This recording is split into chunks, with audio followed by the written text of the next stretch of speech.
Alright, you guys, welcome back to Run Pack Goes Plain Walking, episode 36.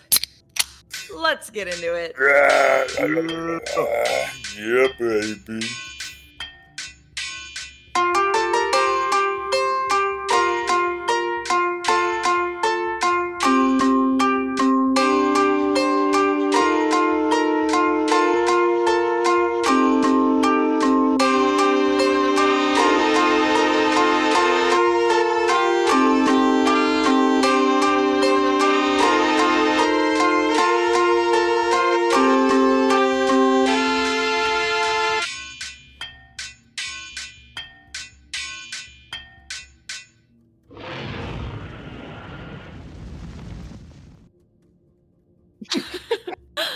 Last time we began in Waterdeep. We were all sort of split up. Deimos was visiting Samson, the black goat mask wearing, potentially masked lord he had met at the masquerade ball some amount of time ago. However, as Deimos arrived at Samson's manor, he discovered that Samson had been gone for a while, but Deimos mysteriously heard the sounds of a party nearby. All of the people working there were acting super sketchy, including the cook, Belvedere, who Deimos had befriended on his last visit to this mansion. Deimos used an urn filled with bread ash that I guess he just carries around with him now. Elicit sympathy, and then he also needed a bathroom break, basically to listen in on the people at the dinner party. Because everyone was acting so cagey, he knew there was something afoot. And strangely, the people at the dinner party seemed to be discussing the changes they planned to make to Samson's manor, as well as other changes to sort of Samson's life they planned on, which was very odd, but Samson's voice was not present at this dinner party. Meanwhile, Hire and Monty had a heart-to-heart, with Monty still being vehemently against the goddess Aethera. Their goddess, theoretically, but I guess Monty's no longer. Dulam lent me 30 gold pieces for Oro and Samir and Dulam to buy more of the ingredients they'll need to craft some magic items the party has requested. Afterwards, we realized that we remembered we had a dinner date with Flexi, the demon, all the way back in Surcad. So we collected Jaya and Deimos and all our other pals and warped to Waterdeep to the Tartan Tortoise, Flexi's restaurant. However, we sort of got sidetracked. Jackknife was looking for us and said there was an emergency. Apparently, creatures from Mechanicus had been visiting her every night to ask if she'd seen Dulam. So we agreed to take her to lie low in the material plane. She also mentioned a clockwork guy, a separate entity who had come to ask about Dulam, who was following these creatures from Mechanicus and clearly not working with them. He was also asking about the phylactery, implying him and Dulam had that in common, or at the very least were both considered outcasts from Mechanicus. This guy also mentioned that his job was taking out corrupted aristocrats, and that he had left to do a job, and would return to Surcad to look again for Dulam when he came back. This we're all hearing through Jackknife. We learned he was going to the plane The Fallbacks, a small plane. And Dulam remembered that all clockwork men have spider familiars, so we searched Jackknife's bar for one and found his spider, which we took with us, hoping that the clockwork guy could use it to track us. After all that, we invited Jackknife to accompany us to dinner with Flexi, and then went to dinner. There we all had assigned seats, though we had to pull one up for Jackknife, and there was an iron box beneath each seat. We talked with Flexi for a while. He had sort of a, directed, very intense conversation planned for each of us, where he asked us some intense questions. He asked Deimos questions about the court wizard of Waterdeep, Deimos' ex-mentor Volker, though Deimos didn't admit that. He mentioned that he knew things about the name Neth, if you'll remember, from the Symphony of Neth we've been tracking, but he would not give us more information unless we could successfully guess what was under our seats. This part was fun. I liked you guys guessing a lot. Yeah, sorry, I just actually realized something else that I didn't notice during these conversations back then, because he had made a comment that under which I thought was addressed to me, that the thing under my seat explained the difference between humanity and golems, but I'm realizing that probably was directed at a different party member. So we were guessing throughout. Hire had the first yes, asking if it was an entry from his own journal, which Flexi said was surprisingly close. Jaya thought they were each customized journals for us with different appliques on the front potentially, and Flexi said, getting hotter. I like that because it's like a yes. graduation gift. I was also thinking that, so it was a good guess. But it brought us in the right direction, because then Deimos asked if they were each potentially spell scrolls, which was closest yet, but not quite, leading Oro to make the correct guess that they were each customized contracts beneath. We each read our own contract, which the viewer got to hear, but we did not get to hear each other's contracts or the details therein.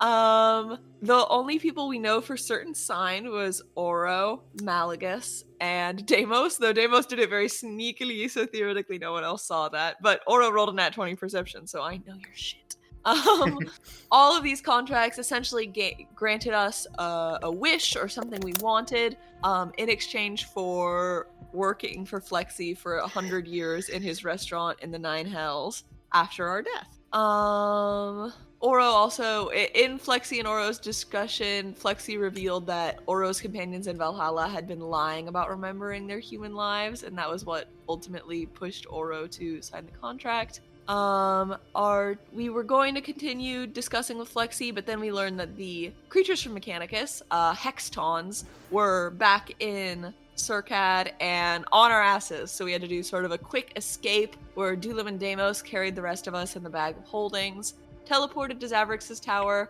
and let us sneak through his door back to what seems like his office in the material plane.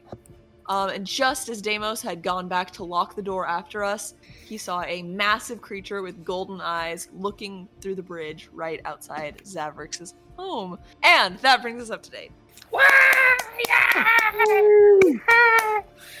All right, everybody, welcome back. It has been a minute. I feel like I missed you guys, you know? Just missed D&D, man. Just missed it. I missed D&D. Got some good stuff on the horizon for today. So, as Orpheus has caught us up, there are, so far, known 3 people who made Flixi's contract deal.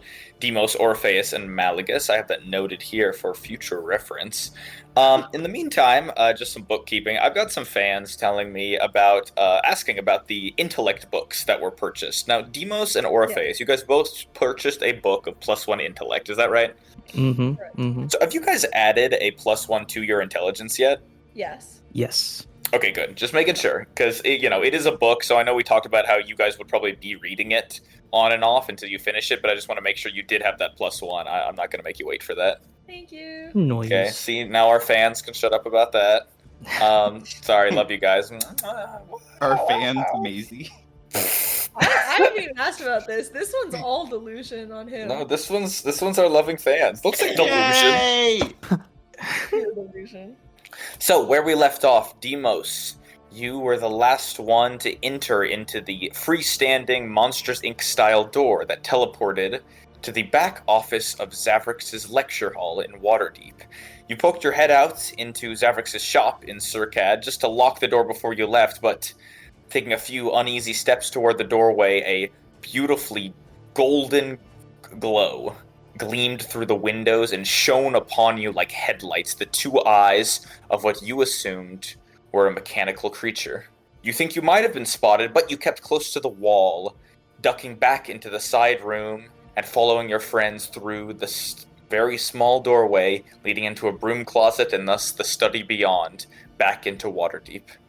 As you enter, you see the door held open behind you and the dark expanse of Circad behind it, and that long, brilliant glow of gold from those headlight-like eyes continue to grow brighter and brighter as you think the eyes are getting a bit closer. What would you all like to do? Damn. So I guess at this point, everyone else is in Circad, right? Everyone else is in Waterdeep. You pushed everyone through the door where you were the last one in. Everyone else, you guys are now in the academic ward of Waterdeep inside of the lecture hall that, Hire, you were familiar with. You spent a day here learning from Zavrix. Deimos, you're the last one to walk through. So I guess so Demos would just walk through the door and immediately cast Arcane Lock. Okay, you slam the door shut, and you guys all watch as Demos very hastily casts a spell in front of the door. Everything okay? What's Buddy, you happening out good? there? Oh, there was a big light outside, and I just it kind of looked at me. I think I don't know. I came in here. I don't. The light looked at you? Yeah, it felt cold and mechanical almost. Doesn't sound good. Do you think it was the robots chasing Dulam?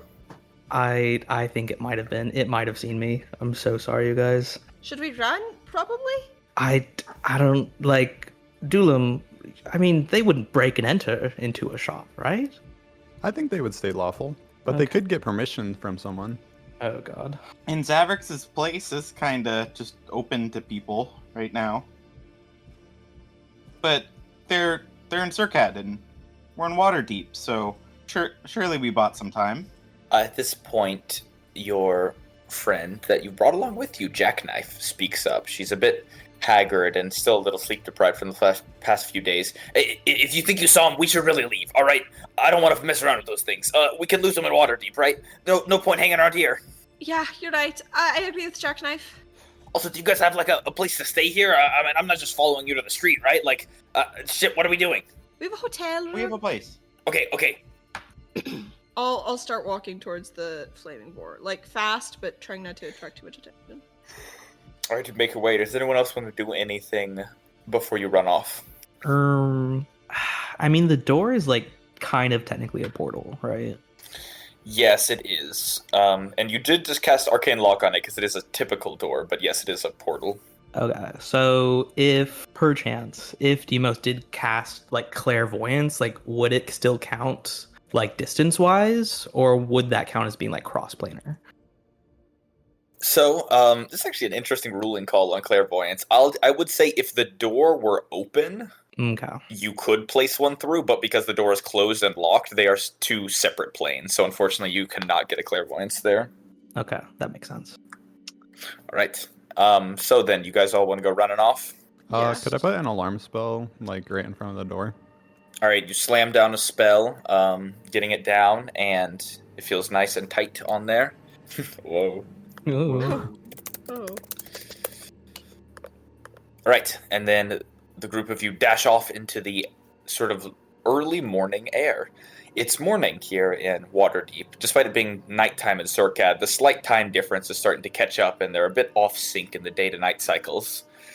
But they're still close. You recall it being very deep into the night in Surkad when you all left. Here now, though, in the bright, very early morning, you notice most of the people of Waterdeep don't seem to be up yet. The sun has just risen over the horizon, and you see there are a few very early risers that look to be postage workers, or perhaps those elderly enough to rise with the sun and drinking coffee on stoops.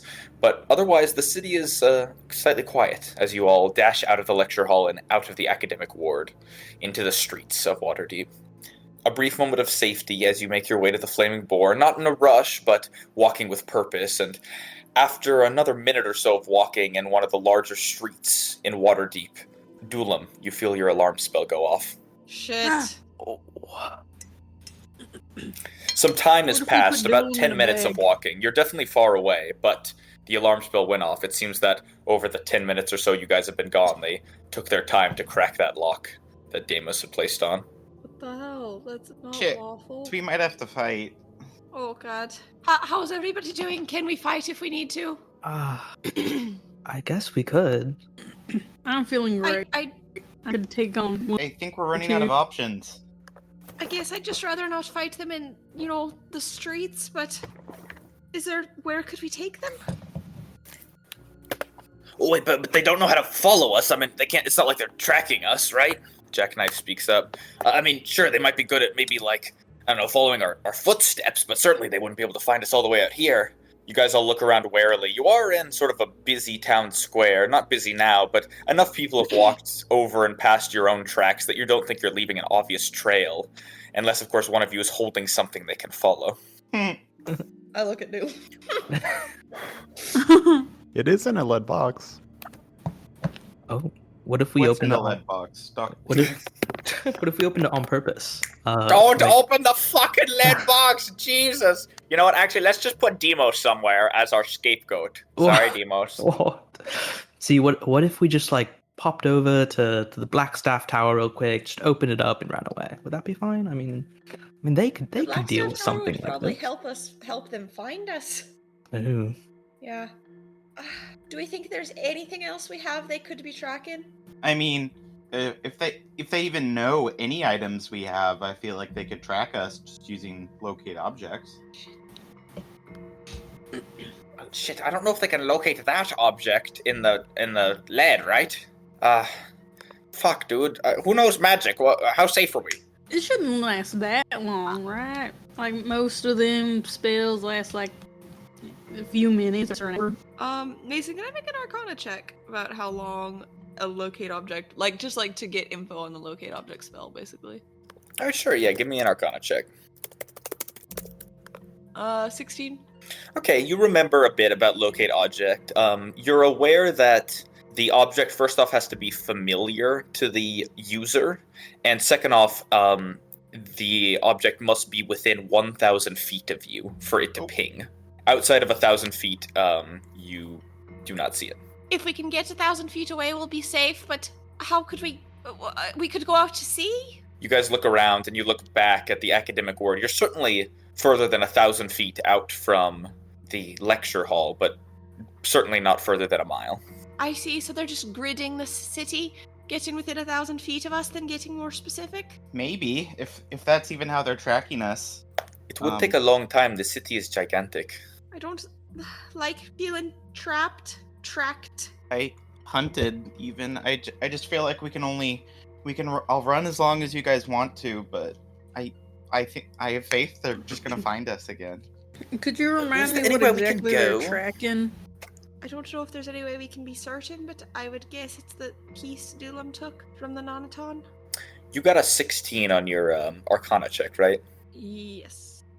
You also recall that locate object, as with pretty much any divination spell, cannot locate any object underneath any thickness of lead, even a thin Okay, sheet. it's definitely not that good, but it could be literally anything else on us. I mean, potentially they could cast it on part of Dulam itself. Dulam, I you mean, do they recall that pretty much all your hires up know how you're made and what pieces you're made out of. Oh. Jesus. Do you know how long it lasts? Mason, do I? 10 minutes. It's a second level spell. It's a I second level assume they spell and can it's cast it a lasting- lot though. Yeah. Does it go across planes? Only 1,000 feet. No, it doesn't. So theoretically, if we can get to another plane, maybe we could avoid them. Oh, I like Jaya, the old switcheroo. Let's go back to Circad. We can't do that right now. The box won't work for another, I don't know, 12 hours. Well, I guess Well, for is there anywhere 12 else we hours we can just go? gotta run. We could lie I hate low this- somewhere. We could I think take we should a stand and fight. random Zavrix portal, I guess, but I feel like that might be even more dangerous than the Nonatons, so I say we fight. We've done it before. We can do it again. I'm not going to be hunted. Do you guys remember that bar we went to go talk to those two goons of Reximir? Diesel and Mammon? Yes. Were we teleported to a different plane when we went into that bar, or was it just another location in Waterdeep? It was another plane, I'm pretty sure. Huh, now So there's you an think we idea. should go to the bar? We could, but And to get to that plane, you had to be drunk. you had to be. And, you know, I don't think the Hextons can get drunk. Holy shit. Wait, that's really smart. Deimos, you're a genius. Thank you. All right, should we head over? Should we try it? Well, I suppose I'm still in favor of standing and fighting, but if that's not... It's not my choice to make. I'll sort of look at Dulam. My one concern is if that they do figure out we went in there, then they could kind of just wait on the outside for us. But they'd have no way of tracking us to that location if they didn't know which way we went. There's also the chance that these creatures think we just flee Waterdeep altogether. If they sweep the city, they might give up. Yeah. What do you think, Dulam? You probably know them best. I suppose fleeing is the best option. If we fight and kill them, they'll just bring more. Alright. That's true. I don't want to sleep scared. I agree. But you're right. They will just send more. Shit. You guys stand in the still sparse city streets, your alarm having gone off about a minute ago, Duelam, and it's eerily quiet. Nothing seems to be happening. What would you all like to do? I guess go to the bar, right? Yeah. All right, Yeah, I the think group so. of you head toward the bar. If you recall, you sort of head in the direction of your own inn. Traveling through the major streets, you guys travel, again, with some haste. Not looking too suspicious, though. Nobody seems to pay you any mind, as eventually you approach the sort of speakeasy that you were told to visit by Mammon and Beazle. Is it The time to get Quicksilver drunk? Liberty Bar. There it is. Yeah, it's time to get drunk, baby. You guys step inside, seeing the older bartender, the one you had noticed before, give you guys a weak smile, a sort of shorter woman, and she waves to you all and goes, "Okay, what can I do you for? A bit early for a drink, isn't it?" Phoenix shots, please, all around. "Yeah, all right, I know, hold on." She reaches behind her and picks up a few shot glasses of what look like very, very thin little drops of golden red liquid. She hands them out to each of you guys and says, "Enjoy your time over there, all right? I'll see you soon. Try not to pass out." Oh god, it might get rough. You guys each down the single little golden drop of ichor, and you all feel the world around you shift and melt away as those red curtains come to replace it. You all shift into the speakeasy. Woo. Vroom. God, feels like we're just defenseless now. You all feel a bit of a dampening on your skulls as the drunkenness slowly comes over you. Not, of course, fully drunk, but rather a tipsiness that fogs you over a bit. You look around. The place is nearly abandoned. There are, in total, 3 other guests here. One of them, a large brute of a man, seems to be passed out in the back, head slumped over a table. The other 2 seem to be in quiet conversation up by the bar itself. You see the bar and you notice what looks like a simple elven woman give you guys a brief wave and a cheery smile. But beyond that, you guys are alone here. How long do we have to hide here? I guess until we can come up with a better solution than just keep running, because eventually they're gonna find us. I don't know how long I can stay drunk, Jaya.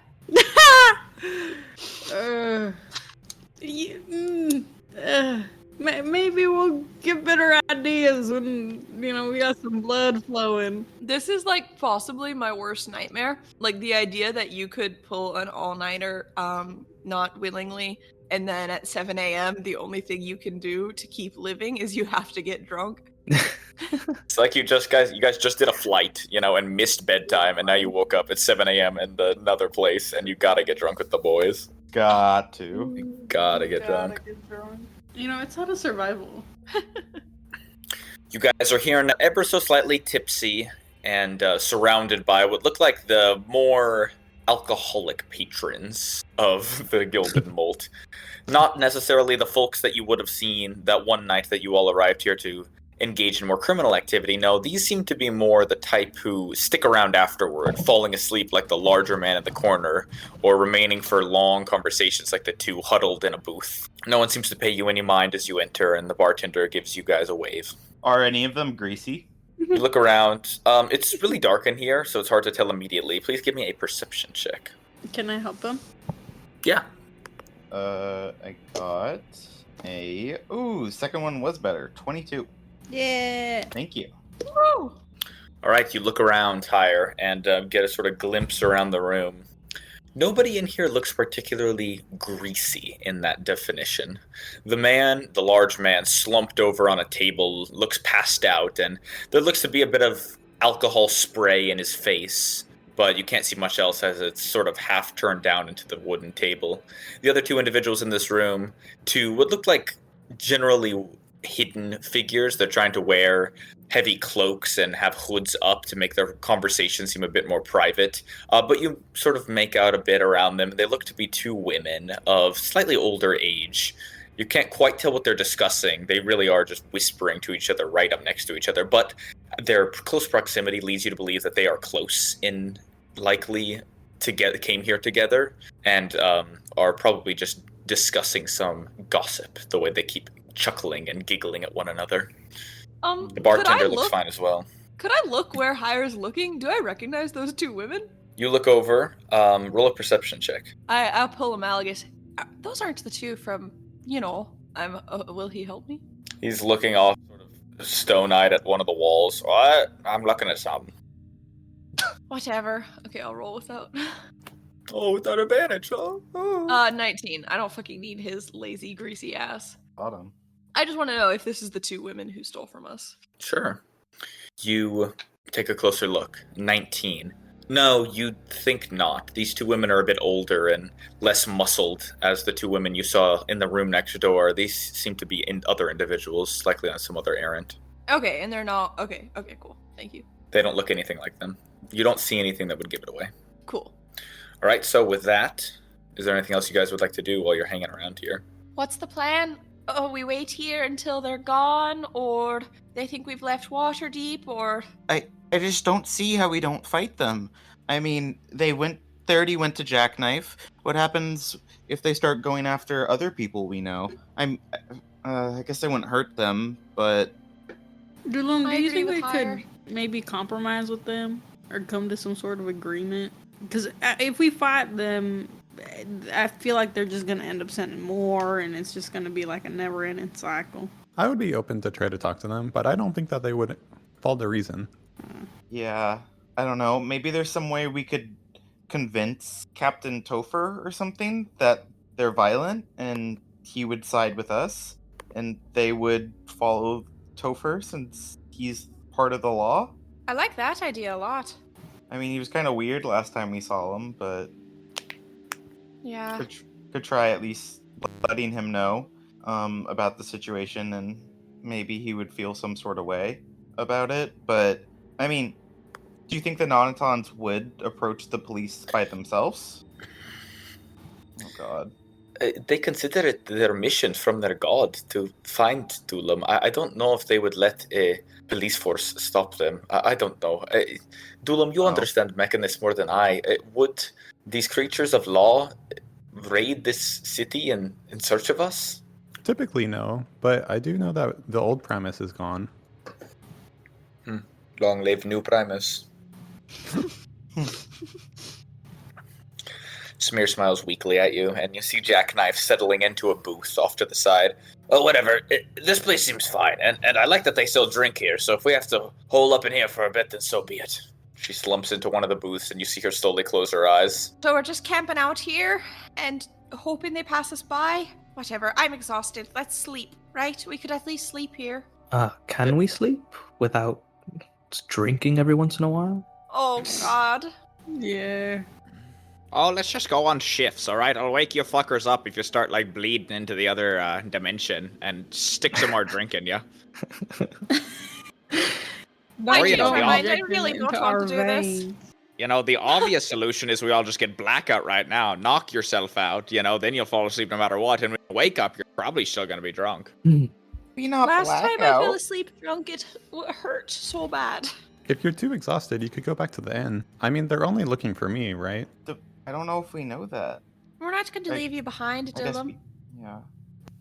What if our possessions are still... Oh, but we think they're just tracking a piece of you. Most likely. What if Samir and I took a look at you, tried to figure out what piece they might be tracking? There might be some sort of a signal that's going out that we could find. Sure. Drunk surgery. I should have spread my Oh. arms out. A pose. I think I'll pull some chairs away from a table and plop you on. Nice. We've got as long as it takes, right? Let's get to it. I'll take out my tools and just start going through Dulam. Samir, did you have any ideas where to start?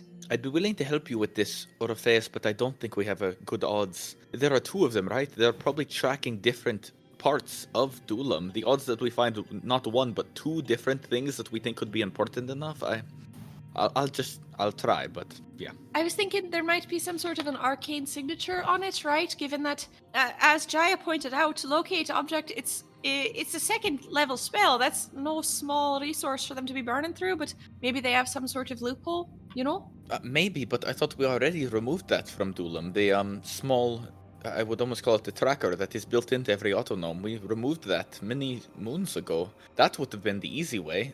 Now, however, they're tracking Dulam. It is the hard way. Shit. But I'll look through it with you. I just don't want to be pulling out pieces of Dulam and think we got it. The odds that we really did get it right would be low, and if we went into battle, I suggest we have Dulam in one piece. You're right. I want to do something. I don't want to just stay here and get drunker and more tired until we can't anymore, and then we go face them, you know? Well, then let's discuss it, right? Dulam, you're right. They're only tracking you right now. And of course, we wouldn't leave you, but if we're all trapped in here, none of us know what's going on outside. Perhaps instead of hiding in here, we could send out maybe a very careful 1 or 2 people. Samir sort of looks around and looks to each one of you, trying to visually decide who is going to be the sneakiest. To maybe go and see if these Hextons are actually out there. I mean, well, maybe? Like that, I then think we're that's a good actually idea. doing something and fighting back. Mm-hmm. I wish Monty was better. He would be good for this. Well, we've been gone for a bit, so he could have improved a little bit, but yeah, I don't know if he's back to full, but one of us would have to go get him anyway, I guess. We could always ask him to see what he can find, at least. I'm sure he could, talk to someone. Samir sort of sighs. Oh, well, are any of you at all motivated to be hidden well? I'm not, but Iceland's not so bad at it, it seems. Sort of step forward. But I don't want to Paula. go alone. I could definitely come with you, just I'd probably have to leave my armor, so I wouldn't really be ready if we did get in a fight. That concerns me. Deimos, Jaya, are either of you sneaky? Not particularly. I think my build is also, it kind of prevents that. Let's talk numbers, everybody. Okay. 4. If 1. I had to describe 1 for both of you, oh god. Okay, if I had to describe my sneakiness, I'd say it would be +5. 10 Mine is a million 4. right here. A 4? Okay, Jaya, that's pretty What can I good. say? And I'm light on my feet. I thought you said your build wasn't meant for this. What the fuck? Well, that's what. It's hard to hide behind things, but I'm pretty quiet. I just thought relatively one of you guys would be better at it than I. Jackknife, did you tell them that there's a gift traveling with us? You see Jackknife sort of slumped over in one of the one of the booths with what looks like a small glass in front of her, and she turns over and goes, I mean, I gave them all a sort of vague physical description of each of you, so yeah, GIF, Kobold, Dragonborn, that kind of stuff. Fuck. I mean, Well, unfortunately, they could pick you up by race. Now, I didn't tell them exactly what you looked like, so if there's a lot of kobolds or gifts around here, you might have a better luck, but I don't know. I'm there's afraid a there lot aren't of too many of humans my around. kind. yeah. Shit. Is it just me and Malagus then? Well, I'm glad you asked, because I have a stealth of 100,000. Can I do an hate insight this check cunt. I to hate try to it. figure A out- million. I'm insight checking him. I would also love the insight check. Just Yeah, you guys can both Need to insight find check. out. I just want to let I you guys know, because you are do. drunk here, you are going to have to roll at disadvantage for this, please. Fuck. that one. Oh Oh my god. Oh, I'm wow, I so rolled a good. 2. 18. Okay, Jaya carries. 18, baby, I'm up. I'm up. So higher, and you guys really can't make out whether or not Malagus is like lying or not. He seems really Why can't we make out? overconfident. Whoa. Whoa. I mean, you already have. Whoa. Whoa. Wait. Yeah, otherwise though, I mean, like Jaya, you can sort of tell he's very overconfident from the liquor, but you're not sure if that applies to his actual skills or not. I could go What? out there, I could crush it. So, Malagus, you didn't get blackout drunk, right? Like, you only No. got, like, slightly drunk like the rest of us, right? Well, like I had 2 drinks, and he sort of pulls out and shows off a little, like, corner of a flask in his jacket pocket and then puts it away. But don't tell the bartender. They'll sober us up when we leave anyways, right? That's how this place works. Yeah. Oh, shit, I forgot about that. Yeah, okay, never mind. Okay, Deimos, you're not sneaky, are you? Because I feel like there's dragonborns around. No, not particularly. A strong 0, if I had to put it hypothetically. Dog shit, yeah. So here's the thing, Mally and I can do this, but my big fear is if, they see us or want to talk to us, I can't lie, and Mally's, Really good at it. I guess he is. Okay, I'm going to... Mason, can I go through my bag? Do I have any normal glasses, or is it just the goggles? You dig through your bag for a moment. You don't have any normal glasses in here. I was trying to think about hiding distinguishing features, like, Mally, you should take off the hat. Jackknife, what else did you tell them about us? Like, the two of us particularly? Nothing specific. I just said, shorter woman, that's you, sorry. Okay, ouch. Greasy looking guy. Yeah, that's accurate. Shit. It really wasn't, I didn't give, like, real physical descriptors. That's literally as much as they got. Yeah. Okay, then we should be, okay, we're going to go an observational excursion. We'll be back soon. Huh? And, if you don't mind, Abel speaks I up turn and sort of around walks and walk toward away. Orifice. Nope, I think it might be time to let bygones be bygones, Bartender, Orifice. can I have the sobered up drink? It's just I'm the only one of us to break out of a prison. Thank Stealthily, you. I might add. Additionally, I'm the only one that Jackknife wouldn't have told about. Am I gone yet? He's never met me. Wait, why? Yeah, wouldn't Abel be good for this? Nope, check not off good every for box. anything that I'm doing. He could go by himself, separate from me, but I'm not going to go with him. Stealthy and completely unrecognizable to these creatures. And good at lying too, but that doesn't make me want to be around you. Or Bartender, can I get the sobered up drink now? I want to leave. Bartender nods and turns around. Oh, come on, Orifice, we should hear him out. I mean, you're really gonna let some petty, minor disagreement between you guys get in the way of saving Dulam's life? That's sort of fucked up. Not petty, not minor, and I don't trust him to do anything right. I wouldn't endanger Dulam's life by taking a liar on our team. I've lied to you like Well, 100 not times. I lied to alive, all of but- you guys. Yeah, if we're gonna give this fucker a chance, I think we should give Abel a chance. You can do what you want to, but I will not. Sure, maybe even if Malagas had been lying to me every second from the moment we met each other, he couldn't have lied to me even 100th of the times Abel has. Over millions of years where we were supposed to be friends. So, yeah, I don't trust him. And what was the lie?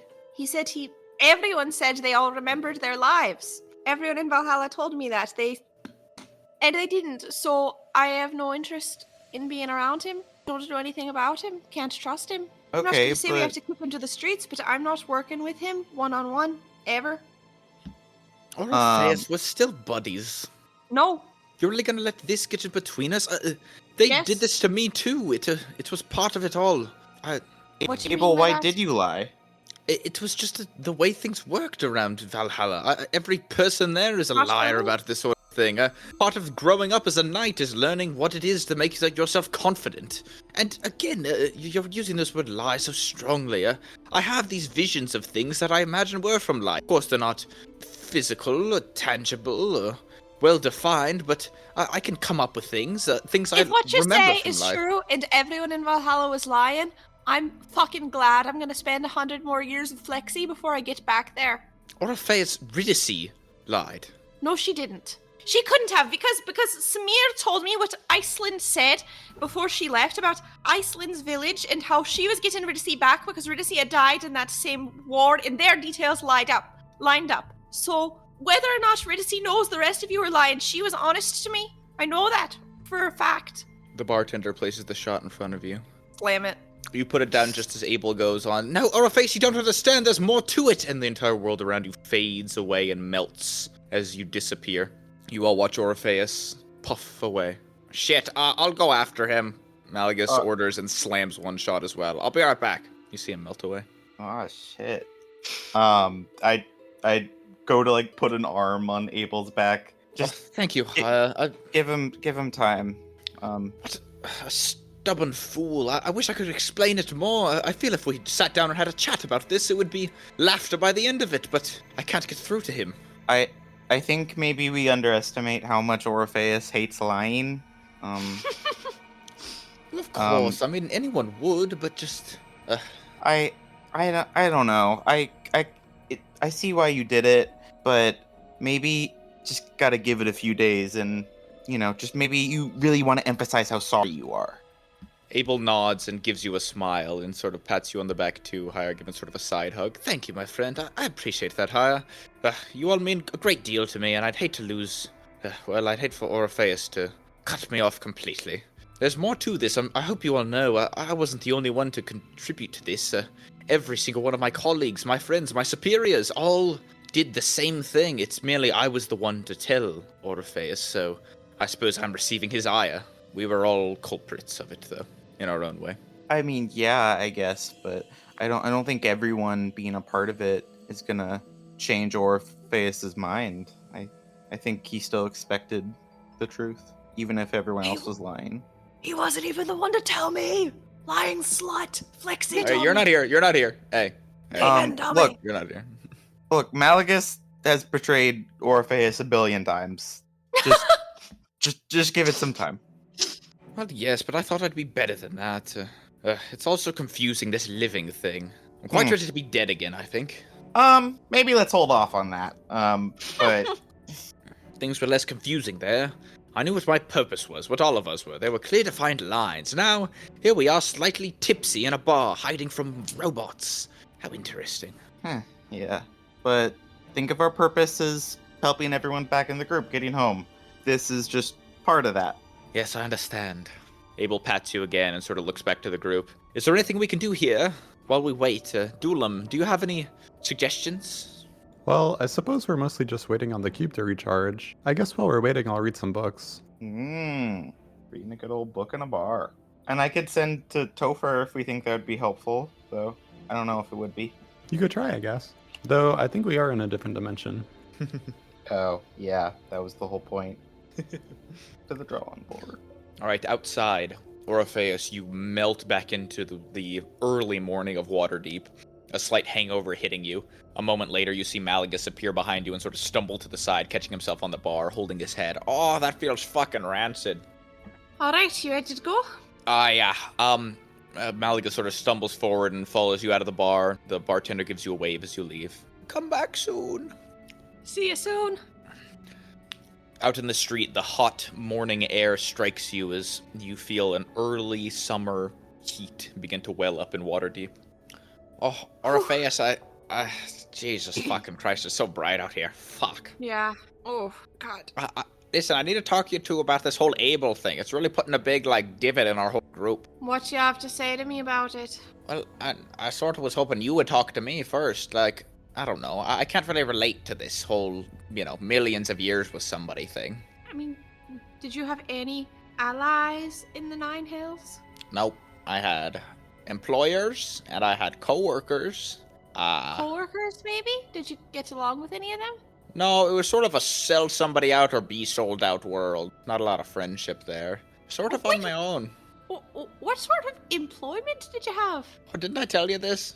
Once you do enough good work in the Nine Hells, they do promote you into more of a sort of management role. A management role?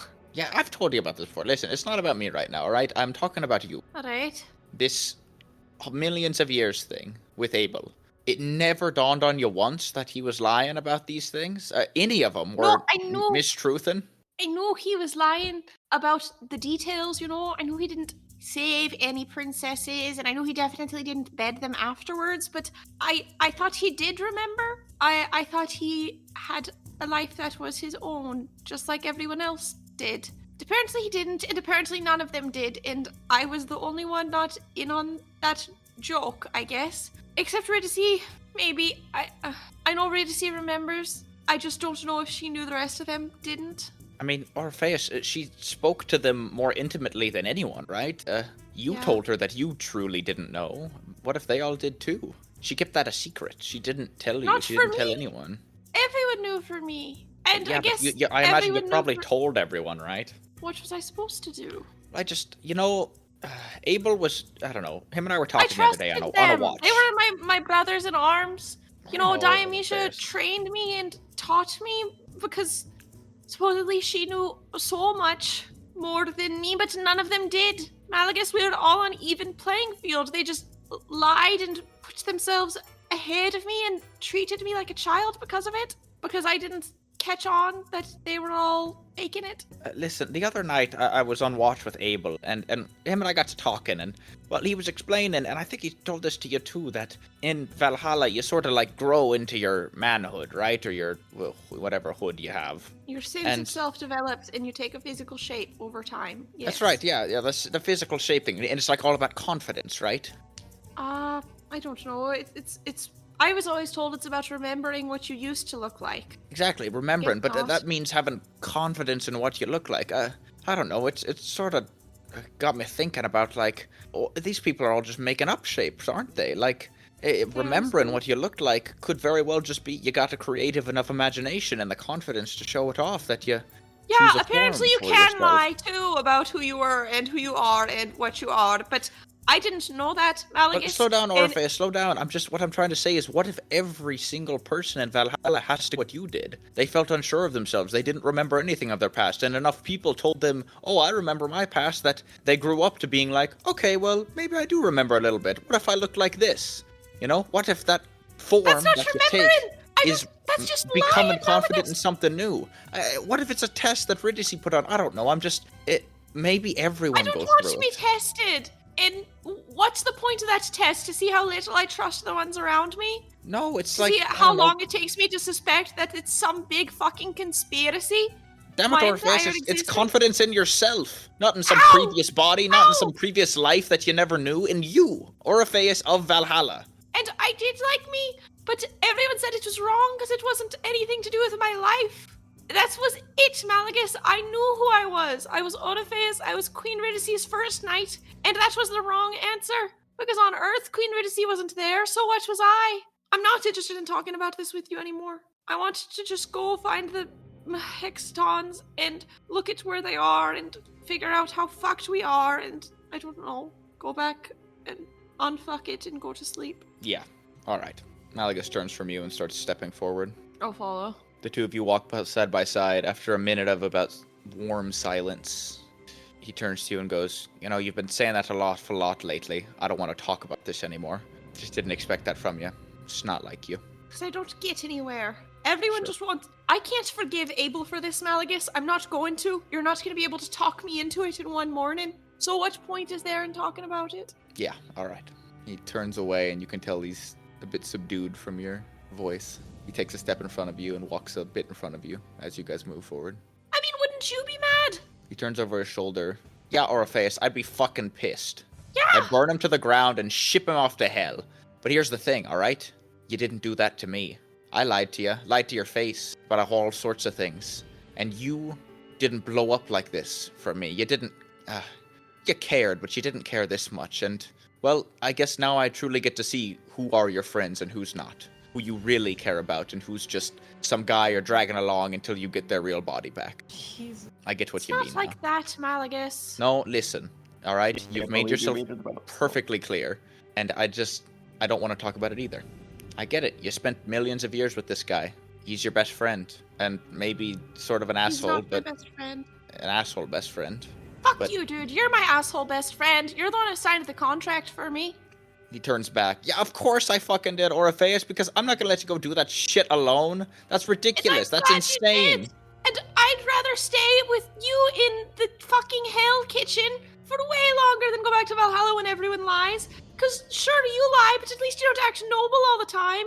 You don't But hold you- me to higher standards than you hold yourself. But you care for him, Orpheus. You cared for him for millions of years, and you're let this end it? One conversation, one slip up. Sure, it was a fuck up, but It's not just what, him, it's did he Valhalla. betray you in battle? Yes. Did he came for you? He traveled from his goddamn home in Valhalla, something that, by the way, he talks about a lot too, going back to find you out here. You think he did that as a job? He did that because he cared for you, dude. So fuck you for just throwing that aside when something like this comes up. You didn't throw me aside. I see. That's... I see. listen, it's not that big a deal. It's my fault for making it personal. It's not about me. I can't help but connect the situations. Well, I guess I'm not just mad at Abel, right? I'm mad at everyone I knew there. It feels like so much of the world I thought I knew was not real. I don't know. I'm supposed to want to go home, because if I don't want that, I don't know what I want. But I don't want to go back there right now. Maybe ever. Malagus nods and sort of pats you on the shoulder and goes, "Not ever, Orpheus, all right? Valhalla betrayed you. It's funny. The way, never mind." He pats What? you and turns back. "Oh, What were nothing. you going to say? It's just something that I..." And then you take a step, and your foot sinks into the floor a little bit. You almost trip. You look down. Oh. There's a divot in the stone. The cobblestone is cracked in a perfect hexagonal impact pattern. You look off I to look one up. side. You see off to your left, the footsteps continue. Massive hexagonal prints crashing into the stonework, having crushed little indents in them.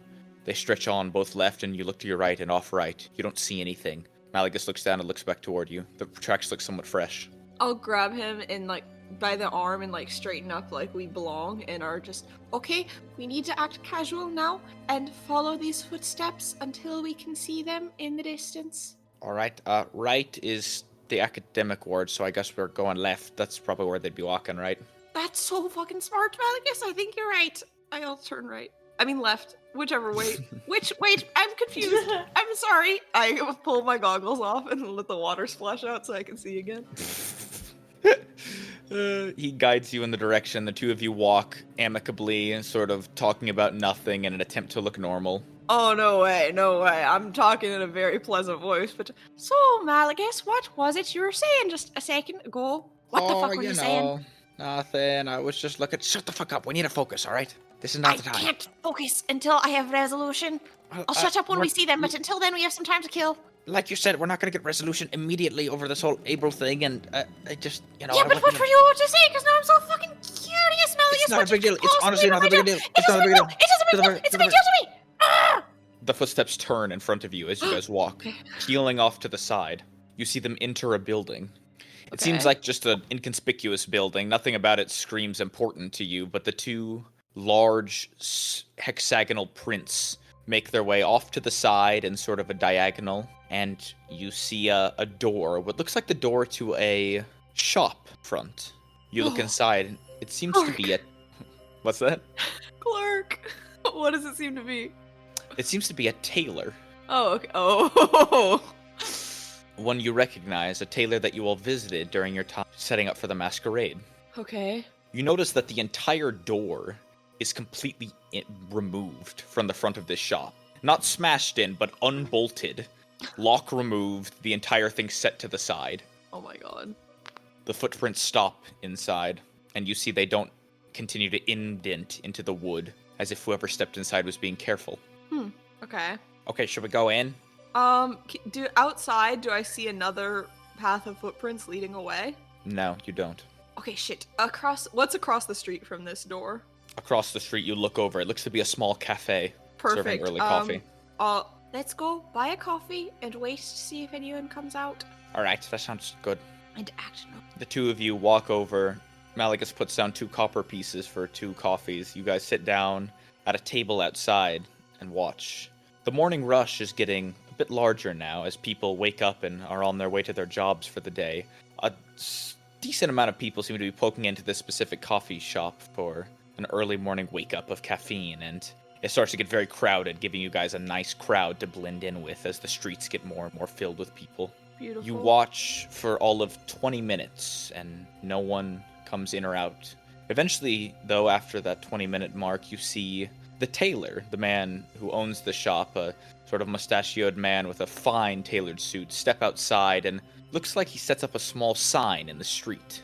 It simply reads, "Sale today, 50% off all petticoats." He places it in the street and then walks back inside, leaving the door slightly. Nothing else of note happens. Shit, Melly, he wouldn't have done that if there was 2 big honking robots inside, right? Fuck, you think there's like an alley behind them? Or shit, do you think those big fuckers can teleport? Wouldn't be surprised at all if they could teleport. Jackknife said they'd visited her every night, which made me think during the day they had to be going somewhere, probably not in Circad, otherwise she would have been like they'd been all around in Circad and they'd come to visit me once a night and then they do patrols all the rest of the night. So I was thinking maybe they come visit her at night and then they teleport away come dawn. You know what, you're right, they probably did teleport. Shit. Well, how'd they know to come here? Fuck, we didn't leave any evidence. They just turned into the first shop and it happened to be one we visited? No, it can't be that. There's some trace we've left. Maybe Dylan, I don't know, leaves trace amounts of metal wherever it stands. That's But fucking they're on a crazy. delay. That's good news. But the problem is we definitely went to the we definitely went to the hotel before we went to the tailor. All right, that's fine though. They don't know who Monty is, and they don't know who Tick is. They'll be fine. And the people at the hotel probably don't even know Dulam's name, right? I mean, it didn't make the reservation. No, but they certainly saw an autonome walk in and out of that room. Shit. Okay, but the footprints haven't gone there yet, right? Fuck, I don't know. With this Taylor guy, we paid him well, right? Let's go ask him some questions. Maybe he'll tell us where they went. Okay, if the robots are in there, I'm not going to say anything, and I'm going to hope they assume I can't say anything. Yeah. Okay. Just grab the coffee. Let's go. Okay, I grabbed the coffee. The two of you step up and make your way over. Back in the bar, the group of you all have had to go and get your second drink to stay drunk enough to stay in here. Would you guys like to do anything? They've been gone a while. Been about a half hour now. I think a half hour is reasonable. Let's give it an hour, maybe. All right, but when do we go? How long has to pass before we assume something bad has happened? Oh shit, Hire, what if this was a bad idea, sending them out alone? If they got in a fight, they certainly couldn't win the two of them, and Orpheus is fast, but Malagus isn't. Well, also, I mean, Orpheus did run off upset, so I feel like part of that time is maybe him just hashing out his feelings. But what I can go check real quick just to make sure that they're okay, and then come right back. But I don't know if that puts us in any danger of, them potentially seeing me. I don't know. I think we should have a little faith in them that they're doing fine, just taking their time. Yeah, let's give it another 30 minutes. I feel like the Nonatons wouldn't just straight up attack them.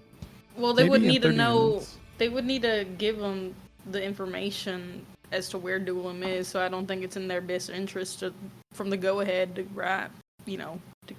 attack them. Yeah. Maybe in 30 minutes, Hire or Demos sends to them. Steps out of the bar, then sends, then comes back. I agree. like I think it's a good plan. I guess in the meantime, I would talk to other people in the bar.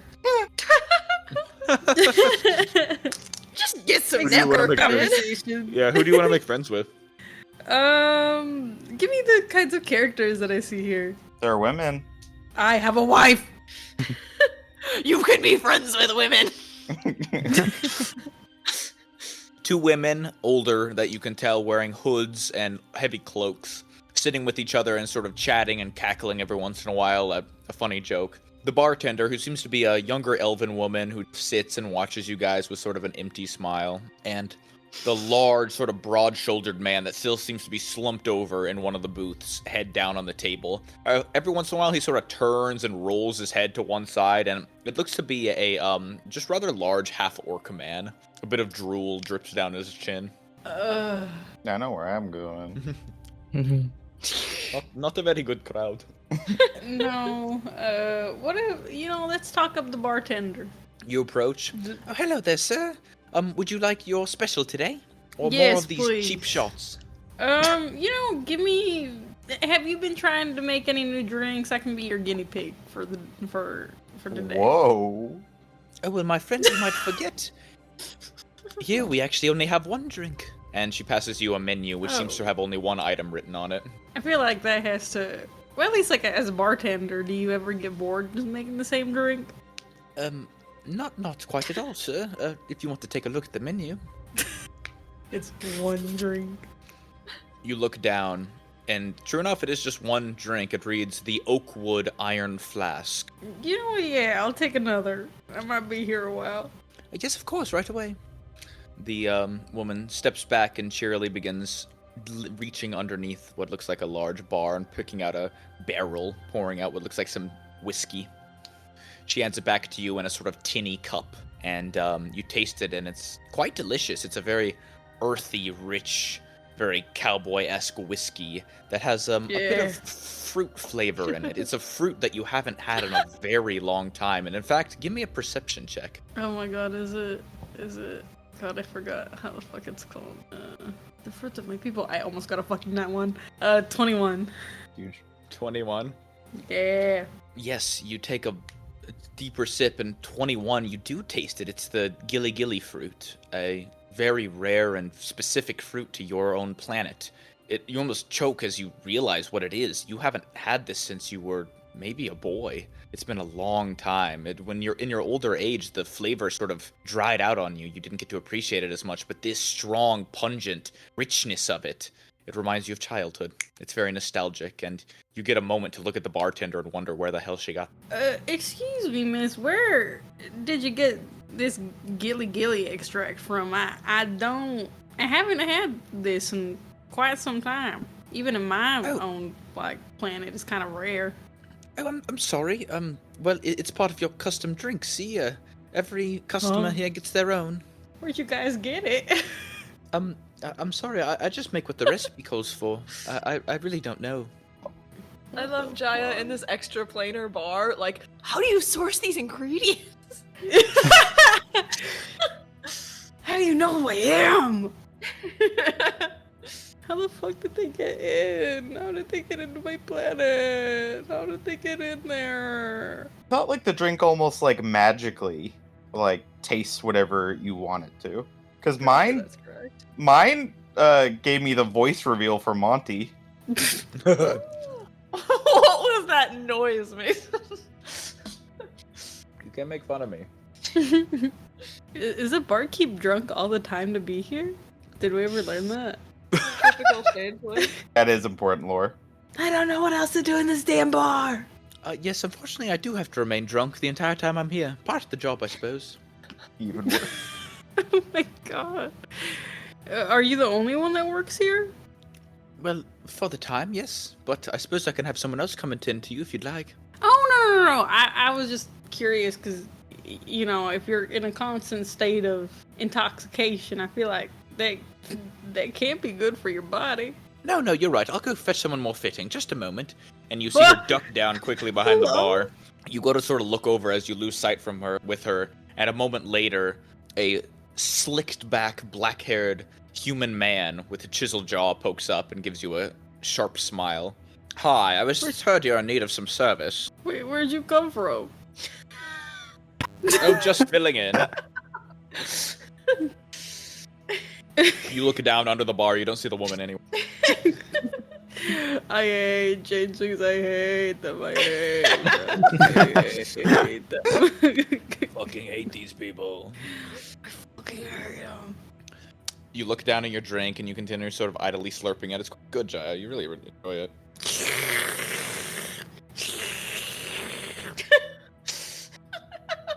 I think we're boring Jaya. But hey, at least we got a bartender upgrade, am I right, guys? Okay.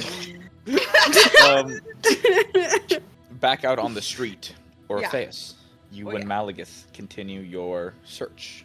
Okay, into the tailor. That's right, into the tailor. Heading in now, you find the man, with the mustachioed man, with the finely tailored black suit. Looks like just setting up shop for the morning. He gives you all a smile as you walk in, and you notice a small group of customers seems to file in behind you. You seem to literally burst of the day as he goes, "Oh, yes, welcome. What can I do for you?"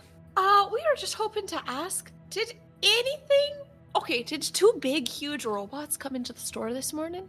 The man sort of cocks his head and squints and smiles and goes, "Well, just one giant robot thing came through this morning. Are you close?" Okay. No, not particularly, but, we're really scared of it, because it's, kind of, coming for a friend of mine. So I was wondering what all you told it, or what it said to you, or if it mentioned anything about our whereabouts. Well, funny you mentioned that. It asked me quite a few questions and offered me quite a bit of gold in exchange. I've practically made all my sales for the day. Thing is, though, the creature explained in great detail the laws that your friend has broken and the justice that needs to be duly brought upon them. I believe if I tell you any more, I might be aiding a criminal. No, it's okay. That would actually be a great place to start. What laws has my friend broken?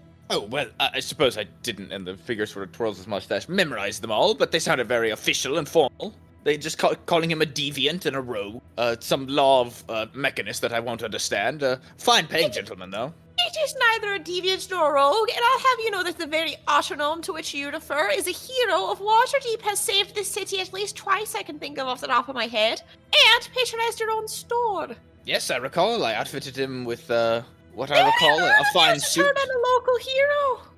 I do recall him not purchasing a mask from me, though. Tisk tisk, made his own. Yes, it made its own mask, and it looked amazing. Look, my friend is very lawful, and I'm a bit offended that you would sign on with some extra planar creature before you believed a very own local who's helped out your city many times. Do you trust anyone who walks in here?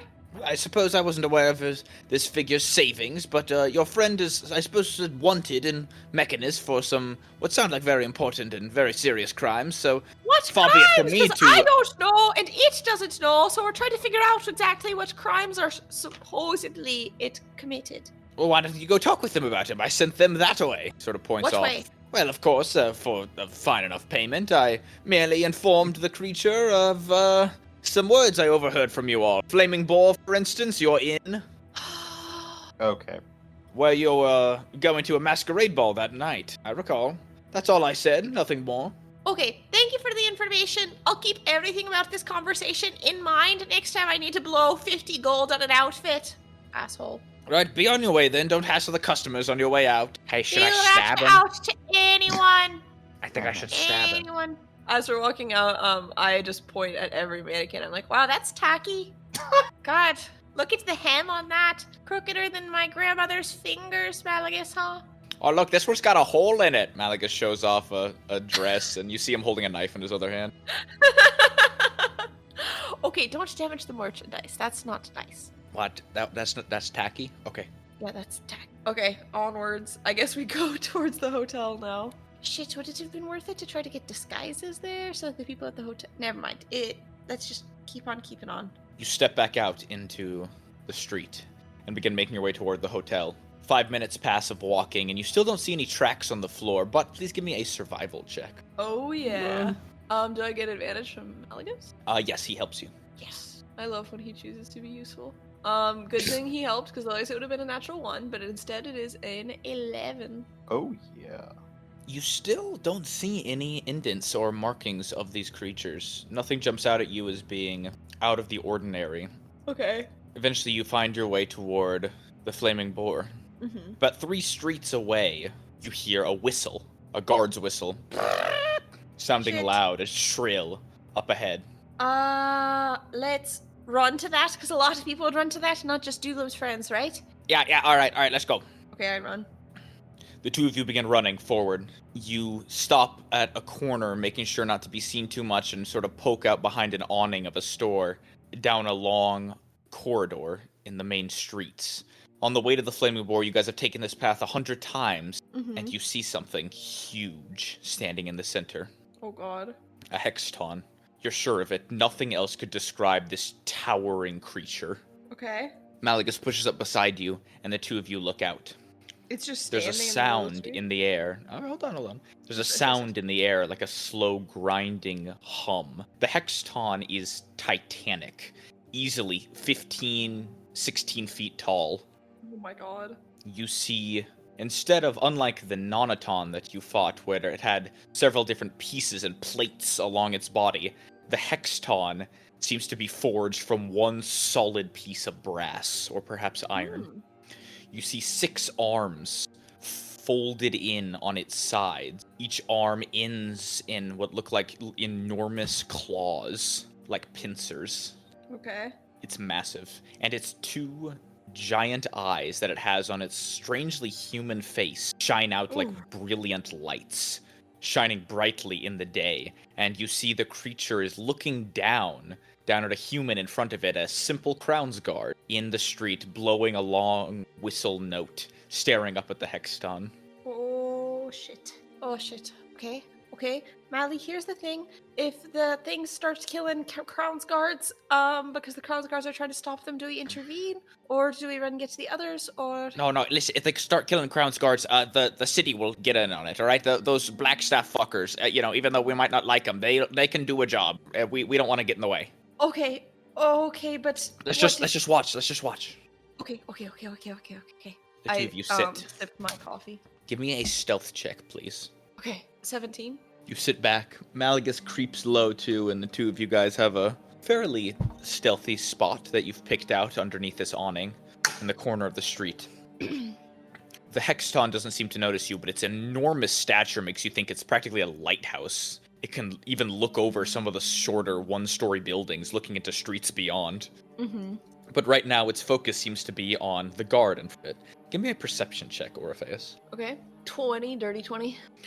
Right, you can barely make out the words of the guard as he speaks to the to the Hexton in front of him. The guard, a sort of surly man who likely picked the short straw, having to go out and talk to this enormous creature, is looking up and speaking something along the lines of, "Hey, do you have a license to be here? You're just a real big fellow, is all. What's your business, if you don't mind me asking? We just don't get a lot of your kind around here, and I just don't want any funny business in town, eh?" The Hexton doesn't speak. Instead, it holds up two hands almost in a gesture of peace. Then, very carefully, it reaches around to the back of its body, removing something you can't see, and then reaches forward with it. You see a very small key, a golden key, reach forward. The creature pushes the key into the air around it and twist, and you see a small golden hexagon appear where the key twists as a small pocket dimension opens in the air in front of it.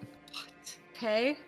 The creature places the key back on some back compartment and reaches forward, its arm perfectly suited for about the hand-sized hole space that it opened up, a perfect octagonal portal. It reaches in and pulls out a long scroll clad in gold. The portal quickly closes and the guard continues, Listen, I don't know what that is, but I still don't want any funny but The creature then carefully, and being as open to the guard as possible, unfurls the scroll.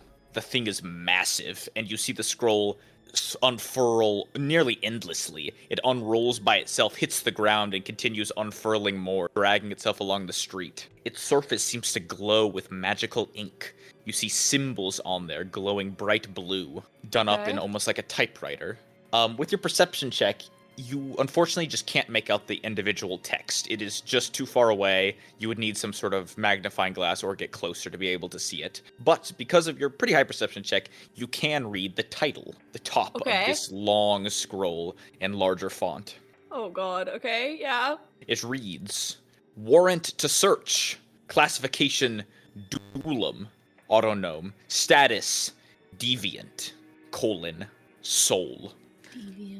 The guard looks at it and sort of glances in, reading toward, and you hear the guard speak, Oh, I see, alright, let's see. Oh yeah, it's got some stamps and the right seals and everything, I think. Wow, a lot of big words here. I think I don't know these words. The guards sort of pause to read over it, and you even see another guard sort of poke their head out of what looks like a small building nearby and slowly approach, talking to the first. The two look over it together, and it seems that the guard patrol that likely caught this creature become a bit less frightened as you notice two more guards sort of slowly sidle on up, 4 in total, surrounding the Hexton.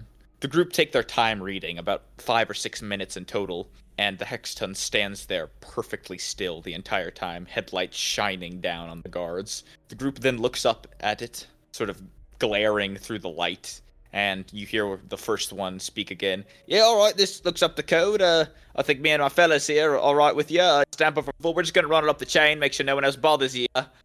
You have a pleasant stay here in Waterdeep. Let me need anything. The figures all nod, and you see the Hexton sort of slap a crisp salute, grab the long scroll, furl it up, and continue back on a slow path. The guards leave it be. Shit, well, I guess the guards aren't going to stop them. Is it going in the direction of the... It's heading in the direction of the flaming boar, very slowly. Each of its footsteps is very long. Its large frame, allowing it to have longer but much slower gait. Did Its we leave partner anything doesn't seem to hotel? be here. Okay. 2 fucking living things, Jesus, and that shitty cow. Fuck, okay. Oh, fucking gravy, goddamn. Well, listen, it's just... Two What did fucking Jackknife say? Jackknife said the creatures wouldn't harm her unless she had information and wouldn't tell them, right? Is that what she said? Because they're not cruel, they just wanted the truth. I know, I can just really imagine Monty having information and not telling them because he seems like a noble type of guy. Okay, but Monty is sick, right? Would they really Yeah. bother a sick guy who's probably sleeping? I feel like yes. Well, fuck. Should we try to sneak in front of it and maybe sneak those two out of the fucking room? But then maybe we'll leave Yes. evidence behind, and the worst thing that could happen is we got caught. Yes. That's the worst thing that can happen? Sorry. It's pretty bad. Sorry. What should we do? I What should we think- do? Should we Okay, go back we and need tell to run. everyone? I don't think there's time. Okay, It's here's moving how. pretty slow, but I don't think we'll have more than like a minute if we get there in front of it. Yeah. Okay. I cast Longstrider at level 2 to act on both of us. Let's go. Let's go. Alright, shit. Malagus takes a moment before leaving, turning back and watching the creature step forward slowly and inevitably. It is enormous. Orpheus, you get a almost sense of dread looking at the thing. Oh. If the Nonaton was big, and it was easily 8 or 9 feet tall, this thing is titanic. It is so clean and pristine. Its metal body looks like it might be magic. You see something radiating off of like an arcane aura, and that frightens you. You're not sure how you could fight this thing. Okay. Okay. Just before you guys leave, you watch the Hexton stop as you see a young child begin playing in front of it, running back and forth under its legs. Okay. It won't The step creature- on kids. The creature pauses, and you see the young child. It looks like a young girl, no more than 8 or 9, running around holding a small, what looks like toy in her hands. All of a sudden, she trips forward and slams into the hard cobblestone, and you hear a loud. The Hexton leans down. You see it pick up the small toy, rotate it, glaring its enormous headlights on the thing. The child slowly gets up, and the Hexton leans down and hands the child the toy, and along with it a small note. The creature leans back up and continues on its path.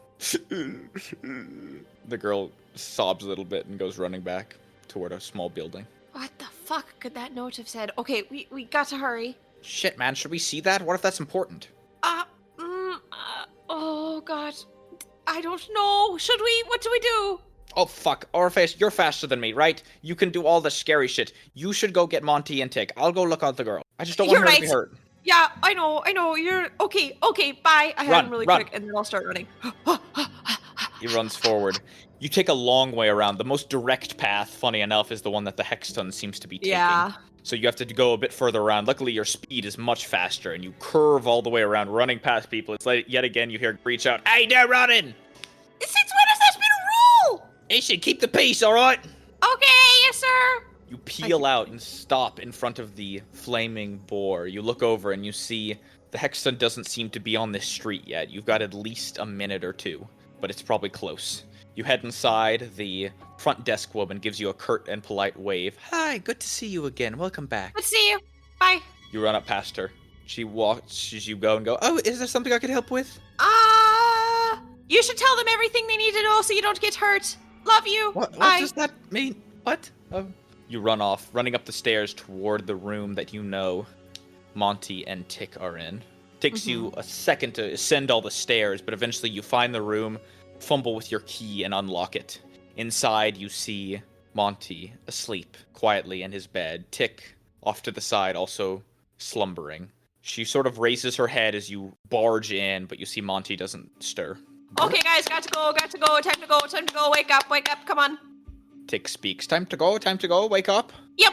Help me get Monty. I'll start shaking Monty awake. You shake Monty, who goes, what's going on? Oh, We got to go. No time. Come on, I get to feel your really feet. bad. Sorry, Dude, buddy. I feel really bad. Okay, can you hold on? Can I try to fuck. pick him up piggyback? You slowly pick him up, and he sort of leans over your shoulder and goes, "Oh, you're so fucked. There's like weird shit in your backpack." I'll shift my backpack to the front. Is that better? Yeah, that's a little better, thanks. Okay, we need to go. Tick. Okay, they wouldn't hurt the cow because they can't interrogate the cow, and there's no fucking way I'm gonna make it out of here before them if I'm leading the cow. I'm just sort of thinking aloud in case Jaya can hear me right now to explain why I can't bring Gravy with me. Okay, are you guys ready? Let's go. I need to make one more dude. stop, and then we're Whatever, going to what sneak is out the this? back of the hotel. Dude, what is We're this? being followed. No time. Okay. I want to go knock on Eddington and Oliver's room. You go to the room next door. Bang, bang, bang, bang, bang, bang, bang. No response. Do I have a key? Would you have kept one for this room? You were the one who rented it. No, so it's your I choice. would not have. A moment goes by, another, seconds. Dude, what is this? What are we doing? Monty I don't says, know. sort of yawning. Hopefully they're just not home. Okay, I want to go around the hallway and try to find. Do I know of any way out of the hotel? Like, could I go back to the ballroom area? Because that had an exit, right? Yes, the ballroom area was where their general cafeteria is, which also happens to be the first floor main room. To enter that would also be to sort of just like, you could walk out the front door while you're at it. It's all in the same area. Okay, and I don't know of any other back door. You were told that there is a kitchen accessible by the first floor that has a back door, but you've never been there yourself. All right, okay. I hold Monty on my back, and I'll just like take Tick's hand and start walking down to the restaurant area, and then to go back through the kitchen. You begin walking. You take about 10 steps away, and then you hear a door open behind you. Oh fuck! Oi, Okay, oi, what is it? Okay, I have to go, you guys. I don't know when I'm going to be back. I'm so sorry. I haven't gotten to help you as hands-on as I would have liked, but I'm just telling you now, you're welcome to come with me. We have a safe-ish place. I could hopefully help you in the future, but if you don't want to come, I understand that. I just need to tell you, if anyone asks you questions about us, you need to tell them everything you know, okay? Don't hold out.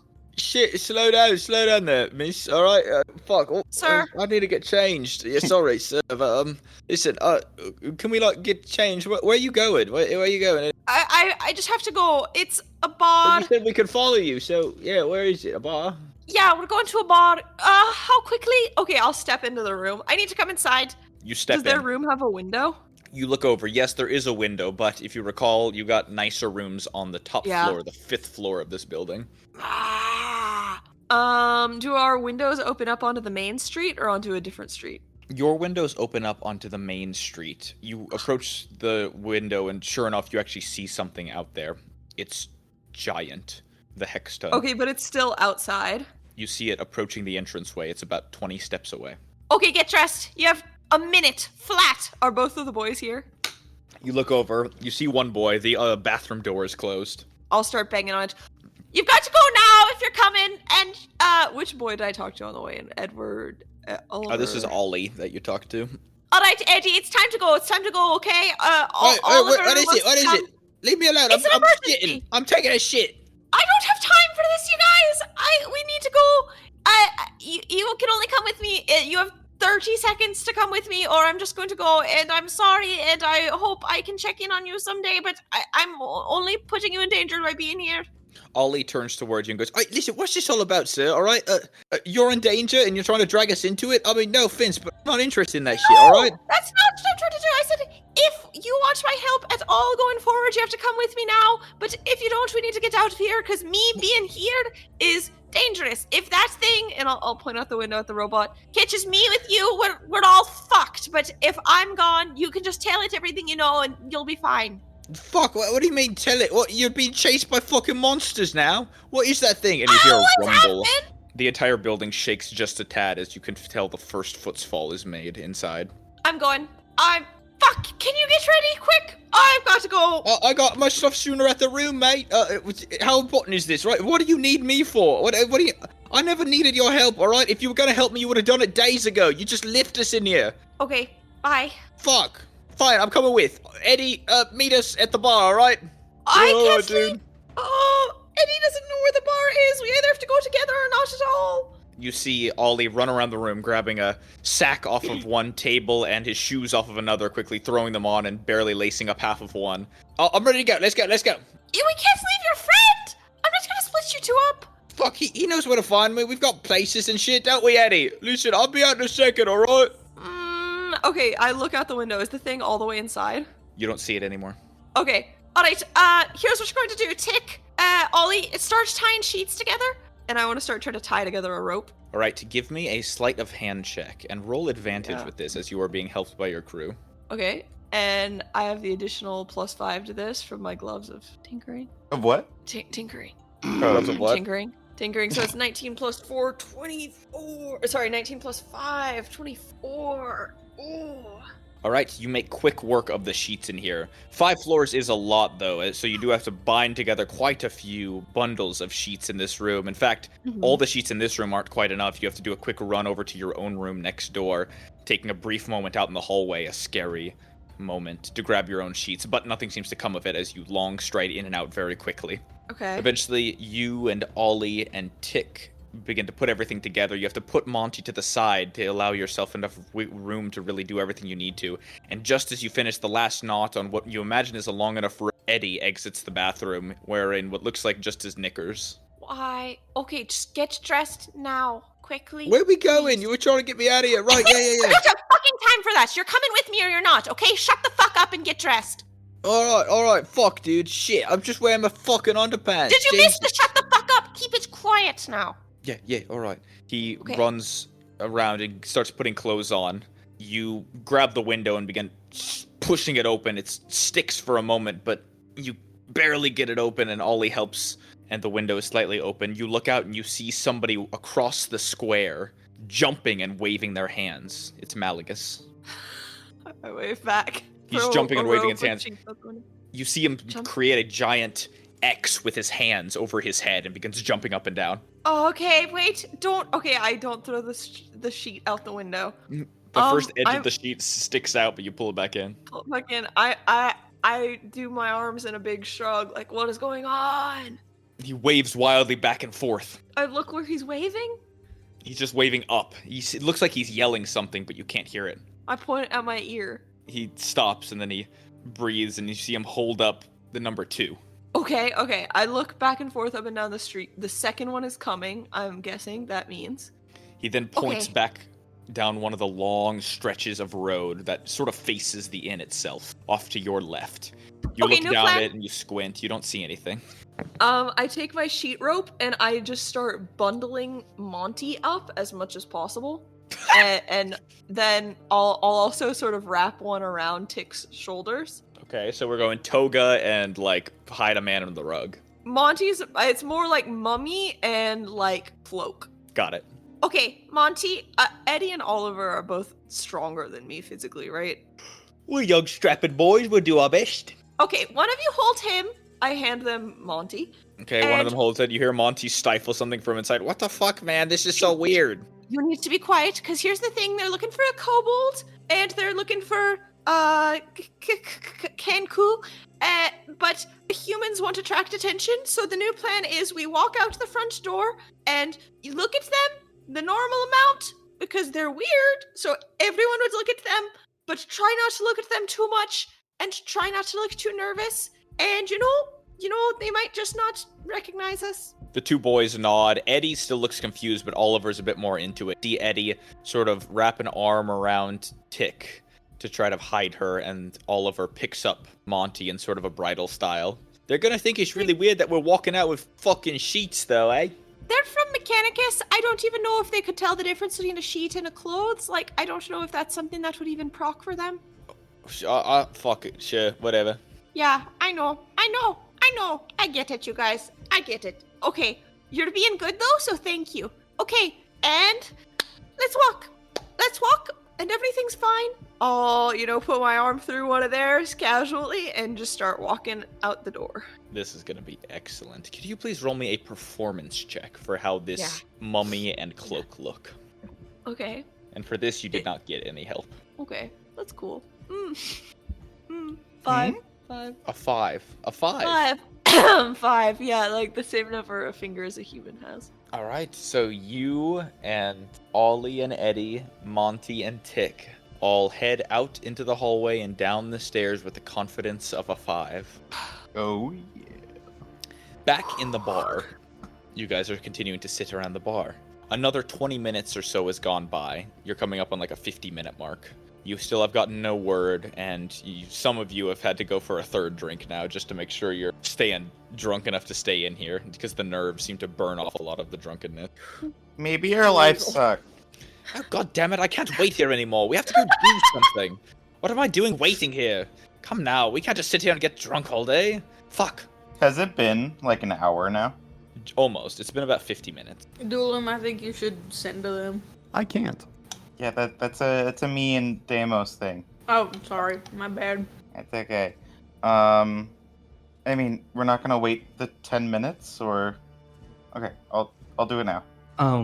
Mason, could we have had a short rest, from just waiting around for about an hour, perhaps? Yeah, I would allow that, yeah. Nice. Yes. It's a good point. Thank you, Demos.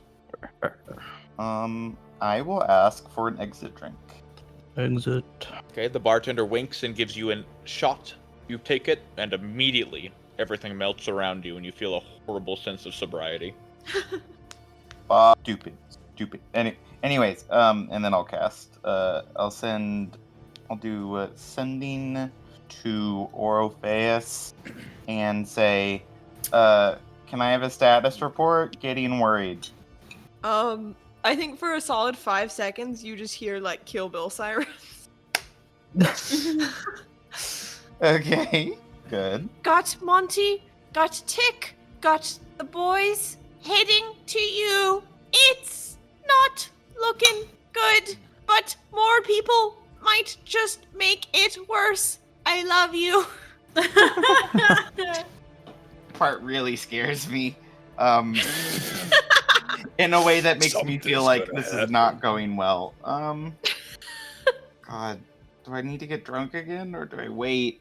I guess I should tell everyone. Oh shit. I come back. I guess to if you we go guys. out there, we might. Oh, I assume you just told us. Well, because I have to. I mean, I just mean I have to like get drunk again to go back to talk to you. So I do. I go through the sobriety journey. Alright, you go through your sobriety journey. Oh God, I'm drunk again. Oh, that sucks. Orpheus and Malagus are heading to us. I was really confused. He said that they have Monty and Tick, and I don't remember us talking about them. And the boys, I think, are coming. And Orpheus made it sound like things aren't great. We might be holing up here, but they're coming. Wait, he didn't mention gravy? I'm trying to I'm trying to think. I don't really remember, because I just got drunk and I'm drunk now. No. You just talked to him like a second ago. No, don't think mentioned gravy. Must have slipped his mind. But Well, it's 'cause not if he like took the Nonatons are. everybody, then that means gravy would be alone. But it's just for a little bit. We're crisis planning right now, because we're being hunted. But the Because we are being hunted. I don't think the Nonatons are gonna hurt Gravy, and we just need to make it back in time to feed Gravy. So, I'm sorry. No, it's fine. I guess I'm just a little worried they're gonna take him as like a hostage. Yeah. I don't know. I don't think that would be their style of plan. You know? Are they lawful? I can't really tell what their alignment is at this. They should be. Yeah, I feel like maybe they'll have somewhat of a similar morality as you do them. Okay, JK. I guess we're just waiting here. There's not much we can do. Don't want to enter the chaos. Can I go talk to the bartender? You approach the bartender. The slick-backed, black-haired man goes, "Yeah, what can I do for you?" Hey, quite a fine establishment you have. Hypothetically, if a big robot came with a warrant, looking for people who you perhaps know are in the speakeasy, would you let these robots into the speakeasy? Yes or no? Well, what my customers do is not my own business, of course. I suppose if my own personal welfare or life was at stake, I might consider it, but I make it a point not to sell out my customers. It's bad for business, I'm sure you understand. I've had a great many guards come in here and threaten me before, and no one's gotten... and the creature sort of chuckles and goes, I guess right now it's Smith. Very good. Good to know. Thank you. You'll be alright. safe here. Then I'll go back to the group. I don't believe the bartender will like sell us out per se, but I don't know how much force these hexatons are gonna threaten with, Well, I hope she does. Otherwise, isn't her safety his safety at danger? I mean, I can't really grasp, like, is this bartender the same one in like the other in like the material plane, like, is it two people or one person, two bodies. I mean, it might be fine. I don't know. I don't know. And they still have to get drunk to be here. Didn't we have to install a special part for Doolin to be able to get drunk? Yes. So I don't think they can come here. Hopefully. I mean, I don't know. Can I make like an Arcana check? For like the spell like teleport, right? Okay. Can you teleport to a plane that's like, I don't know, like described to you, you know? Okay. Yeah, roll an Arcana check for. But 15. So, you recall that teleport does have some funky rules with it, that you could technically teleport somewhere that has been described to you. It's just you have to roll a D100 and consult it. Depending on the description, you can either have if you've never been there before, just based on description, the best description in the world, you have a 25% chance of going to the right place, or if you get a bad description, you have a 0% chance of going to the right place. Okay, that makes me feel better. Otherwise, it's a botch. And it sort of falls in between that. If you have been there before, you have better odds, obviously. All right, is there anything else you guys would like to do from the bar, or do we go back to Sir? Yeah, I don't have anything. Yeah, I think we just wait. All right. So, Hire, did you take a drink to get back to all of them, I assume? Yes. Okay, cool. So you're back in the nestled sort of pocket dimension of the bar. And with that, we jump back to Orpheus. Okay. You descend the steps confidently. Okay, or at least I try. The floorboards creak under you slightly as you descend the steps, one hand gripping Ollie and Eddie, and you see them with their sheet-draped people sort of around them. It's sort of look like you're a ragged parade of heavily robed monks. This will work. The disguise is quite crude. Any normal person seeing it would be suspicious, but you think it could be enough for the enormous Hexton. Yeah, I'm just You hoping reach- we just like don't proc their curiosity, since they're looking for a Doolum, and we're just a bunch of humans. So you reach the last step, Orpheus, and you scan the ballroom and inner room, and you see it, the Hexton, standing just about filling the front doorway, towering and still. You see sunlight from the open door backlights the creature, casting a long, symmetrical shadow that reaches all the way to you. 5 of its 6 arms are at rest, but the 6th seems to be holding up that familiar, massive scroll unfurling toward the ground with printed glowing script on the front of it. You see that the creature is showing this to the inn's front doors one who just spoke to not 2 minutes ago. She's standing looking at it, almost paralyzed by the amount of information, her eyes wide and reading over. Do you want to make for the front door? Walk slowly, casually, towards the front door. Ha ha! You're really funny, Eddie. You walk forward. Give me a deception check, please. Raw I am, sir. Raw I am. Yeah, advantage. Yes. Okay, 11. Okay. You approach the front door.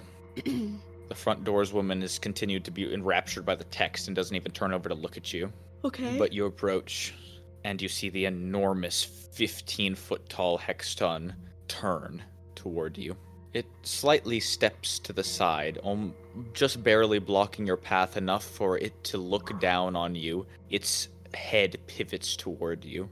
You get a closer look at it. As with any creature in this bar, who just seems to look at it in sort of a strange, compulsory glance, seeing a creature this large, you can't help but stare at it for a moment. And you see something odd. Its head, has a face, as you can see the chiseled jawline and neck, but there are no facial features at all. It's completely and utterly smooth. You look at it closer. It's sort of hard to see around these 2 enormous glaring headlights on the top of its head. In fact, looking them directly, you nearly go blind and have to sort of tilt your head down to avoid them. But you just barely see up close and personal that the headlights seem to be just above its face, sort of like high beams near its forehead. Up closer, though, you see something interesting. Dozens of small blue lenses sliding across its faceplate like cameras. Huh. Each one seems to Okay. focus on a different point of view. One looks at your face, another looks sort of at your heartbeat, the drape of the sheets behind you, the gait of the smallest figure tick. The eyes seem to sort of glaze over your body, looking at your hair, looking at your head, looking at the satchel you have on your side. And then you hear a voice in your head. Yeah? It speaks, not loud, not angry, very simple and pure. Entities unregistered, local census inconsistency, presence noted. Okay. The creature almost moves to let you pass, but then it stops and tilts its head a degree toward you. You hear a voice in your head. Designate yourself. My name is Oro. I'm from Valhalla. I'm a knight. I'm a human man. You feel an intense urge wash over you, a feeling, an uncomfortable mental pressure, Orpheus. Run over your body. Can you please roll for me a charisma saving throw? Oh, Mason. No. Oh. Gotta see this roll live. No. 11. -1. Yeah, -1. Just like all my other important rolls of this interaction. Unfortunately, you fail this saving throw, Orpheus, as you feel something wash over you and you feel compelled to tell the truth. Yeah. A zone of truth, it washes over you. You hear that simple voice in your head again. Correction. Designate yourself. My name is Oro. I'm from Valhalla. I'm a knight. I'm a human man. I'm also a ghost, though. Do you feel good about human man? I feel great about human man. Hello? Oh The my human god. For the man part. Yeah. No, I was on the human part. Oh. No, I feel good about human man. I mean, I'm a human ghost. All right. I'll take. I just want to make sure that's what you believe. You're not a ghost. I think you're it is. human. Well, and I also think like specifically from last night, Oro was feeling more aligned with being alive rather than being dead. So, but like extra human now. But yeah, I didn't mean that as a lie. All right. The creature nods, accepting your designation, and then you see one of its small arms unfold, no longer an enormous pincer, but rather a quill arm. The quill hovers over the scroll in front of it that the woman is continuing to read, and you see some notes quickly jotted down in perfect Times New Roman font. I'll pull my Waterdeep papers out of my bag and show them to it. So these are my official papers. They're not fully accurate. They say some weird stuff, like they made up a last name for me, which isn't my last name. You hear the quiet voice in your head. No need. And you see a polite pincer palm facing toward you in a polite gesture. The quill finishes, and you can just sort of read around the corner that it seems to be written about you, but you can't read much more without having to really crane your neck. So it was nice to meet you. It probably senses I don't fully think it was nice to meet me, but I guess I'm hoping it won't know the extent. The arm retracts, the quill returns, and you see the front desk ladies turn toward you, Orpheus. Finally, I look at her, I push my goggles up onto my forehead, and I give her crazy eyes. Would you like to give me an intimidation check, please? No, it's more desperation I'm trying to convey. Oh, crazy eyes. Yeah, I'm hunted. I'm a man who's been hunted through 2 drunks. Give me a persuasion check, please, and I would like you to roll this at disadvantage because you're not using your words. Yeah, that makes sense. Holy shit, did you see that roll? Huge. What'd you get? What'd you get? That was 2 19s, so it's 21. Holy Damn. shit. You look at the woman, she looks scared. She is also staring down the barrel of a 15-foot tall metal monstrosity. This thing barely fit in the doorway, and this was double wide, enormous doors fit for parties. It is huge, and its giant brass body looks like it likely weighs tons. She looks over at it, but looks at you, though, and sees the pleading in your eye, looks back at the creature, who now steps out of your way, Orpheus, to let you quickly scoot past. I'll say, yep, I'm just going to hurry on my way. If you wouldn't mind letting me go, then you can get on with your business as you need to. And I'll say this looking at her. The creature slightly moves out of your way, Orpheus, allowing you just enough room to sort of squeeze past. You do so with your robed monks following quickly behind, Eddie and Ollie giving you a as you go step out. What the fuck was that? And you hear over your shoulder as the front desk woman speak to the enormous creature. I'm sorry, I don't know this name at all, and I've never met these people. Oh, that wasn't what she was supposed to say! The creature speaks, and you see her sort of stumble back as you take a couple steps out of the building. Correction, you hear out loud. Okay, And here's he how this is going to slowly work. stumbles as she goes to speak again. What is the name of the bar our friends are at? The Quicksilver Liberty Bar. Okay, can I see Malagus from here? You see him. He's across the way. He seems to be waving his hands at you, and now he's flashing the number. Okay, do you see that man there? Eddie, Ollie, Tick? You know him. He's Malagus. I know you have a checkered past, but you need to go to him and he'll get you to safety, okay? Right, we could do that. We're supposed to trust that guy in? I mean, don't... yeah, trust him good enough, but don't take anything he gives you. I mean, like Right. drugs. You can take his money if he's giving it to you. I mean, don't steal from him. Yeah, right. Thanks. Okay. And the one you should really trust, there's a big hippo guy, Jaya. You met him before. It's him, really. And the guy in the apron also. The little kobold's nice, but, you know, maybe think twice before you do what he tells you to. Okay. And here's one other thing before I go. I'm gonna hand each of them 15 gold pieces. I wish you the best. I hope we see each other again. Make You good hand each choices. of them 15 gold pieces. Are we going to see you again? It feels like a goodbye. Yeah, I'm not. Yeah, bye. It's been good. I hope they can help you out. Shit, well, don't fucking die, you idiot. You come with us. Where you going? No, I'm going to be fine. Go on. Get out of here. Go to him. Fuck, alright. The two run off, dragging Tick and Monty along with them, moving at half speed because they're carrying people, so they make their way slowly to Malagus, who sort of stands in place and eventually begins sort of trotting toward them, confused. Orpheus, you turn back to the bar just as the woman begins to speak out loud, and you see a horrified look on her face, tears streaming down her face as she cries silently. I did see them. This one here, just, And the creature stands there. I'll walk in. Leave her alone, okay? I know more than she does. The creature slowly turns back to you, and you hear that same simple voice in your head. Designation Orpheus. Path deviates from previous behavioral trend. Request answer.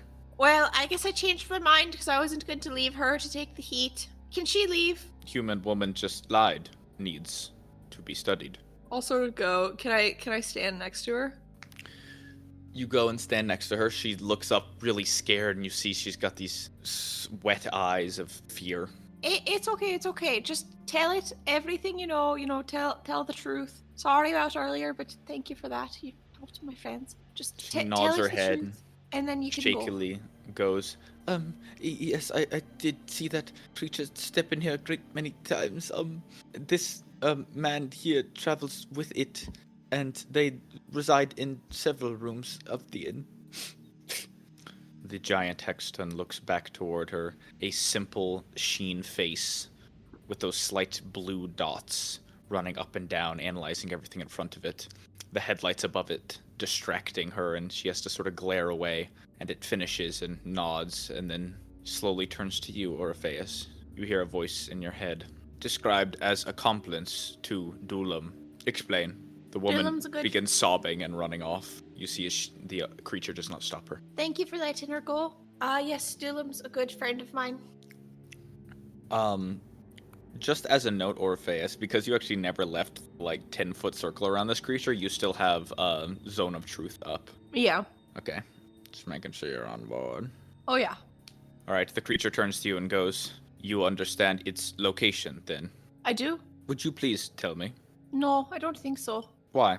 I think you'll hurt it, and I don't want you to. Are you aware of its deeds? Many of them, but I don't know if I'm aware of the ones that are making you follow it. Would you like to learn? Yes, I would.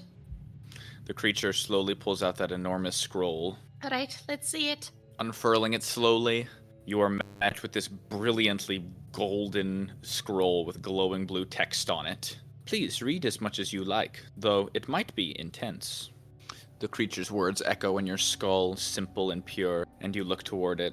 So obviously I genuinely want to know, and I'm trying to buy time for my friends to get away, so I will just sit down and start reading it word by word.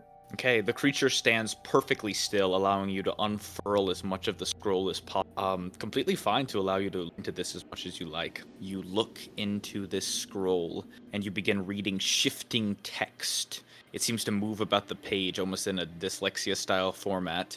But you can see it's actually physically moving, pulling itself off and placing it in other places, these perfect letters and runes and sigils. This document is magic. And just as you begin to read it, your vision begins tunneling. You Oh my god. almost can't pull your head away from it, and the sound around you dulls and dulls. A vision begins to overtake you.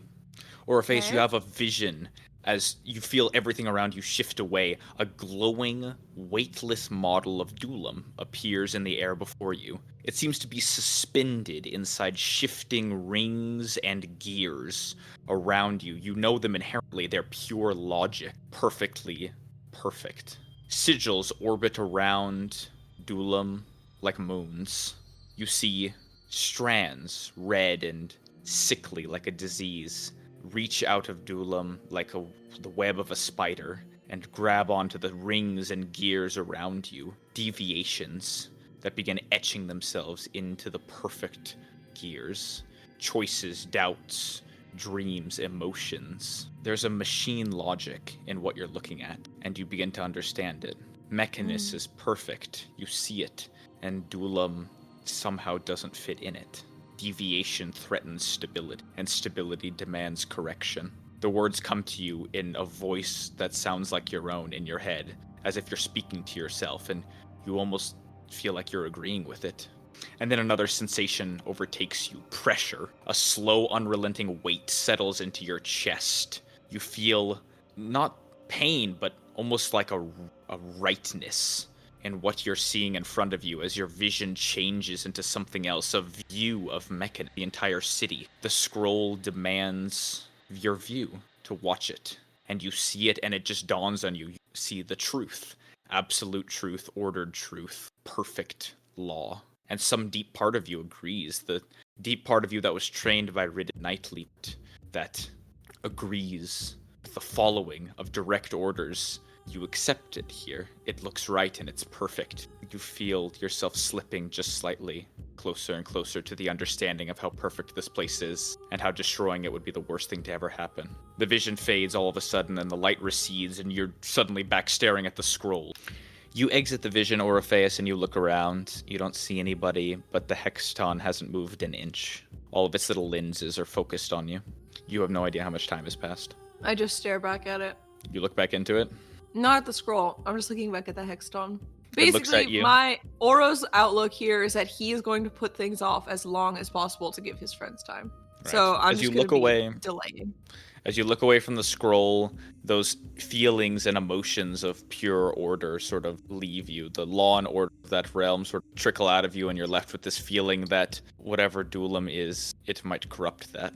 It's a strange feeling, not one of your own. You can tell it's almost an emotion placed in you, but it's still an emotion that you feel strongly. It's odd. The creature looks at you and you hear the same quiet voice in your head. Do you understand now? You've read the law. You understand? I understand.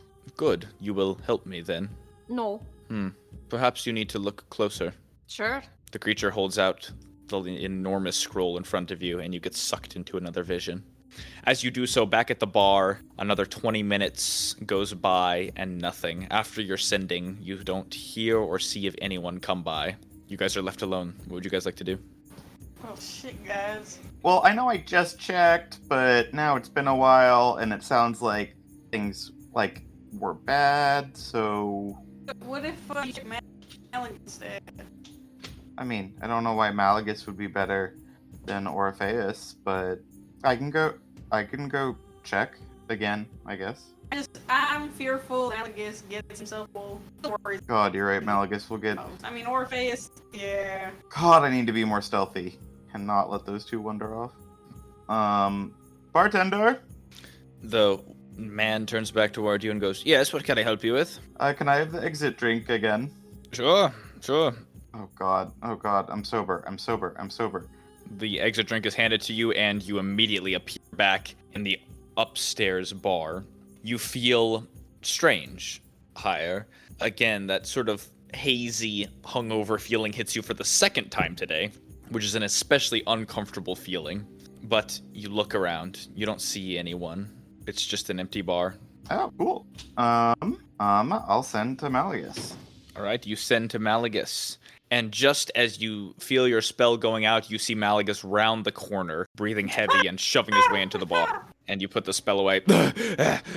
Jesus fucking Christ, sire. Oh, fuck. And he stretches out his back and curls over. I ran as fast as I could. Oh, Everything's bad? the boys are on their way. Shit, we need to get everyone. Orpheus, Orpheus went after one of those shitheads alone. What?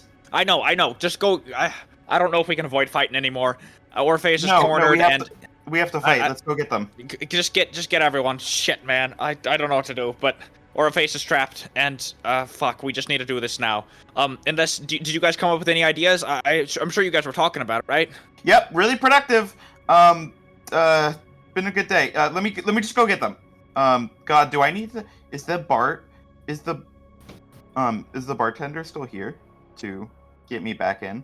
The bartender is still here, the same older woman who gives you another shot. You go down a little tipsy, and this being your third time, you're really starting to feel bad.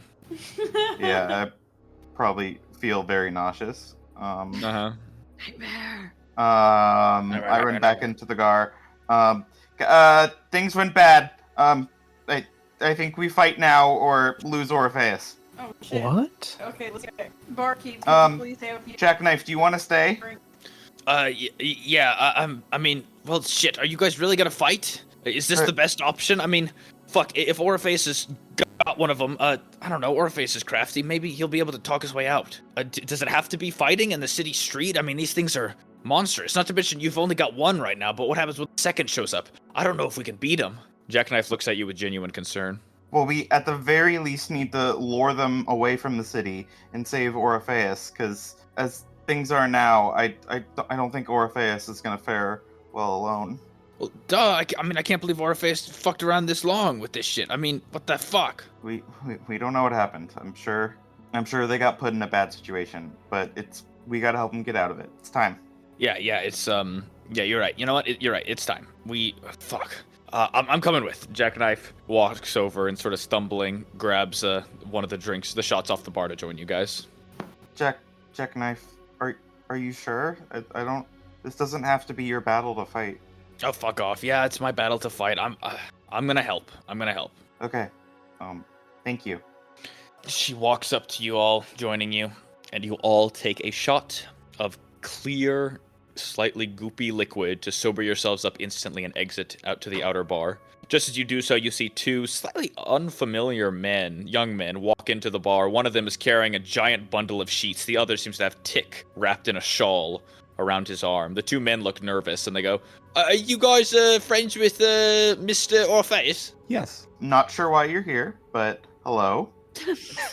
Yeah, I'm not sure why we're here either, alright? We were sent to drop off these shitheads. And one of them sort of turns over, who you can tell looks very ill in his hands. Monty has a sort of wet forehead, and he looks like he might have a fever or something. And Tick wanders over too. Thank you so much, boys. I'm very glad they're safe. I really appreciate that. What happened? Well, we were trying to escape, and Orpheus gave a nod to the like a hotel manager who took the fall for us and lied, but fuck, man, that idiot, he went back in to try to save her, and anyway, he's probably still there with the big-ass fucking robot. I don't know what he's doing, but shit, those things are scary, they're giant, they're fucking big, and there's a second one around here somewhere. Malagus was just saying, oh yeah, I didn't even fucking tell you guys, I saw the second one in the city looking for us. I guess they split up. That's good. If we can attack them one at a time? I mean, if you want, but me and Eddie here are not gonna help. I'm sorry, I wish we could. Yeah. I get that. Listen, we're just gonna lie low around here, alright? But if you see Orpheus, just give him a shout for us, alright? Fuck, I hope that shithead didn't get himself killed for us. I will say, I could cast Banishment on the creature from afar, and then we take the minute to run, and prepare in a place we can fight them? Samir speaks up. That is a great idea, Hire. That could get Orpheus out of that jam, and a minute isn't a long time, but it could be enough for us to at least get out of the city. Do we want to leave the city or fight it here? I think out of the city. Yeah. Okay. Let's go then. I guess trying to move with some stealth, but speed as well. Gonna try to find them. All right. The group of you guys go running off through the streets back to the Flaming Boar. Meanwhile, Orpheus, you remain with the giant Hexton. Yeah. Yeah. You see more visions. They cloud your every thinking. It almost escalates a deeper layer. Mm-hmm. It's odd, even though the creature explains that viewing this will make you understand more what exactly Dulam did wrong. You don't see any actions or behaviors of Dulam itself. Instead, you just continue to see the shape of Mechanus and how perfect it is, and then you continue to see this sort of outline of Dulam and the sort of ragged, almost human-like imperfections that it seems to spread throughout the entirety of the lawfulness, like a sickness. Mm-hmm. You feel more pressure in your chest, like you can barely breathe, and you slowly go in and out of this sort of dreamlike state. Orpheus, could you please roll for me a Constitution saving throw? Yeah. Actually, I misspoke. I want a Wisdom saving throw from you. That's what I want. Okay, a little meaner. Oh, yeah. Oh, I know. 11. No, sorry, 8. 8. 8. 8. 8. All right. As you look upon this a second time, and then a third. Holy shit. And then you come out of it a third time, and you look around, and your head is starting to ache, staring into this almost gate into pure planar energy. The law of Mechanus is written right upon this script, and it's burning holes through your eyes, and it aches. But you look around, and you still don't see your friends, and you look at it a full time, and you continue to see these swirling visions, and this time, as you come out, you feel blood on your nose, and you take a total of 12 psychic damage as you fail a saving throw. Okay. The creature looks at you, and then very carefully you see one of its arms reach over, grab a table napkin, and hold it up to you, offering it simply. Thank you. I'll take it and pinch take my it. nose with it. Blot the blood Oh, around your God. nose, and you hear the creature's voice in your head. You've certainly seen enough. Any more, you might hurt yourself further. Please cooperate. This is for the best. What do you want me to do? Give me the exact details and location of Dulam, your autonomous companion. No. I'm No, sorry I to hear you won't say do- that. Yeah. You refuse to assist me because you consider yourself an ally of Dulam's, is that correct? Yes, sir. Then unfortunately, that makes you my enemy. Yeah, I suppose if that's how it is, that's how it is. Then by the laws of Mechanus, and you feel another surge on your head, you look up and you feel fear, immediate and overwhelming. You don't even get a second to think about it, but a fear that this thing is strong and powerful, and you certainly couldn't face it alone.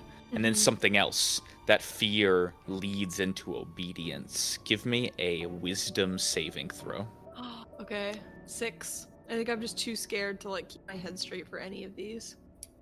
All right. You feel a strange sensation wash over you. Orpheus, as a powerful spell, seems to dig deep inside of you. Unfortunately, your roll was a failure. Yeah.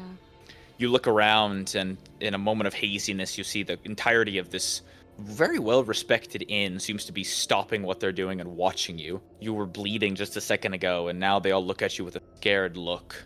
Something's wrong, and you can tell that this is sort of a horrible thing that seems to be happening in this space. You look back over in the haze, and you feel the spell, Chaos, come over you. Gay. Gay ass. Gay ass. Okay. Gay ass. This gay ass is extremely... This gay ass that comes over you, Orpheus, is less like a spell and more like a contract. It is extremely vocabularily complicated, Okay. filled with clauses, conditions, tasks, and subtasks. The entire thing is a logic trap. Overtly malicious, you can tell, but nevertheless layered in law. I will send this to you privately for you to Okay. hold on to.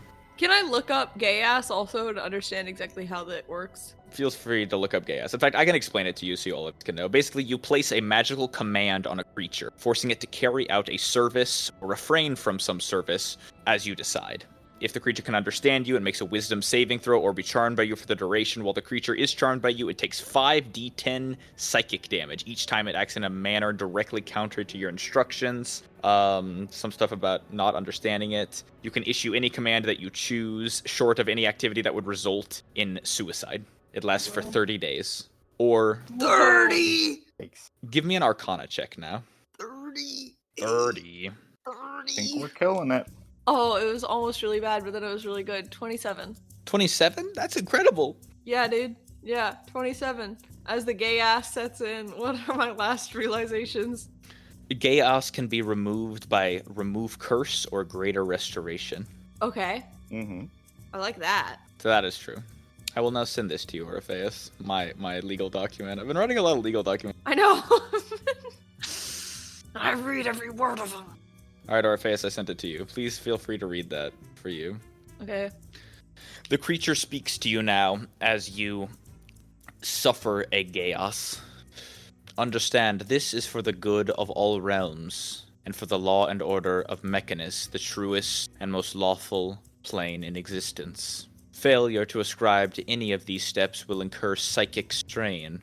Additionally, if you commit any acts of violence against myself or any Mechanus creatures sent here for Dulam, I shall have no choice but to harm you. However, since you have done no harm to me physically, I shall not touch you. You shall instead return to Dulam and follow at your commands as given. Do you understand? I understand. Excellent. I am finished with you now.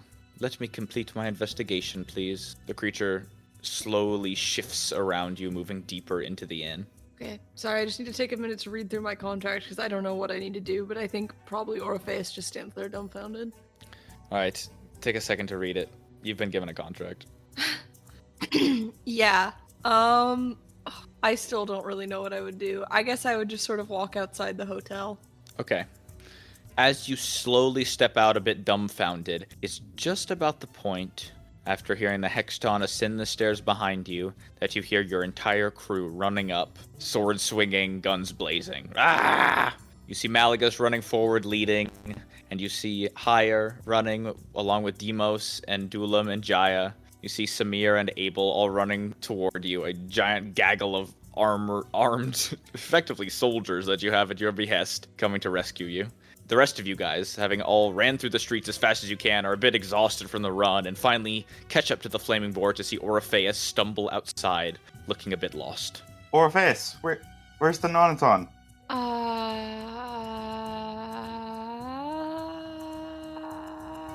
Ooh. It just walked that way. I point in the direction I saw it go, which was deeper into the hotel, right?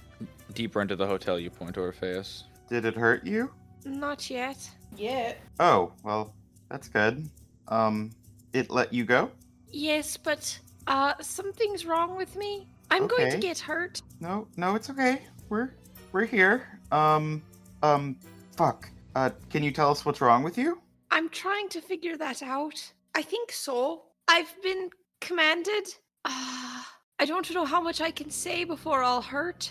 But here goes. It did something to me, put an order on me. If I break any of the rules, it'll hurt. I Okay. think I can tell more. I'm just going to go for it. If it hurts, so be it. It gave me an order to remain within 300 feet of Dulam for at least 1 full hour every day. And also it said that once per long rest, I have to disclose one verifiable fact about Dulam's nature, origin, past behavior, or constructed purpose to Hexton Unit 8, which is strange that he's Hexton Unit 8, right? Because there's only 6 Hextons, or there used to only be 6 Hextons, according to Dulam. Dulam, you can correct this. It's the square of 36 Yeah. hextons. Oh, okay, cool. There should Wait, be if I'm- 36. Or 30. 36, okay. And if I act to protect Dulam from direct harm or apprehension by a Mechanicus agent, I'll hurt. And If Dulam's soul becomes detached, corrupted, or partially absorbed by another entity, I have to intervene or retrieve the soul fragment by any means available. And I must make certain the soul fragment is intact, undamaged, and safe. That part is surprising to me. I thought the Nonatons were here to kill you. They just want information on Dulam now? I guess so.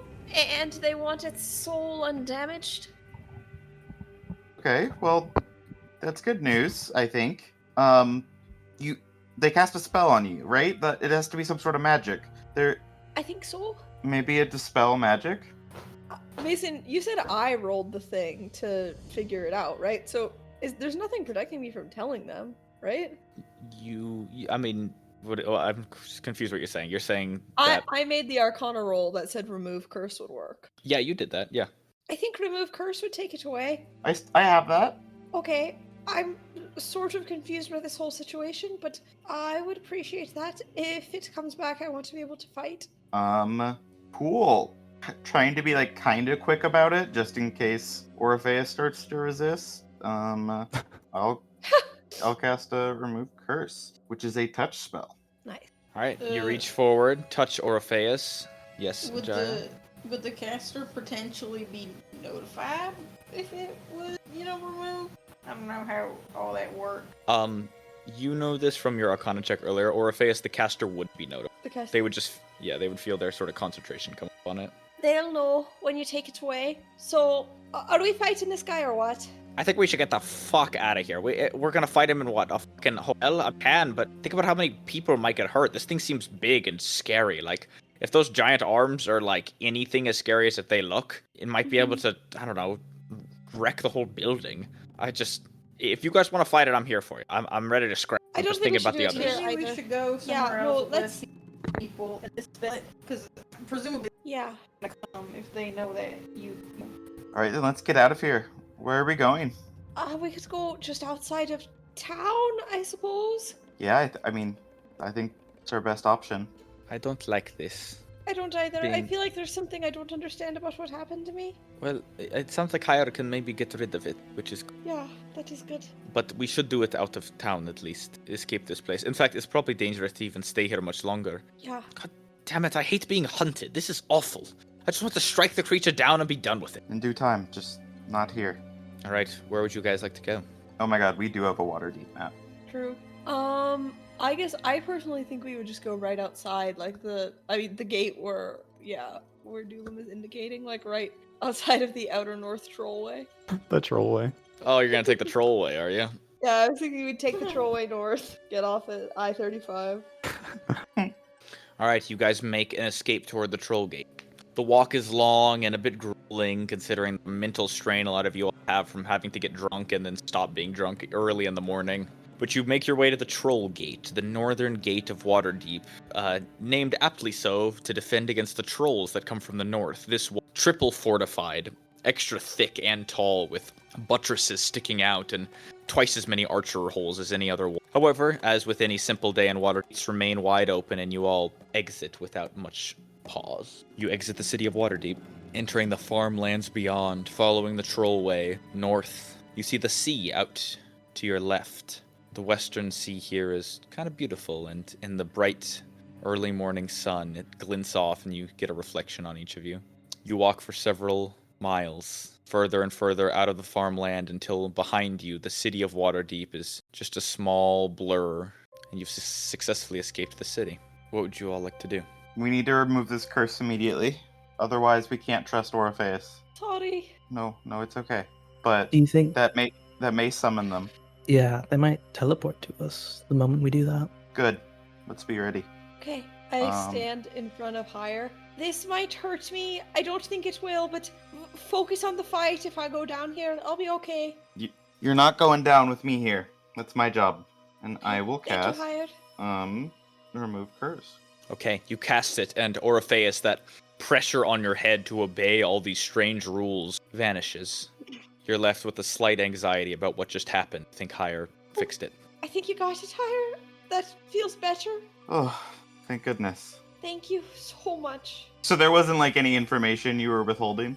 No, I really told you everything. I was just really scared that anything I said might get the, don't help Doolam thing pinged off. Interesting. I guess I just am surprised they didn't hold a tighter leash. Unless they know, wanted this to happen.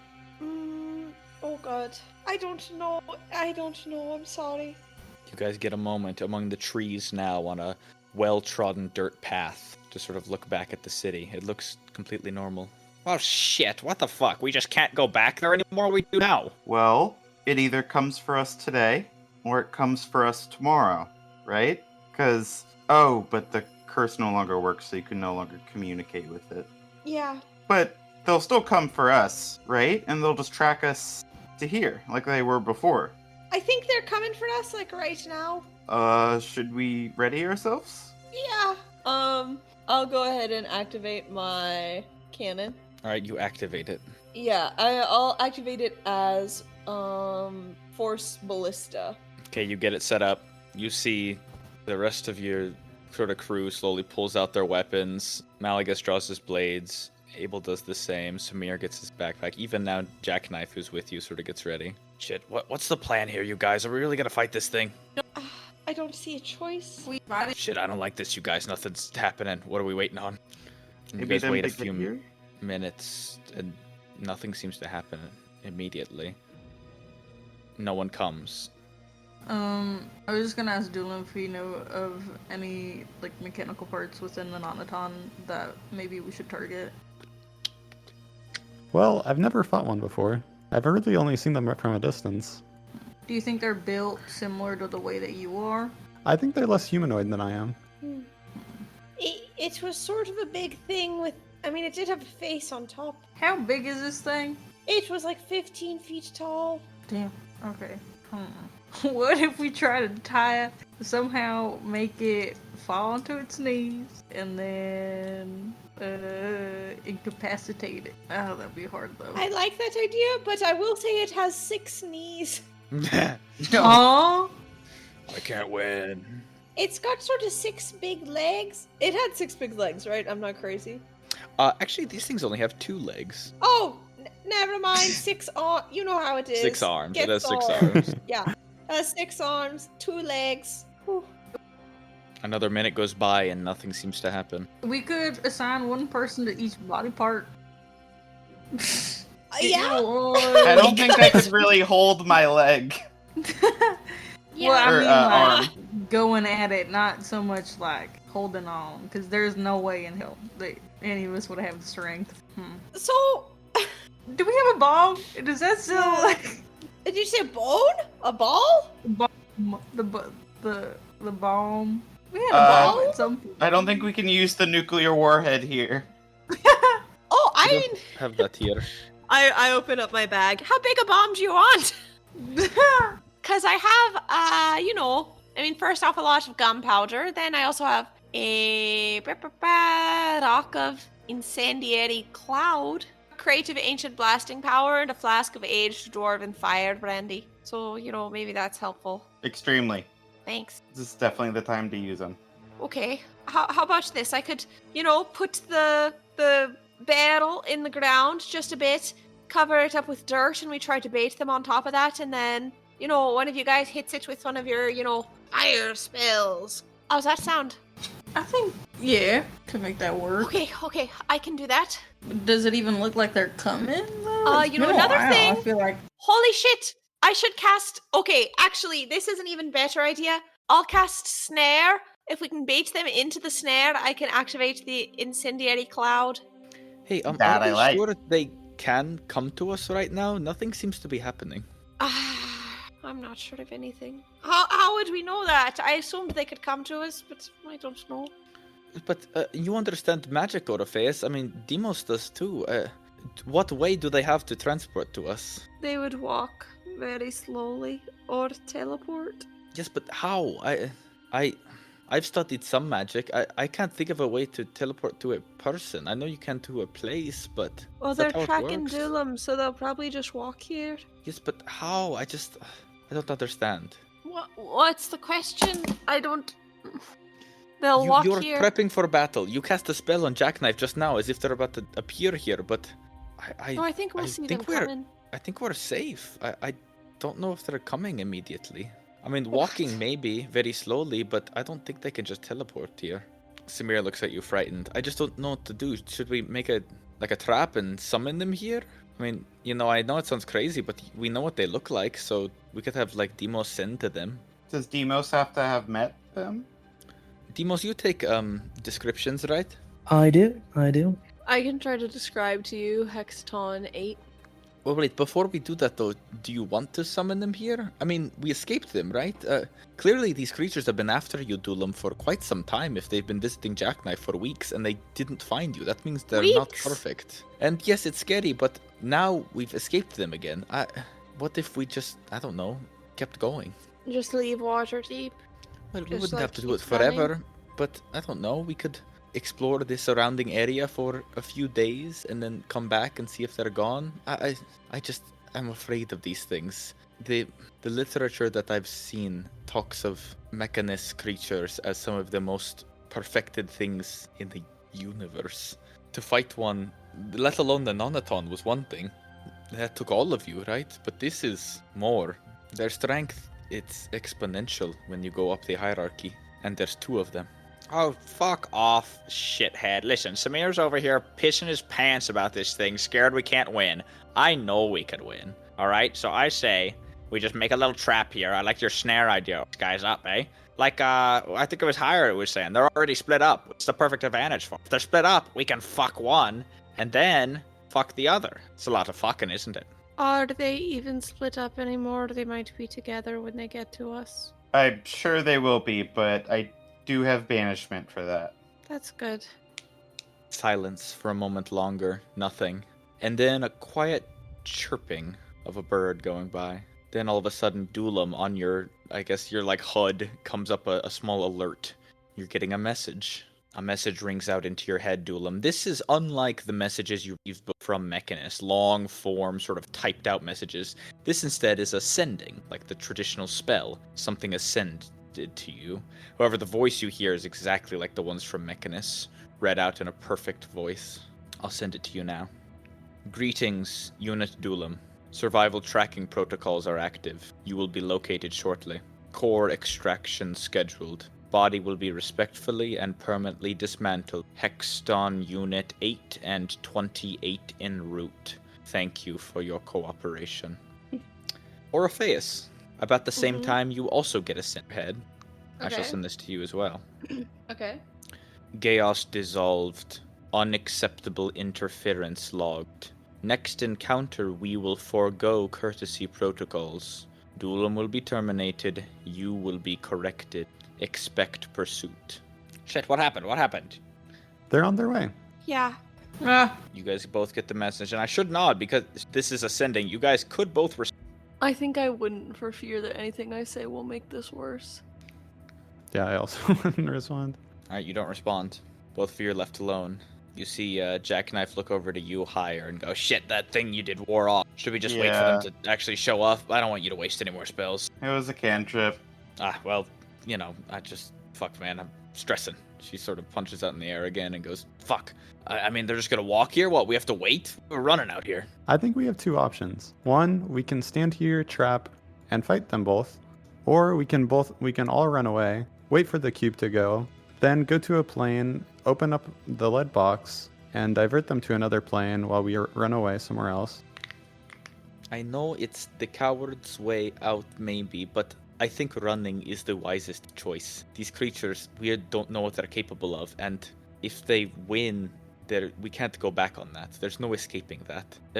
I know they might keep chasing us for a while, but Dulam's idea is sound. If we, say, take it to the wefts, one of the buttons on that cube, we can dump the tracker there.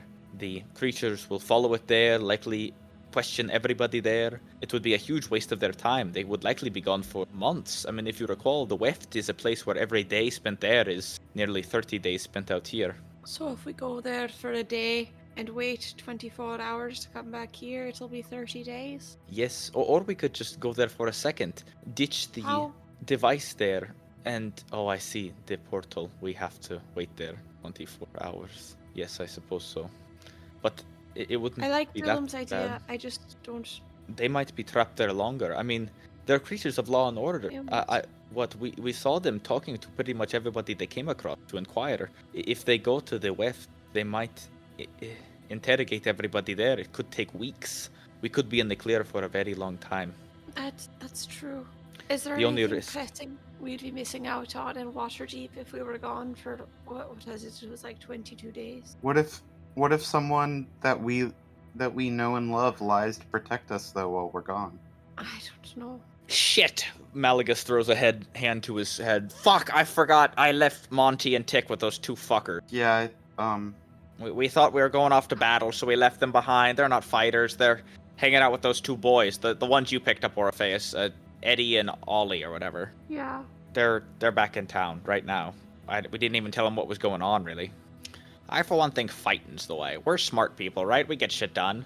I mean, you know, there's a chance it might go bad, but realistically, when have we ever lost a fight? Am I right? I mean, the Nonaton we all fought when... Hell, I didn't even know how to do this. And he creates some sparks in front of him and sort of nods and smiles real big. Look at that. That's pretty cool. And we didn't nearly have the numbers we do now. I mean, hell, Jaya showed up halfway to that one. I trust Dilum's judgment. If it thinks we can win this fight, I'll fight it. I don't want to force you guys to do anything. I'm the one that got us into this. Dilum, we're friends. You didn't get anyone into this. This is a situation that's happening to you, and we're going to help you through it. I don't have as much information as you, so I don't know the best way to get through it. What do you think? I do think we could win, although I do think it would be very difficult.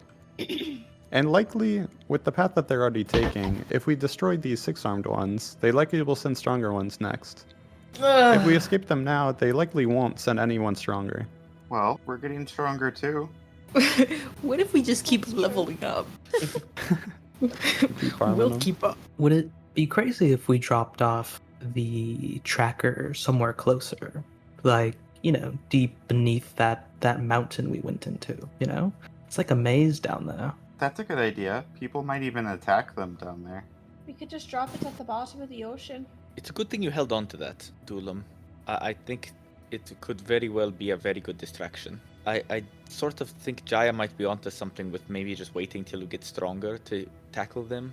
Just because right now, you know them better, Dulam, but I don't think we could escape this without at least 2 or 3 of us dying. Samir looks so hard at the group. I don't know if that's a risk I'm willing to take. Maybe with traps or with, I don't know, some sort of conniving strategy, we could beat it, but I don't know. I guess, can I make my own insight check, like, from what I know about these things, and then our own party to see how I think we would fare? Okay, give me a, I guess an insight check. 19. That's pretty good. So unfortunately, like you had mentioned earlier correctly, you really don't interact with Hextons a lot in your line of work. They were your boss's up several degrees. So really all you ever did was sometimes see one of the 36 moving about Mechanus. The following things you know sort of intrinsic to Hextons. First off, they can fly. No. Second off, they can move a lot faster than 10 feet if they want to. You've seen them fly around up to 60 feet per round when they need to. Ooh. They can get pretty fast. Chat. We're cooked. Running into You also- higher, we kill 'em. You also know Hextons are specifically made, not usually to be enforcer droids. Those are usually non-autons that go out into the force things. Hextons are usually more of the oppressor types.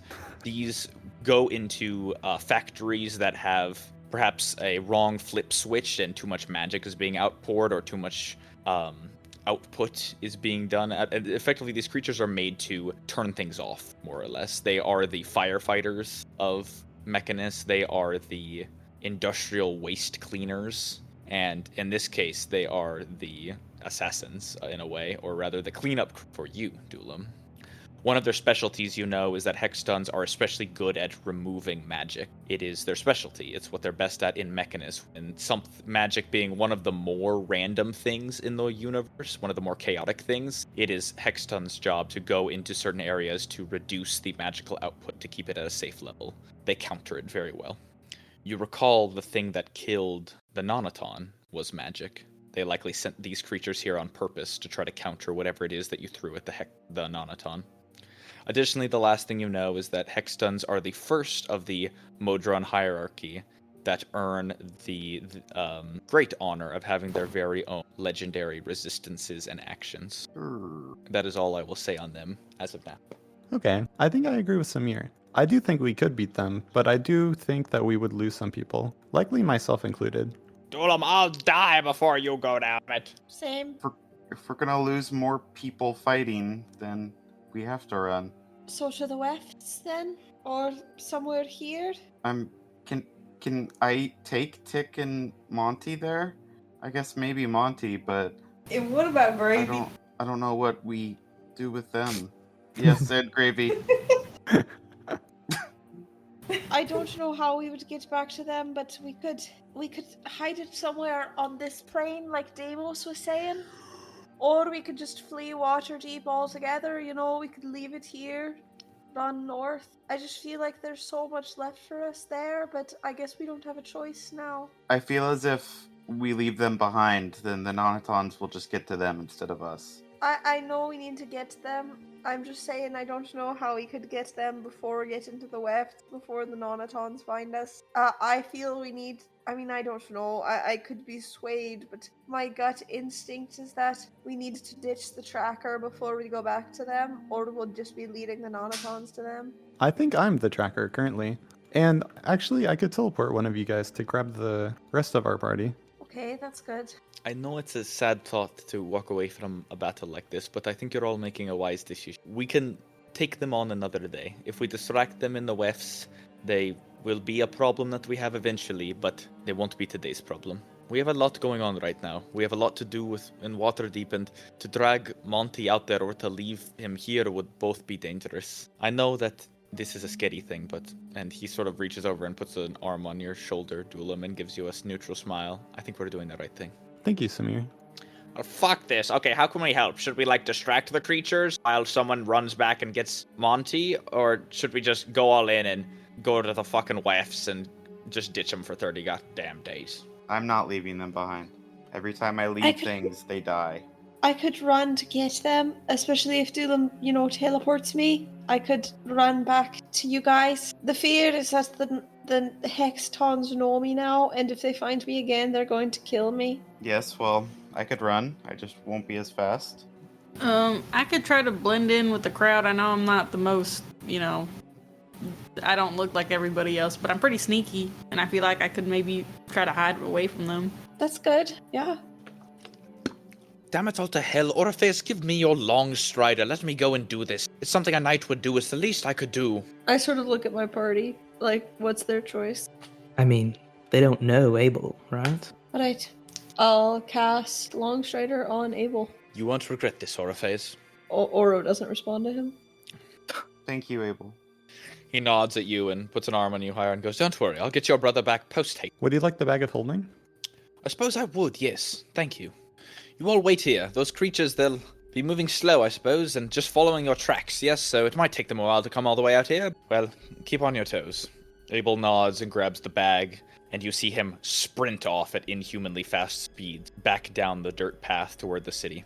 You all, at sort of the top of a hill, get a chance to watch him run off and watch the city beyond. Jeez, well, this fucking sucks. I don't want to have to walk around with a fucking eye over my shoulder all the fucking time, thinking about when the next time these creatures are gonna come back to fucking kill us. I mean, shit, man. I know. That's what I was trying to avoid. Yeah. I mean, this was the right decision. Sure, fuck it. I mean, god damn it. I just fucking hate this shit. Well, too, after the man. next couple of days, we should be able to divert them. Yeah, you're right. And then they'll be off for a while, but they're gonna come back, right? Like, I don't know, they seem pretty smart. Most likely. They might be an inevitable future, but I guess we're just not ready yet. That's okay. We can face the future. Scarier things have happened, and now that they've lost the element of surprise, I think we're already have an advantage. Yeah, that's true. It's true. I'm sorry this happened so suddenly. And with that, Jackknife sort of pushes in and goes, "No, I'm sorry this happened so suddenly. God damn it. I'm the cause of this. If I hadn't have told you guys this shit, in fact, fuck, if I just avoided you when you came to the goddamn town, they would have bothered me every once in a while, but then you would have been safe, and none of this would have happened. It was my fault for talking to you guys and putting this shit on you. I know you've got a lot already going on, and fuck, man, I just... I thought it would be easier than this. So, I mean, I Jackknife, can't go back... Yeah. They would have held us back from not going to you and having seen you while we were in town. It's not your fault. Does that mean I can't go back to my bar for at least another month? It won't feel that long for you, but it will for everyone in Surcad. Damn. More lost time for us. Well, listen, I was thinking about that. Yeah? This was my fault, right? And, oh, you guys have so much shit that's going on already. What if I do it, all right?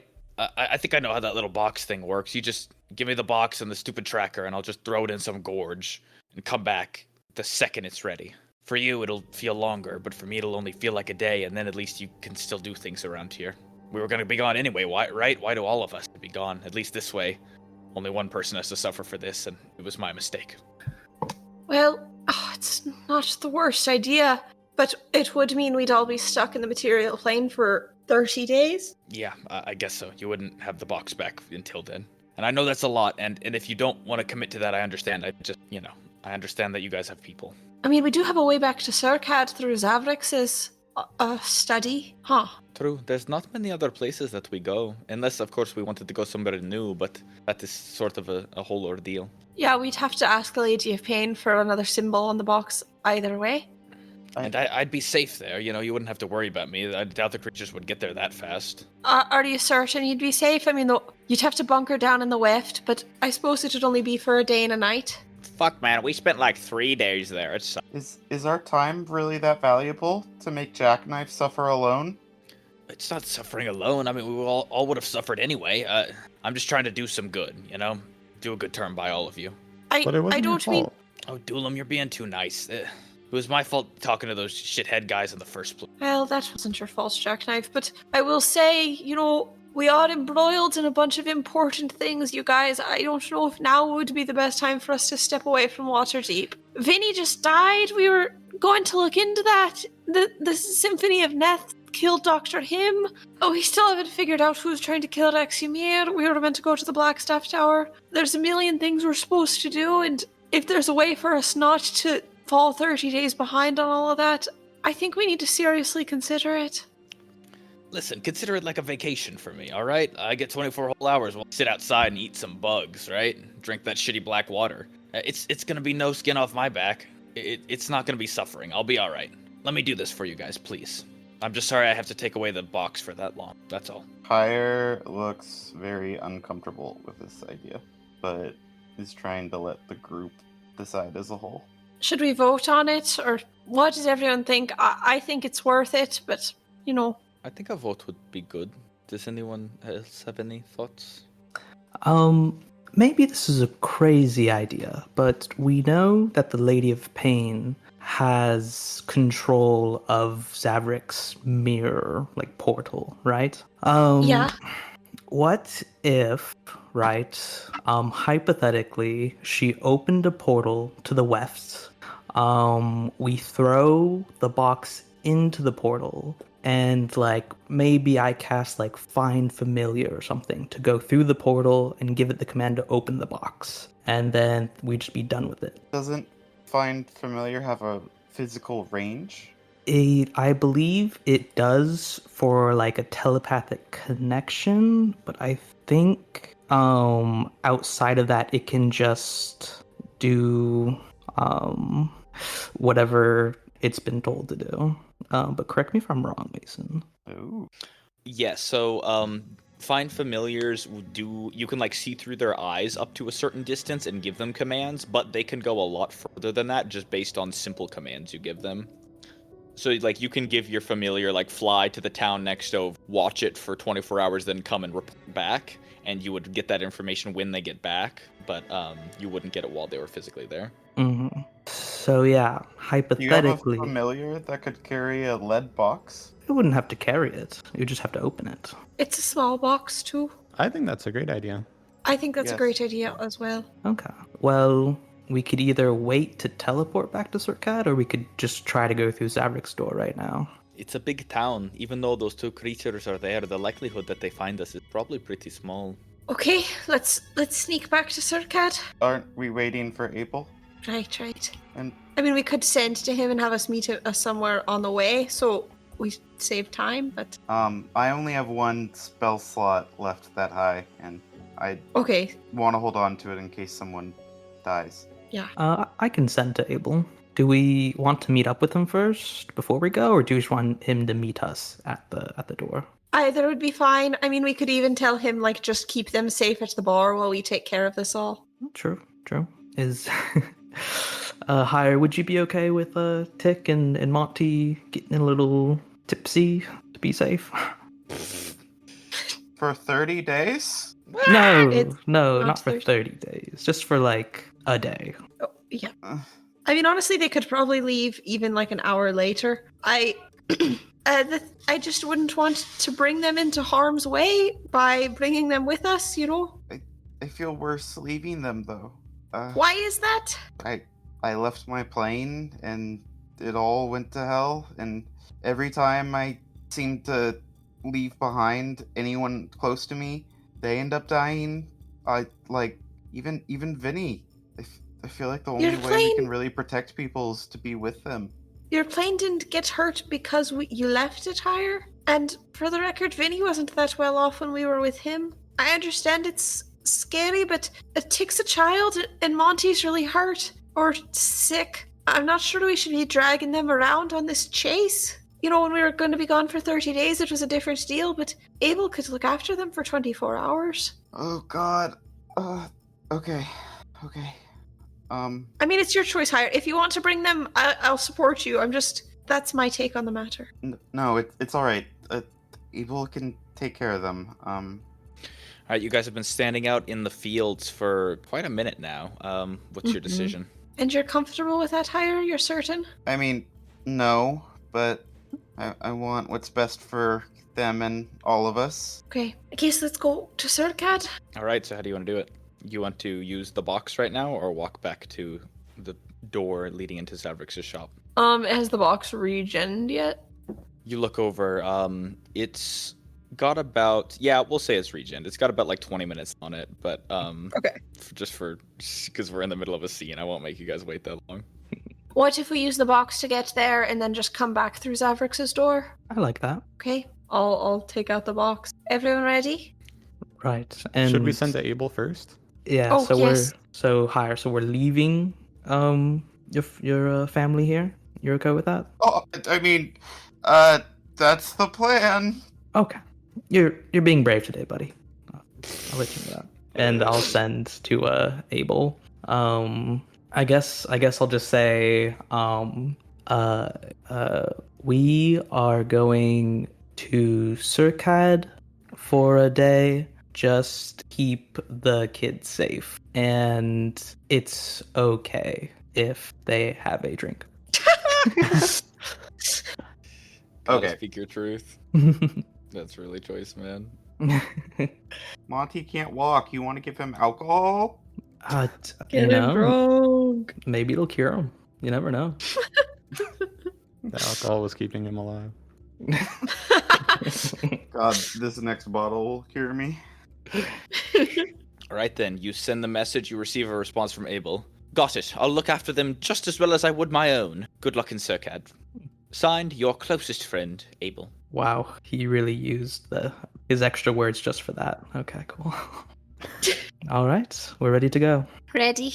All right, you guys slam the button, all of you grabbing hands. Jackknife joins, so too does Samir and Malagus, and as well, the entire group of you guys, all wrapping around and waiting the minute it takes for the voomp magic to take you to the base of Surcad. That horrible feeling of time dilation really hits you now, as it was, afternoon in Waterdeep, and now as you arrive to Surcad, it is just early morning.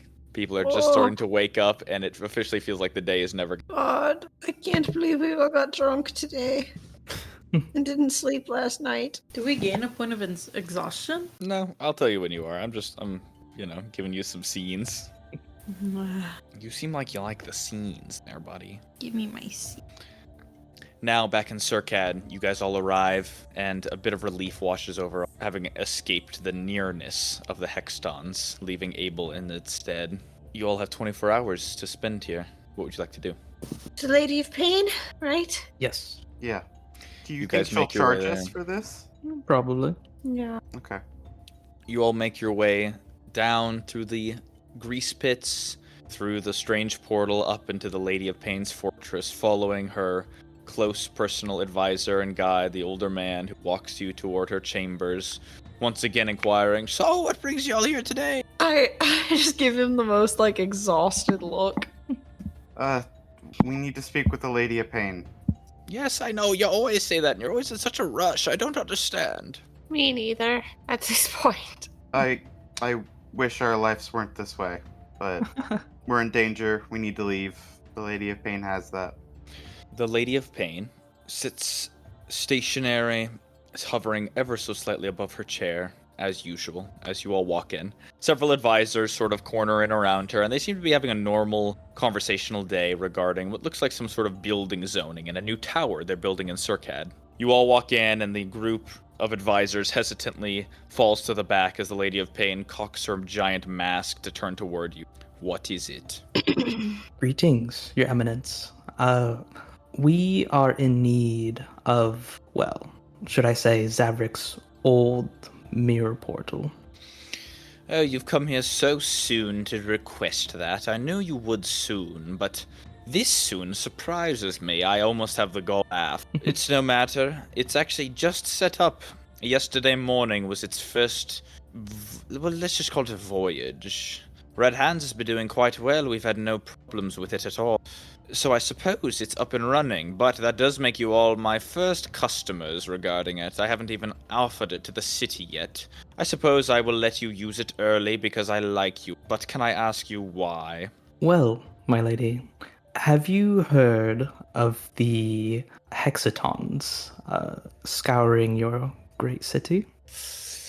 Yes, I have. Unfortunately, those creatures come from a place that I wish not to meddle with. You are not going to tell me they're here for you. Would that would that be such a horrible thing? So the right answer is no. I'm not gonna tell you that. For me, no. Yeah, no, not for me. I see.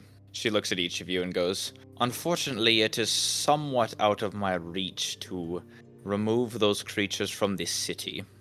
It's best to let them do what they want, finish their silly investigation, go back to their home empty-handed. Now, if they're after you, that does complicate things. You see, I like you more than them, and gosh, does that make my job hard, doesn't it? How does this portal have to do with it?" Oh, well, we simply wish to, let's say, prolong their investigation just a bit. I see. Divert them, throw them off the scent, as it were. What, are you going to chop off Dulam's leg and throw there? Something like that. Said anything about Doom? Who could possibly guess that? Do try not to hurt my little assistant too much. She waves a sort of petty hand at Dulam. Oh. I do care for him so much. Right, well, the typical fee that I was going to open this particular mirror with was a base fee of 5,000 gold pieces. Oh. That is for precision targeting commanded by a experienced planar traveler, Red Hands.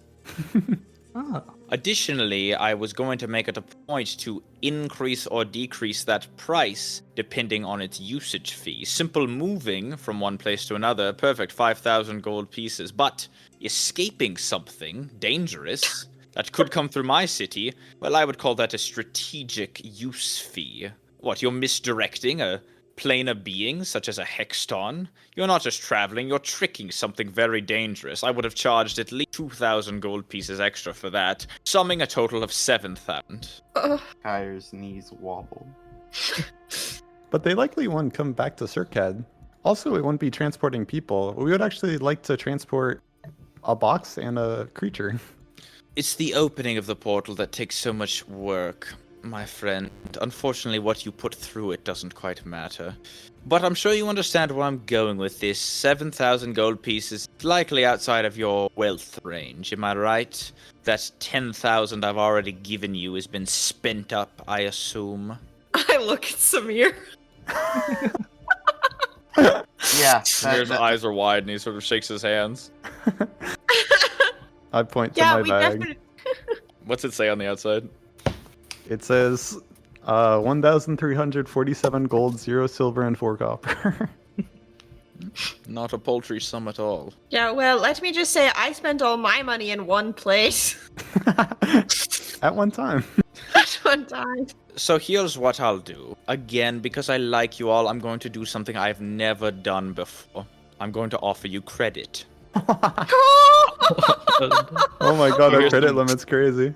Oh no. You hear some whispers go out through the crowd, even some gasps from the advisors. Credits from the Lady of Pain? How unruly.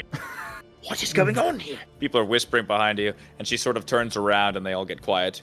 Listen, you're low on coin, but you're high on favor. Give you that. I'm going to offer you a bit of a payment plan. Payment plan. And what would that entail, my lady? Well, quite simple. One promise of service from each of you, redeemable when Circad sees need. The last time I needed you, it was to kill Zavrix the Boundless. You did so quite successfully, and I gave you a plump fee of 10,000 gold pieces. There will come a day that I require another such feat. Likely not the same person, likely not the same action, but there are things that I need done by a group of adventurers, such as yourselves. Stuff I can't get into personally. Effectively, I would like each of you to complete a quest for me for free whenever I ask. Is that acceptable? Just in case, just to clarify, is it the first quest you ask of us, or are we allowed to say no to certain ones? You would say no to me? Probably not. Anyone who's paying attention notices Aura sort of shift awkwardly and put a hand on the extra pocket of his belt. You know, just personal circumstances might come up. I don't want to say no to you, especially if it's to protect Surcat. I really like this place, and I like you as the leader. I just want to Relax, understand. Knight Orpheus. I won't get upset with you. You can turn down any offer you like. It is merely credit. One day before your, I suppose, death, I suggest you take me off on one of these offers. It's I would be part of happy our to. building relationship. Okay, that sounds good. Thank you, my lady, for being so generous with us, and I look forward to the next time I get to serve Surcat. Yes, of course, and I expect each of you are alright with this deal yourselves. Yes, my lady. Yeah. Yes. Excellent. Then it is done. Let me show you where it is. And she slowly leans up out of the chair and hovers just a few inches off the ground toward you all. She makes her way out of the room and toward a direction you guys haven't been yet before. Back toward across the great courtyard stretch of the center area of her flying fortress, toward where the entrance hall was. The same portal that you used to travel in and out of this flying fortress. She takes a curve around the squat building, heading up a small staircase above it. And on top of that small squat building, you see a small room being constructed. It looks like it's being made of marble and brick. You see cement being layered in between large stones. The guards that wear the giant heavy stone masks seem to be really just manual laboring away on these things in the grueling heat of Circad. Building what looks like a small room. In the center of the room, hovering ominously and making a strange whirring noise, is Zavrix's portal. It still has cracks on it, and you still see chunks of the mirror float out every once in a while, but it looks in much better condition than the last time you guys saw it. Perhaps even a bit more stable. Red Hand stands nearby. You see he has bandages wrapped up and down his hands. A bit of blood soaks through both, as he seems to slowly be trying to maneuver some of the glass shards in place and trying to mend it all back together. He turns towards you guys as you arrive. Oh, hey, it's good to see you all. Good to see you too, Red Hands. Hey, did you guys hear I've been employed by the lady? Big news for old Red Hands, eh? Also, check this out. And he sort of waves his hands and trickles of blood in between the bandages. Look, it's like real Red Hands now.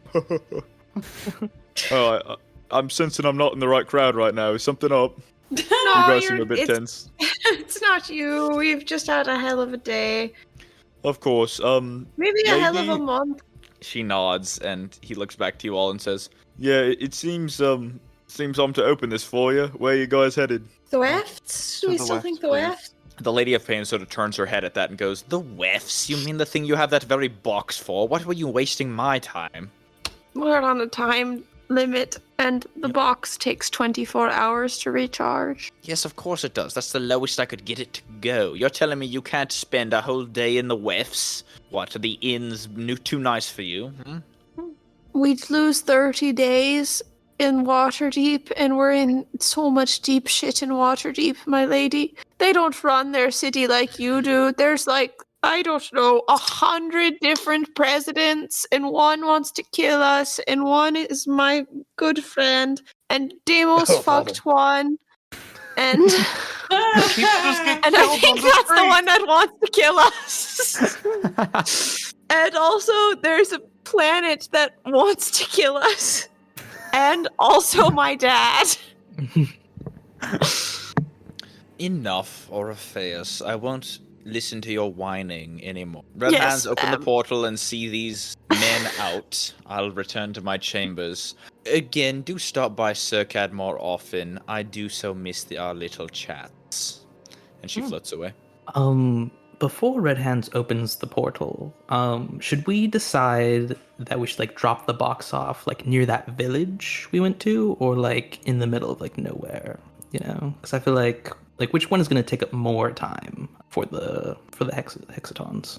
Near, how about in the middle of nowhere? Because then won't they walk to the village probably? And they're slow walkers, and they didn't look like climbers so much to me. So But that they could can really fly, use up their no? time. They do fly. Is Oh it? shit. 60 feet. What if we per led them round. to the man within inside the earth there Yeah, that's a good idea. that could force a violent interaction between them?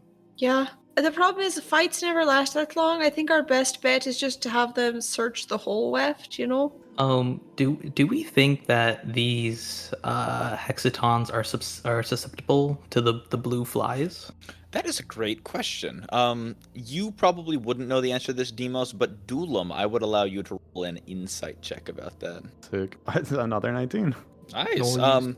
So you know this sort of on principle, Dulam. Pretty much all upper hierarchy Modrons in Mechanus have an ability, or like a trait, I should say, that just is quite simple, that they cannot be compelled to act in any manner or charmed in any way contrary to its pure nature. So effectively they are immune to any sort of charming spells, and you think the flies are probably charming in some way, and so it probably wouldn't work.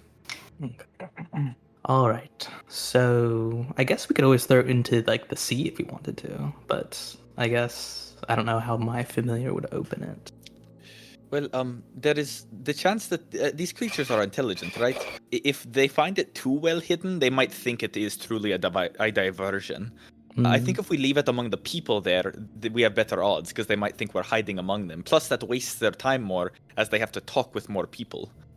Unfortunately, I don't think the creatures sleep, so it might only take them 24 hours to truly figure out its ruse, but that would buy us at least 30 days, which is a long time. Yeah. I mean, also, it's always possible they'd go talk to other towns, you know?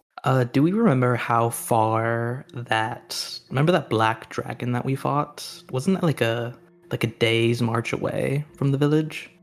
According to my notes here, it was about a third of a day's march. Okay.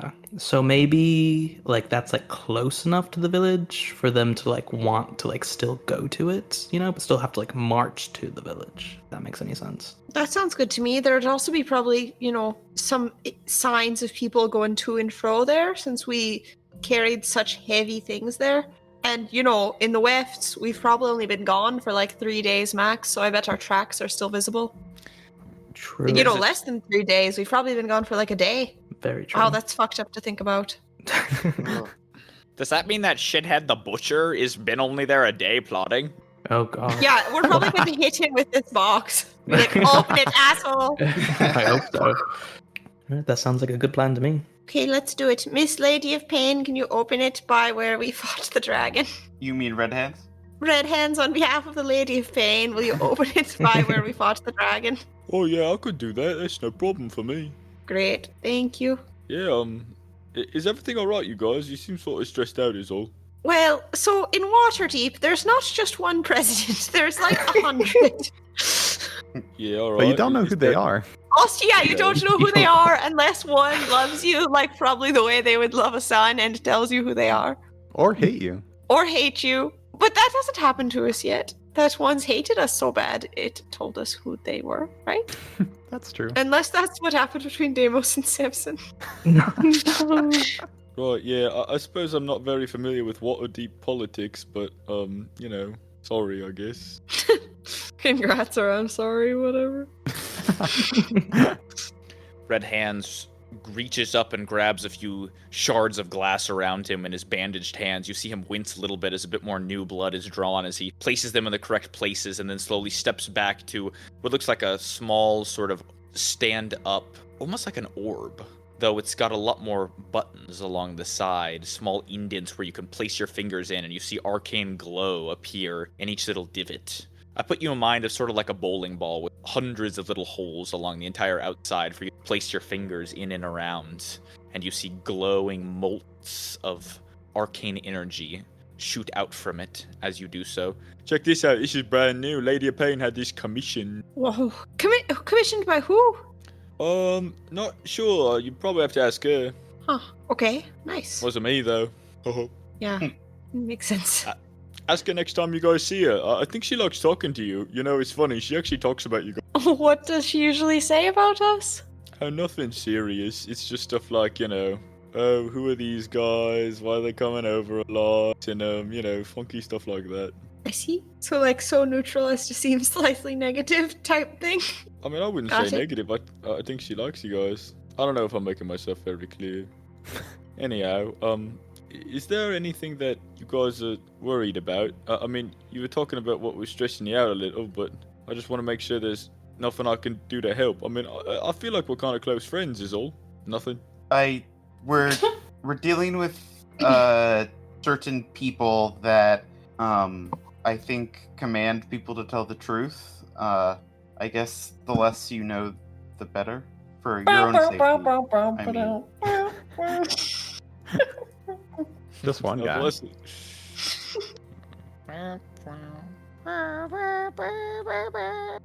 Thank you. That was my Tommy and Paula. Hire's right. It really is need to know basis. I'm sorry, Redhead. Oh, it's alright. I get it. I just wish, I don't know, I could be of more assistance to you guys. I mean, you're good folk is all, you know? I like Glad you. you think so. We like you too. And don't worry, we're going to call in a favor pretty soon. I hope. I don't know if I'll ever get to it. Call in a favor? What kind of favor? Need a meeting with Saffron, but not right. Oh, wait, you guys wanted to see Saffron? Want's a strong word, but yeah. Hey, that's great. I can reach out to our little buddy. That's so exciting. Okay, but it's not right now. Stay focused on Yes, of the course. way. Alright, yes. And you see him reach out with arcane energy, and the mirror cracks all into place. All of the different shards, all the different pieces of glass come together, all the grid lines disappear, and the portal opened into a familiar shape. You see a hole in the air in front of you, and a view into the weft.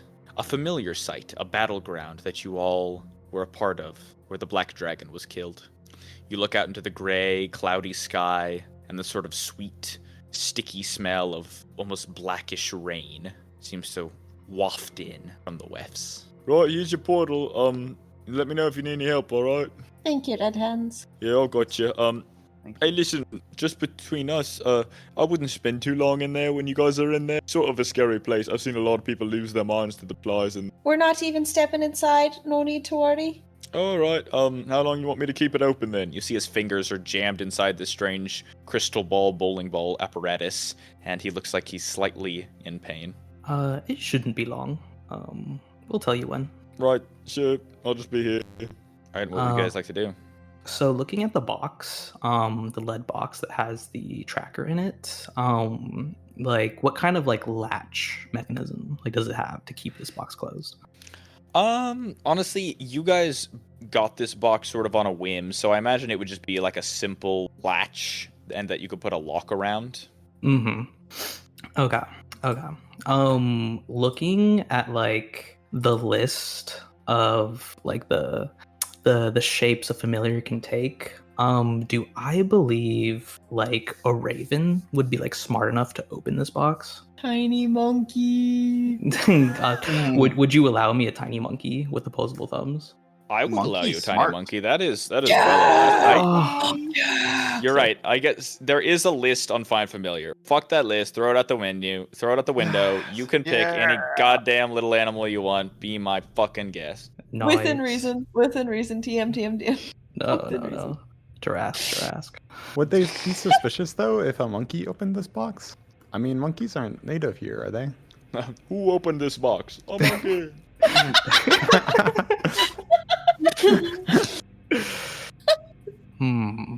You recall birds are native here, and just as a reminder, for Find Familiar, you're in control of the animal Demos, so like it sort of has your intellect, so you could get like a frog to open a box if they needed to. Okay. Ribbit. I guess I'm trying to think what kind of animals we even saw in the West. I think we saw like vultures or something, but that might be too big. We did see You recall- vultures. Yeah, some vultures. There were other birds that you saw on the horizon, and Tiny vulture. Tiny vulture. Okay. How about just like a generic bird then? Just bird. generic Standard bird. issue What bird. what could that be? Like I'm trying to think, like maybe like a seagull, because they're by the sea. Yeah. Yeah, all right. Yeah. Seagull. Okay, cool. Then I will cast Find Familiar to resummon Murdoch, but this time as a seagull. Murdoch. Holy seagull. Okay. So as a quick note, because I want to keep you honest, Demo, Find Familiar take 1 hour. Didn't we discover that ritual spell? Wait, okay. Does Find Familiar take 1 hour as a ritual or as casting? Because I learned recently. I think You're right. You go ahead. I think with a spell slot it takes an hour, and without a spell slot it's an hour and 10 minutes. Wait. I would argue that we have been planning this out for a while, so I feel like we would have started at least the process. So I guess so casting the spell would have been like, I guess, like the easiest way. I'm not the easiest way. I guess like the laziest way is what I'm saying. Hypothetically, I did leave Murdoch in Waterdeep. So hypothetically, could I have recalled him when we were in Waterdeep? Yes, but I would have liked you to mention that when you guys were in Waterdeep. Mm. Because, just going forward, I get what you're saying, Duelam, that, like, you guys could have been working on it along the way, but for stuff like this, especially when you're casting, I'd love it if you told me that. Luckily, an hour isn't that big of a deal right now, so if you got time travel an hour, nothing's gonna happen. I just want to keep you guys honest. Tell me next time. Zavrix, just hold for an hour. Or, not Zavrix. Whoa! Red Hands. Well, fuck you, man. You want me to hold this for a goddamn hour? I'm gonna take a nap. Me too, So- maybe. You guys wait around for about an hour, which is luckily the same time as a short rest, so if everyone wants to add a short rest. Oh yeah, I do. Are you guys damaged? I am, but mostly it's just for the flavor. Oro's Oro been like sounding so sad all day. Oro got sad, dude. It's been rough on Oro. Oh my god. All right, so, yes, thank you for guessing the spell, Demos. Yeah, this is just because, next time that you guys need to do Find From a Pinch, I don't want to have been too lenient before. I'm keeping you honest. So, an hour goes by, everyone chills and rests for a bit, and Demos, you work on your spell. Red Hands, every once in a while. Hey, listen, I'm just hanging out here. If you want to close it, reopen it, and I'm sure the Lady of Pain would be fine with it. No, keep it open, you shitbag. Okay. Wait, And the hour goes by. I was kidding about him holding open the portal. Well, I'll at least help him hold it open if I can. Oh, it's alright, Haya. You don't really know. I'm sorry, we didn't mean for it to take this long. No, it's all good. Honestly, I've held it open for longer. Just sort of Oh. hanging out right now. Oh, but I might just sing my song. Holding it open. I'd rather you didn't. I like it.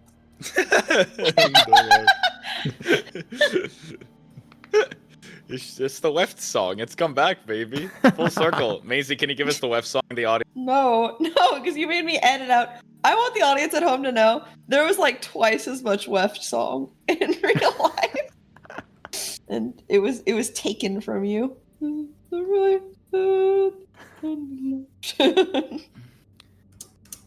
It's the right hand and the left hand. All right, the hour goes by. Demos, you have Murdoch appear before you in the form of Seagull. The spell is cast. You cast it as a ritual too, so you don't have to get rid of the spell slot. And you now have a bird familiar in front of you. All right, we ready? Yes, we are finally ready. All right. Okay, Murdoch, you are now a seagull. I hope you're okay with that. Okay, let's talk about this. How simple is a simple command? So I suppose I would want it to be something that you could probably tell like a sort of shitty like 7-year-old kid to go do, and they could do it. Okay. Do we think just open the box is enough, y'all, or do we want the familiar to try to like maybe like take it to like a second location or anything complicated like that? Or I personally think just open the box is enough. okay, cool. Have him bring that shitty box back. That box is worth something, man. You probably paid like 20 gold. He bought it from Samir, so it was probably more like 200 gold. I feel Why do like you guys talk to me this way? since the time dilation is so strange, I feel like the moment we even like throw the box in, to us it'll appear as though it's just floating in the air, stuck in time. That's a very good point, Demos. Also, they could see through that locator, so I think it's better not to be suspicious. The bird should open it after we close the portal. Okay, good idea. All right, Murdoch, you see this box right here? I'm gonna need you to open it when the portal closes, okay? All right. And with that, I guess whoever's holding the box should just throw it in. All right, I'll chuck it. Kiss it goodbye. All right, off you go, Murdoch. The bird grabs the iron box and goes flying off into the wefts. You see the creature disappear for a while, and you guys sort of sit and wait and watch. A few minutes go by, and Demos, you can see out of Murdoch's eyes up until about 100 feet into the wefts, and then your vision disappears, and it's all on autopilot. The bird flaps off into the distance, and you guys sort of hang out for a little bit. So, are we just gonna, like, go back to Waterdeep after this and hope everything is alright? Yeah, I think so. Did Red Hans close the portal? Oh, you want me to close it? I could do that. Yeah, might as well. He closes the portal, and you guys wait. An hour goes by, 2 hours, and you guys are simply sitting in Circad atop the Lady of Pain's fortress, hanging out. Back to, well, I guess we have some time to kill here. Maybe back to Samir's shop, catch some rest. I guess, Jackknife, you can go back to your bar. Can I really just go back? I mean, for now, yeah. Right, guys? Yeah, I think so. As long, and especially if we don't tell, Jackknife where we're gonna go after this, it should be fine. Yeah. Alright, that felt like such a... the ending is, I don't know, anticlimactic for me. I mean, I could just go back to normal life. You sure they won't bother me anymore? I mean, shit, where's the first place they're gonna go after they realize that that's a dupe? They'll come to me first, right? I don't know. I guess I feel like they would come back to Waterdeep because that would be like their last closest lead. But I don't know. I could be wrong. No, that makes sense. That makes sense. Hey, thank you guys. Jack and I've sort of give you guys all a look, and you can tell she's very tired from the last couple days' events. Thank you. I appreciate you guys looking after me, and if you hadn't brought me along here, I don't know what would have happened. So thank you. Those creatures, they scare the shit out of me. Yeah. Their little eyes, they're always looking. Freaks me out. And I guess just in case, if the Hexatons ask, yes, we are all planning on going to the Wefts and staying there. Thank you. As far as but I know that's not true, so sorry. I mean, yeah, it might be true. What if you say they said they were all going to the West? Oh, that's good. I like that. Man, you're good at that. Oh God. Yeah, or a faster. Good liar. You should lie more often. Yeah, maybe it runs in your family at Valhalla. Your Valhalla family. I don't have a Valhalla family, Malagus, but genetically, I guess I am predisposed to lying. What does that mean? Do you I know look our at him. dad? No, but you're a fucking liar, so you got to get it from somewhere. You know my dad. Also, we both met your dad. The Lady of Pain's gonna ask us to kill him. I've never met my father. Never seen him. You've never seen him, that's true, but you've met him. Another hour goes by now, and the Circad morning burns into afternoon, and then even into early evening as you guys spend, all told, 5 hours just waiting with red hands. Wait, run me back. Why are we waiting here? Don't ask me. I didn't command the monkey. Oh. Well, we wouldn't have waited, right? We would probably, Yeah. or like, at the very least, we would have just gone back to Samir's place. That's what I'm saying. Okay. So what would you guys like to do? Head back to Samir's place after enough time? I think so, yeah. Unless Red Hands is willing to give us a free pass back to Waterdeep, I think we'd just wait out the night here. Fair enough. Alright, well, I mean, it's cool you guys don't want to hang out with me. I'm pretty... It's not personal, Red Hands, but we've been awake since yesterday, and Hire's been drunk, I think, 3 separate times. Alright, so, see you later then, I guess. Yeah, let's go back to Samir's place. That place is more comfy. I think we still have bedrolls there, right? I think we do. Yes, you guys left some sleeping supplies. We could spend the night there. Though we could also stay at Jackknife's bar. I mean, that has actual beds, if you guys prefer comfort. I'm happy wherever we go. I think I could sleep, right here, actually. So let's just go somewhere. You guys head back to Samir's shop then. Samir leads the way and goes, I actually think we should go back to my place. Just because, I don't know. We can all be together. I've not yet heard a hee-hee. That was new. Oh, can we check in with the Lady of Pain real quick and ask her if she ever figured out if those bullets were pure iron or not? I thought she said they were, but I would love to check if there's any uncertainty whatsoever with that. You guys head back to the Lady of Pain's section then. Demos, you sort of poke your head in. She gives you this time a sort of compulsory look of, what is it? Frustration. So sorry, my lady. We were just wondering if you ever got the results back for those bullets. We just really want to make sure that Savrix, we did kill him. No, I didn't test them. They were iron. I sniffed them myself. Do you dare doubt me? Oh no, not at all. It's just. I mean, right. I'll be off. Thank you, my lady. Yes, of course. Don't bother me unless you have something worth my time. She waves you off. You exit slowly. Jesus, so hard to get a fucking read on that lady. She It's said she liked amazing that talking she- to us. She can Well, smell- she didn't say that. Oh, well, yeah. I think Red Hands did, but I think she likes talking with us. She brings us up all the goddamn time. Yeah, but it's so strongly neutral. It's like... Oh, whatever. It's like what? I don't know, it's like the way you talk about some guy you saw at work once. Like, guess that is what we are, huh? No, I bet she feels stronger about us than that. I mean, she gets us to do all her dirty work, I guess. Personally, don't want to be closer than that. I think work acquaintance would be good for me. Oh. Is it because she's a skeleton? No, just the pain part still kind of scares me. Yeah. It's interesting. I believe, I don't know if I ever told you guys this, but rumor was that she was a duke in the Nine Hells. So I don't know if you ever wanted to ask to confirm Flixie's story about sending people to Valhalla. Could be worth it. Flixie's story about sending people... Oh, like, if I wanted to ask her about Flixie's abilities? Well, I guess maybe I'm misremembering, but I thought Flixie said one of the punishments for the souls in the Nine Hells was to send those souls to Valhalla. You're right, he did mention... Yeah, that's a good idea. Though she didn't seem too pleased to talk to me. So Maybe Oh. not now. Yeah, I think she likes Dulam the most. Okay, so to Samir's, and to bed, and tomorrow we face the next step. That sounds good.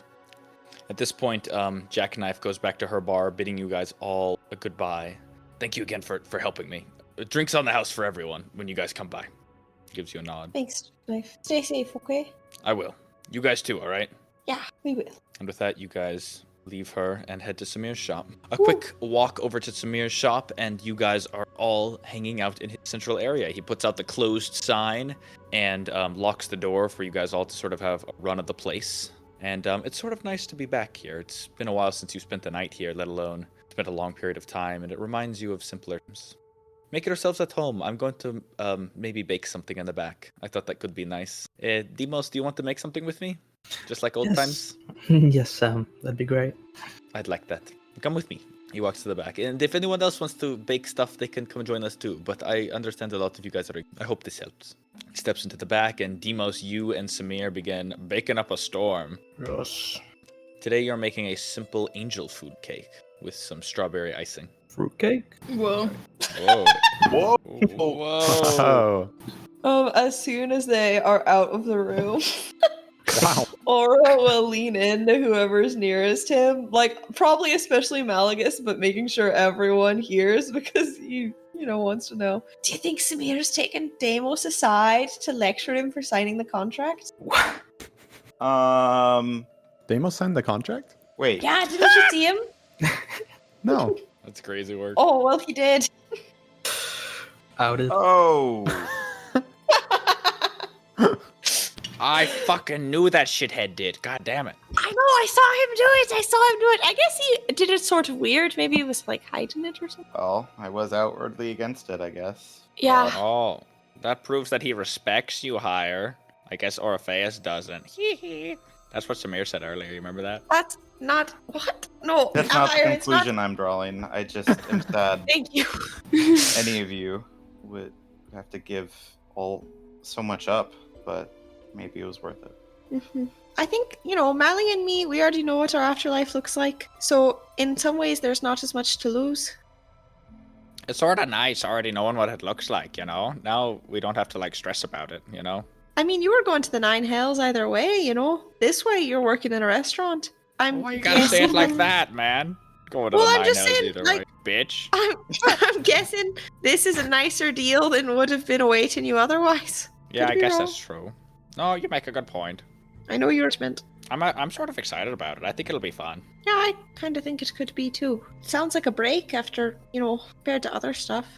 Dude, we need a fucking break. This shit has been on top of us. Yeah. Through all this, we haven't even talked about fucking, Malagus just around the room. Dulam, dude, you're, hunted. We haven't even talked about that. We've been in survival mode for so long. It's fuck, man. How's that make you feel? Yeah. A little scared.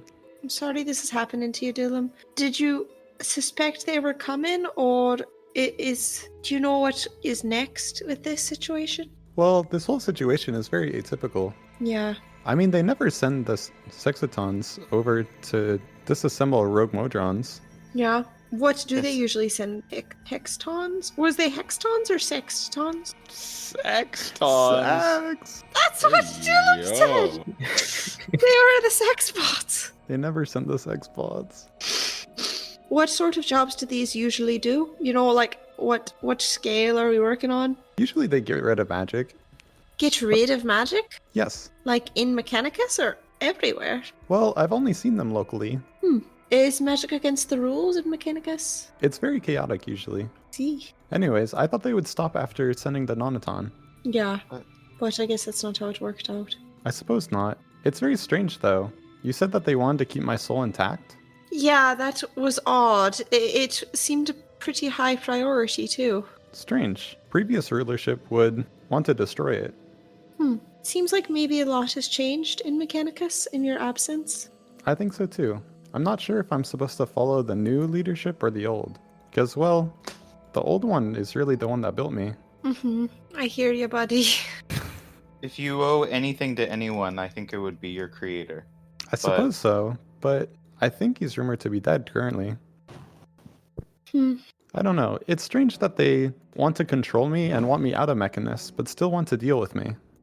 And want the soul. You'd think if they want to destroy you, it's because of the soul, right? But they I want agree. to keep the soul safe. When has a soul ever been important to those in Mechanus? Never as far as I'm aware. Perhaps they want to create life with Well, the soul? They usually don't want to create it. If anything, they like controlling it. Well, I guess in that case, it might be finding a way to control you better. I suppose, but I don't see why I'm a higher priority than the rest of the material plane. I mean, that was my main motive. Our main job was to control the material plane. I guess whatever you're harbinging, that soul must be important to them. We still don't know whose soul it is, right? We should No. talk to somebody about that, right? I mean, a wizard could figure that out, right? Perhaps. Is there a way to know what soul is inside of you? This is magic outside of my expertise, but I don't know. Demos could talk about it. Demos, put down the baking roll. Come here. Oh, my fruitcake. Yes, I know. You're a little fruitcake. Come here. Yes, Sam. What were we talking about? Do you know of any way to see a soul inside of you? And for this, Demos, you can roll an Arcana check. Oh, thank God. Oh, with help? With help? Question mark. I'll try to help. I've been doing a lot of thinking about souls lately. Soul searching. Okay, with the great help from Orpheus, it's a 25. What was that moan? 25. I was just so excited. Sorry. Huh? All right. What roll did you get? 25. 25. Wow, that's great. Okay, you sort of list out some options you've heard of. There are actually several different types of wizards that you've heard that could figure this out. Wizards that are particularly good at divination, that have true seeing, could likely see what exactly the manner of the soul is inside of Dulam. Additionally, particular experts in necromancy, especially those who know how Link made, could likely give some more thoughts to exactly what it is that is inside of Dulam. There are more specific wizards too. There are, wizards that are known to, soulbind things. But those are much more specific and likely are not accepted in common society, soulbinding wizards, and thus it would be a lot to find someone like that. You think, honestly, for this purpose, the most above board wizard you could find would be a divination wizard, as most necromancy removed from common practice, and anything for just sort of be pseudosciences found out in the woods. All right, I will convey that to the party. So yeah, it seems as though divination wizard would be your best bet. A good one at that. You mentioned something called a soul binding wizard.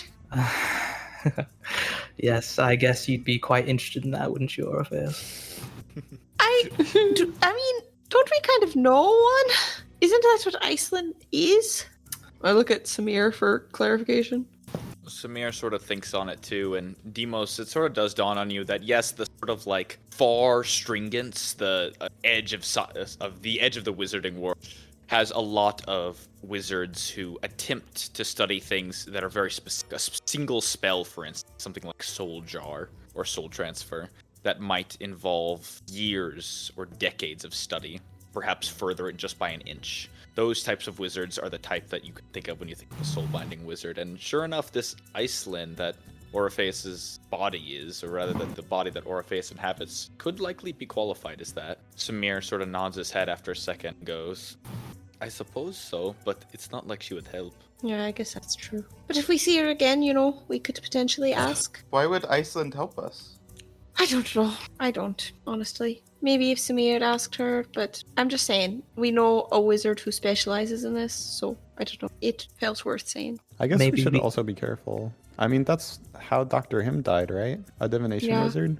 That's true. I guess. Shit. Fuck. That means we can't just find one, can we? Yeah, I don't think the black staff would be of any help.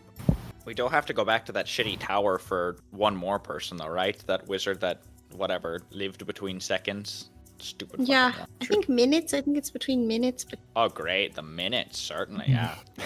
I mean, okay, I didn't name him Malagus. Listen, everyone lives between minutes, Orpheus. It's I feel like I live inside the minutes also. whatever. All I'm saying is, seems like probably a crackpot theorist, somebody crazy, psycho, or paranoid. Same person you're talking about, Demos, with these crazy wizards. So, I don't know, maybe they could help with this, but I fucking doubt it. Malagus, are you hungry? What does that mean? Just you're acting up. Well, excuse me, Orpheus, alright? If this situation doesn't bug me a little bit. We left Abel, ditched him, with what was effectively 4 baggage pieces. No offense, Hire. I'm sure Monty's a great fourth one of these days, but right now he's not at his best. And those fucking robots are still around there. I mean, God, with the whole time dilation thing, who knows how long it's gonna take Deimos' bird to finish that fucking job? Those robots could still be patrolling around Waterdeep, finding them. You guys aren't the least bit, I don't know, scared about this? Good point. Maybe petrified by it, but talking about it seems to make it worse. Oh, what, so we're just all gonna shut up about it and be in our own little fields? Come on, that's not how this works. And if it was how any one of you just operate as an individual. You like talking, I know you all do, yappers. Except you, maybe, Dulam. I want to hear more from you. You talk just right for me, baby. Whoa, Okay, whoa. Oh, I'm just trying to lighten the mood, alright? This shit is tense as fuck for me, and if I'm not gonna go have a drink, then I'll talk about shit. What do you want to talk about, Malagus? Yes, hopefully Abel can take care of them. Well, like it even matters, right? I mean, Orpheus, what? Are you still not gonna talk all here together? Truth on the matter, huh? Truth on what matter? Truth on the matter of Abel. Now that we're all here together, I want you to tell us. What's the truth? What's... Okay, yeah, the truth is, fuck that guy. Fuck Abel, fuck Dionysia, fuck all the others. So, there you go. They lied to me, they misled me. They made me feel very badly for a very long time. For no reason I can understand. So yeah, fuck that guy. You know, I hope Monty's alright, I hope Tick's alright, but I'm not going to just forgive him. I'm not going to forgive him. And you certainly don't have to, but based off talking to him, I don't think he really understands how bad it made you feel, I guess, to have not been told the truth by everyone. I don't know if that makes you feel any better, but I don't think he meant to hurt you. I think he was just trying to protect himself. Yeah, I think so too. I don't want friends who will hurt other people to protect themselves. Honestly, I don't even think he started any of this. I just think he's maybe stupider than I realized. Yeah, that's what I was kind of trying to say. Or more selfish. But I don't want friends who are stupid, and I don't want friends who are selfish. Maybe he's naive, and who better to educate him on how to be a better man than his captain? I'm nobody's captain. So what if he's naive? You know, that's one of the many things they called me, was I was naive. I didn't have the same perspective they all had, since they all had lives they remembered, and I didn't. It was a way to undermine me. I see. That is particularly cruel. You were still first singer. I was, but they didn't always take me the most seriously. I was first knight, but I had to be tutored by Dionysia. I had only the one apprentice. The others didn't take me seriously. Riddicy did, I think. It was part of why I liked her so much. And that still counts, even if it's different now. Yeah, I just wish I could ask her about any of this, but she doesn't want to see me. You might be able to with that deal you made with... I know. I just have to think it through very clearly so I can make sure Flexi asks the right questions and sees the right things. I hope you're not going there looking for closure, though. I don't know, man. You might not get it. Yeah, I know. Over in the kitchen, Samir speaks to you, Deimos. Hey, so, I couldn't help but overhear Orpheus yelling about who did and did not do the devil deal. Oh? And I just thought I wanted to ask, Deimos, what encouraged you to perhaps put your name down? Oh, interesting. Did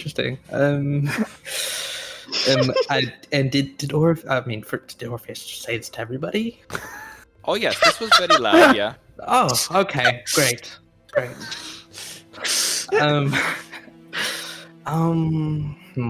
You know, Sam, I think since I'm the closest with you, I'll tell you, but I don't know.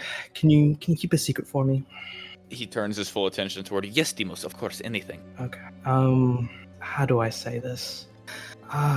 Ever since we quote unquote killed Zavrix, in that strange like microplane that he had. I don't know. I could at night. I feel as though I'm having these strange and intense dreams that I don't know, they almost seem to follow me into the waking world. I constantly feel as though I'm almost being watched. It's almost if I'm still in that plane, and I don't know. And it's just been tough because, I don't really dream anymore. At least I can't perceive them in the same way I have. So, and then Demo starts to whisper this. So, Flixie, somehow, knowing this, he said there was some sort of deity that was trying to contact me through my dreams, and that he could give me back my dreams just for the small price of a soul. I mean, it doesn't seem like a big deal, honestly. We're just working in this kitchen. It's only after I die. I mean, what do I have to do after I die? It sounds like an eternity of nothing. Anyways. So yes, Sam. That is why I put my name down on that paper. Huh. Insight check. You're Yeah, fucked, go ahead, buddy. Break wall. Can't get through him. Oh, 19. Samir is a hard man to read, but with your experience with him, you chip through a little bit, and with a 19, you can tell that he is troubled by this. Troubled severely. He, in that simple expressed an almost palpable disappointment. Okay. Just tell me what you're thinking right now. Right, I don't mean to keep myself from you, Demos. I got to read the contract myself, several times actually. It is not the first time I've been offered something like that. And 100 years of your afterlife is a long, long time. On top of that, it is, for Flixie, a devil. A devil who is lawful, sure, but is not a nice person, not a good person. Somebody who might use the letters of a contract, bind your soul forever. To use such a broad definition of work in my kitchen to mean you are forced to scrub the floors for eternity, or I don't know, something even worse. There are so many things that could go bad in this, and to trade all of that just for you can dream of a deity that maybe or maybe not contact you, that's a lot.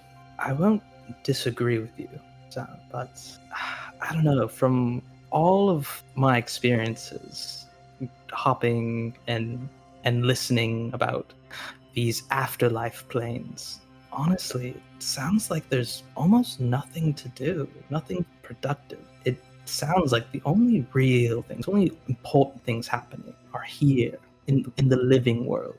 So, I don't know. It seemed like a productive leap to me. I see, and I suppose you are young and you have a lot of life ahead of you, so maybe these dreams will be of use for you in your life. Maybe as a wizard you'll live a very long. It will have been worth it to have had dreams that tired. I pray that when you do eventually go to that kitchen in the Nine Hells, that it is pleasant there and you are not tortured or hurt. I just care for you, Demos. You know this, and binding yourself to a devil in that way is a frightening thing. I mean, there's not a lot of outs. I suppose we could try to... He sort of leans in and goes, kill Flixie. That would null the contract, but that is a horrible thing to think. Yes. If we were desperate, sure. But, it's especially knowing that, Orpheus and Malagus might just also be right there along with me actually gives me some comfort. Yes, and I guess we could do it as a last resort. As we sort of all knew, Flixie and Zavrix were sort of on the same level and did kill Zavrix. The problem is, the only difference is that Flixie of friend. That is true. Flixie never really, I guess he didn't feel as though he could take on Zavrix, could he? Or at least not confidently. No, he didn't. I never understood why, though. I imagine it is perhaps something that the two of them had is special for each other. A fiend and a fae. What? I can't hope to understand it, but we got Zavrix in a location he was not really familiar with when he was already on the ropes. His home had been raided. If he had had access to all of his items that he had stored up, I don't think we would have had much of a chance. The Lady of Pain helped us more than we know. I don't know if we should rush into a fight with Flixie anytime soon.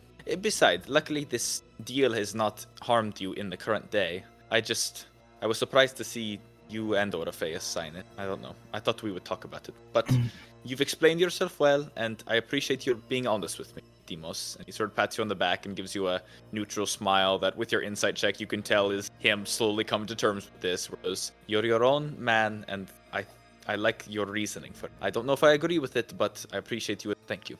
Of course. And you know, if you ever miss me too much, you can always just sign the deal yourself. Come and join me. Oh, ha, ha, ha. Oh, that's funny. Haha. Hee hee. You are braver than me. And yeah. Thank you, Sam. Of course. And the two of you guys bake for a while. It takes about probably an hour and a half to make everything you want. And having been practicing this, I want the two of you guys create a very fine, fluffy angel food cake, strawberry top, or as Demos calls it, my fruit cake. You produce it, and to the rest of you guys who are, sort of digging in for a very early long rest, Demos comes out with a beautiful, very savory smelling, delicious cake. I eat. I eat. This is good, Demos. I really like your fruitcake. Oh, thank you, Orpheus. I just, I've heard some things lately, and we're just really just saying things out there, aren't we? Like what? What? Yeah, we're all saying things. Oh, I feel like we're just talking about contracts out here, like it's no big deal. Yeah. Wait, do you mean yours or mine or the Malagus's? I guess mine was included, surprisingly. Yeah, because you're the other one who signed it. And I didn't know that you knew that, and I saw you. Oh, okay. Oh, no one else saw? I mean, you did it sort of weird, the way you were, like, pretending to sneeze and doing one line of signature at a time. And then you started pretending to choke and took it under the table. Oh, yeah, I saw. Okay, good. Well, because I signed it, and, I'm not ashamed of that. So, are you ashamed? Should I not have said anything? No, it's fine. It's just, Oh, good. It's just some people, looks at Samir, looks at Hire. Just, they were just really against the whole thing. So just, maybe a better approach, like a personal touch rather than just like an airing out of personal other touch. Business. I mean, so you wanted it. I see now. But I signed it too, Demos. It's nothing to be ashamed of. We know what's right for us, Sure. I mean, yours felt more like an emotional signing. But that's okay. I'm not an emotional person. I thought it through. Oh, good. I'm glad to hear that. On saying he's not an emotional person, Aura's neck is visibly turning red.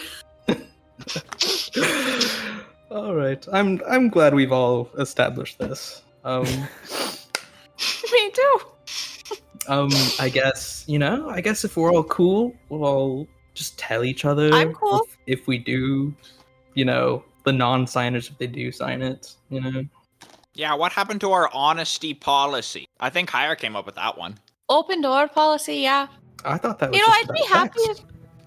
No, it's actually, I think, the least about sex. Oh, okay. That's the thing I least want to know about. Orpheus just want to hear that I'm good at it. Yeah, I would actually rather die than have someone tell me you're good at sex. You're right. Yeah, baby, it's just that easy. You're disgusting. I don't want to keep hearing about this shit.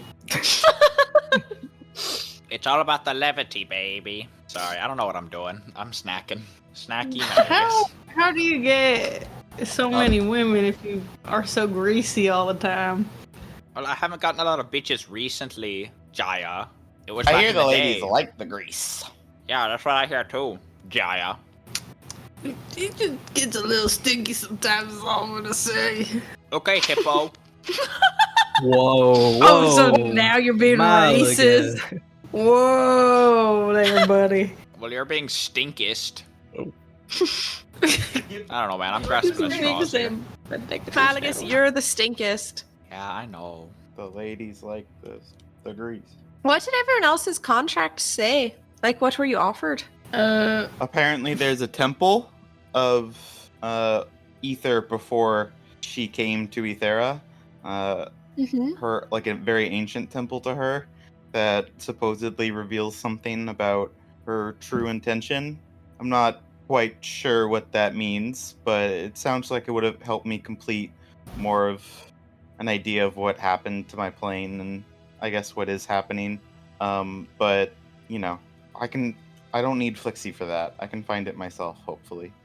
You don't want to be all by yourself. Yeah, so it wasn't worth it for me.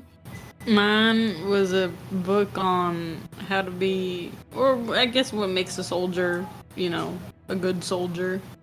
It was intriguing mainly because, you know, he kept saying that he knew my life from the book. And that was tempting to go into, but, you know, if my life is already in that, and the title of it is, you know, that, I think I'm already on that path and I don't necessarily need to look at it. I mean, it is tempting. Sometimes I'm not so super confident in the path that I'm taking, but I guess what he said kind of reassured me and I don't feel the need. That's good.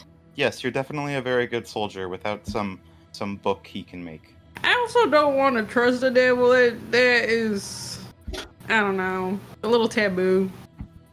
Mine was simple. It was just a path to getting a body that is not made of clay. Is that something you want? Yes. Why?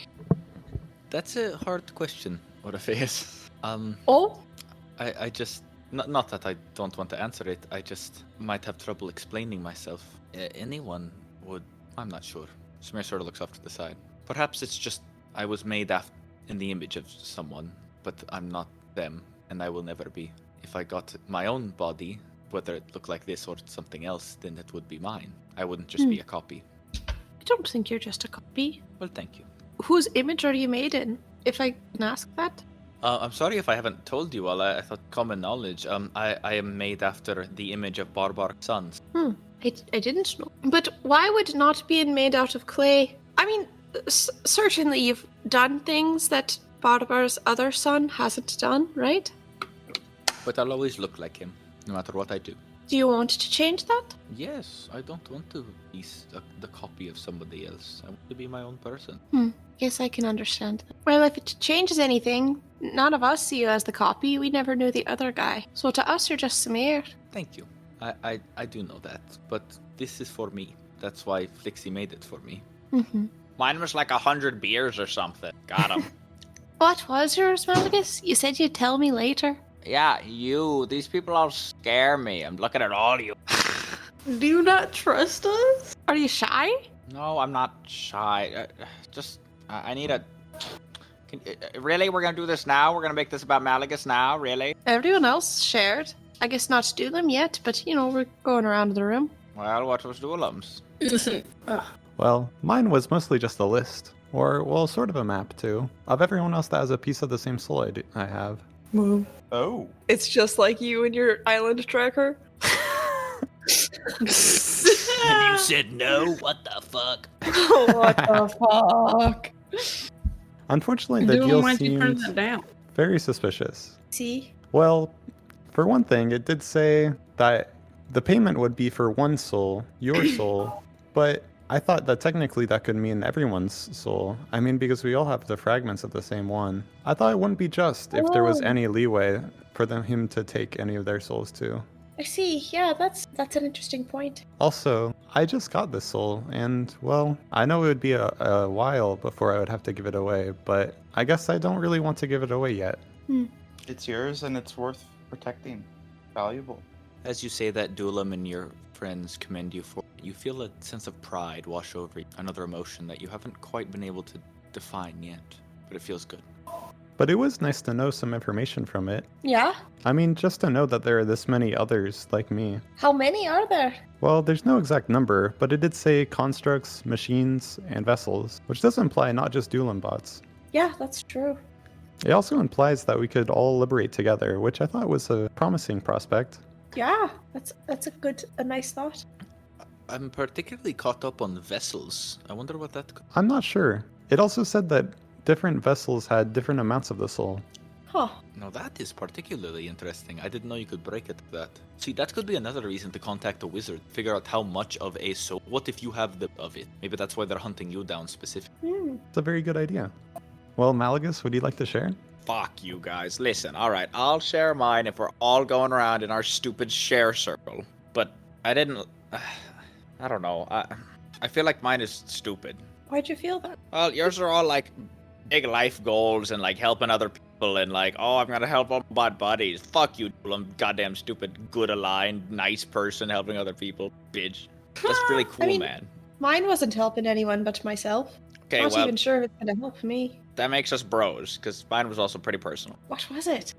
The reason I didn't want to share mine is because I haven't confirmed it yet. It was merely Flixie would tell me the location and name and sort of introduction to somebody in Lettermore, the city that I guess I'm from. And Who? you're from, Orpheus. Who in Lettermore? Of somebody who could confirm to me whether or not I really am Malagus Dernernal. Oh, wow. It's something that's been bugging me for a while. I don't really remember my life, same as you, Orpheus, from being alive, but I do remember a very enjoyable afterlife. Thing is, though, a lot of people are actually born in the Nine Hells. Devils mostly, but other people can do it too. It's a lot less fire and brimstone than people make it seem. There's cities, people live there, there's trade and lives to be had. People can be born in the Nine Hells? Yeah. Fuck me, man. My afterlife is the worst. What, God you damn. can't have sex there? No, no one's born there. It's like a whole thing. We're all just dying because we're all there forever and it sucks. Sorry, Listen, not if- to make this about me, but Jesus fucking Christ, Valhalla you're- sucks. Honestly, it's funny, because Flixie talking about sending people from hell to Valhalla is crazy. That makes you in super hell compared to... Guess I hadn't thought about it that way, but yeah, it does. See, we didn't have tourists like Rex Ymir coming to our afterlife to fuck around. They went to yours. That's crazy. Yeah, thanks for that, Valley. Yeah, you're right. Yeah. So, just because you introduced yourself into Malagus conversations. You just Yeah, walk I away. know. No, I Oh, deserved skunky. it. You're right. You're Yeah. right. Anyway, it's something that's been bugging me for a while. I don't remember necessarily being born in the Nine Hells, but I certainly don't remember being born here in the material plane. And, well, I don't know if you remember when Aislinn brought me back. She said, "Oh, Malagus, you're up. All right, time to get to work." She talked to me like I was him, so I took his name and his life and his job and everything. And I sort of assumed, okay, this must have been me when I was alive. But I want to know. His job? Yeah, like helping her out with shit. Oh, Like, if I don't know, if there was a real Malagus, that's what he would have done. yeah, I guess it is what he would have done. So that's what my deal was. Find somebody in the city of Lettermore and tell me the truth of whether or not that was me or whether or not I'm just some shitty fiend they pulled from hell to put into his body. I don't think that's a stupid deal at all, Malagus. Well, it's very personal and it doesn't really help any. There's that. Also, it's stupid because nothing's even happened. I don't even know if not. But anyway. Well, hopefully we can go to Lettermore soon and find out. Yeah, it's sort of a long game. I'm not worried about doing it soon. I'd like to know. So, if you do find out that you are the real Malagus, and so Aislinn is your real sister, does that change anything? Why would it? Don't you'd have a whole life, Well, You yeah, wouldn't but need to it's not travel with my us life, anymore. It was some guy's life before me. It's still not really me. I mean, I don't know. It would be nice to know if it was me, because then I know I'm taking somebody else's place, but I don't know if I could live with myself knowing I'm walking around like, I don't know, I'm pretending the whole time. But you wouldn't have to pretend. You could just say, I'm Malagus, but I don't remember. But I know I am. Well, yeah, I guess. I honestly, I haven't thought of it that far. I sort of want to get to that point first. I'm not much of a thinker. Yeah. Yeah. He sort of looks off. Okay, yeah. I guess I hope it doesn't change too much. At the end of the day, you're still you. Hey, thanks, guys. You brought old Malagus a bunch of compliments and nice things, and now you're gonna boost his ego for the next week. Fuck. Yeah, I guess I That's really the- am just the best member of the party. I was thinking of running. I know we were gonna hold a democratic election soon. You've got my Everyone vote. gets one vote, right? So if I get Hire's vote, everyone else votes for themselves, I win. Thanks, Hire. You can be my vice president. Gore VP. Hope the president doesn't get assassinated. It would be a shame for the assistant to step in. Okay, I suppose it's time we retire then. God, yes. Okay. I would start setting up my bedroll next to Malagus's. All right, you guys all settle in for a long rest. Does anyone want to do anything specific to fall asleep? The only thing I would do before I go to bed is just like poke Malagus in the side and be like, good night, brother. Good night, shit fuck. Don't fucking kick me when you sleep or I'm gonna stab you. I've got a fucking dagger pointed right at you, got it? I kick him. Hey, got a dagger pointed at your foot now too. That's both my daggers. What are you gonna do now? I slap him in the face. Fucking Wow, stop don't it. stab Stop me it. with your I'm gonna move. dagger. No, don't move, don't move. Good night. Good night, bro. Hey. Would anyone else like to do anything specific? Alarm the front door. Samir comes and sit next to you, Dulam, while you're going into sentry mode. I might come sit with you this time, Dulam. I don't know, just to have somebody to talk to, or you don't have to talk back, but I'm sorry about what happened today. All of this excitement about the Hextons, I know that's been worrying. I mean, Orpheus came face to face with one and walked away, which is good news, but those things are persistent, and they will be after us again soon. I think the plan that Demo set up will work, and will probably get them off of our trail for at least a month, I hope, unless something else happens. But either way, I want to thank you for being so selfless during this time. Lots of other stuff has been happening, and lots of other people, scared about other things, and during that time, you haven't been showing any sense of fear. You're brave. I think you're the bravest of all. Thank you, Samir. It's nice having a lot of friends. He smiles. Isn't it just? They care for you, as I with guess so. anything. They wouldn't let you go on. I mean, that's really cool. You found a good group. And I'm glad you're part of it, Samir. Oh, thank you, Dulam. Sometimes I still don't feel like I'm really up, but I really appreciate you saying that. You're always a part of it, Samir. I know, but I don't know. I still get separate rooms from you guys. Maybe I just need to buck up and join the crowd. Maybe we need to find more fancy inns. I would like that. In fact, I bet if we pooled our resources, we could get a nicer one. Are we at the nicest inn in Waterdeep? What the fuck is his problem? I want you guys to remember who told you that was the nicest. Sorry, Captain Topher has 5-star taste. Captain Topher, the middle management. It was Captain Topher and Tough Doe, the deranged lunatic from another plane. I trust their taste. And all Tufto said was something bad's gonna. The flaming boar has been nothing but a delight, okay? They've upgraded our rooms for free so many times. That's because you keep getting attacked. They're like terrorists that come through the fucking lobby. We've been robbed. Can I be so real? Never once did it cross my mind that this wasn't the nicest inn in I think the nobility would go to the place where you get robbed and terror. Or I would leave like a 5-star review on their Yelp that's like, every time we got robbed, they gave us an upgrade. When we About saved this- their whole inn from a bombing, they gave us 5 gold off our room. They're so nice. Is it really only 5 gold? I think they gave us like 1 free night, if anything. Yeah, they give you 1 free night. Yeah. Hello? I think that's only 1 gold. And that's good money off, alright? You wouldn't have gotten that up. See, I also thought it was a nice. Yeah, inn. Samir wouldn't have. It seems Hey, nice. because in previous fucking times we fucking sleep on the ground outside. I mean, to be fair, now we just sleep on the ground inside. Yeah. We have like 2 beds.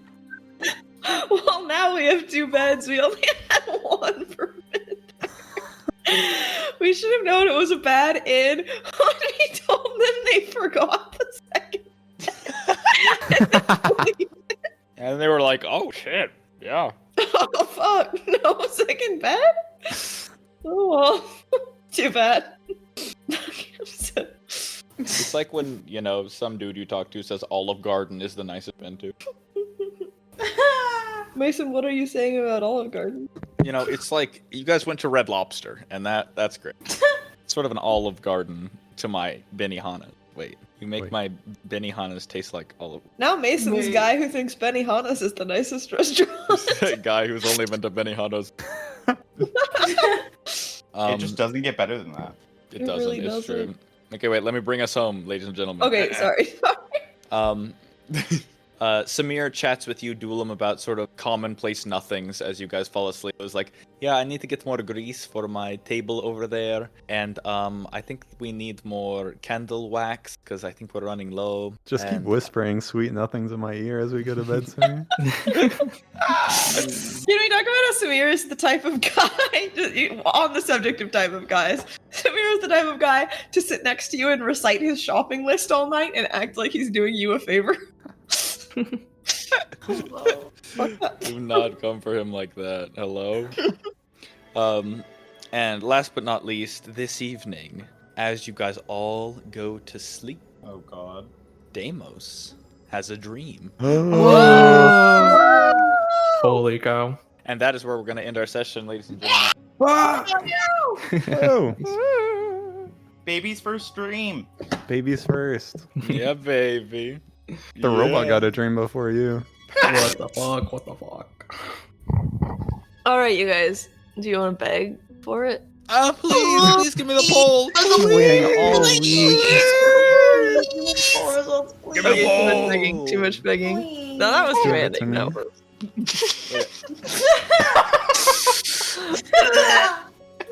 Okay, in episode 30, Slipspace Hitman. Oh, this is a good one. Wait, this is a good poll. Wait, this is Yeah. a good one.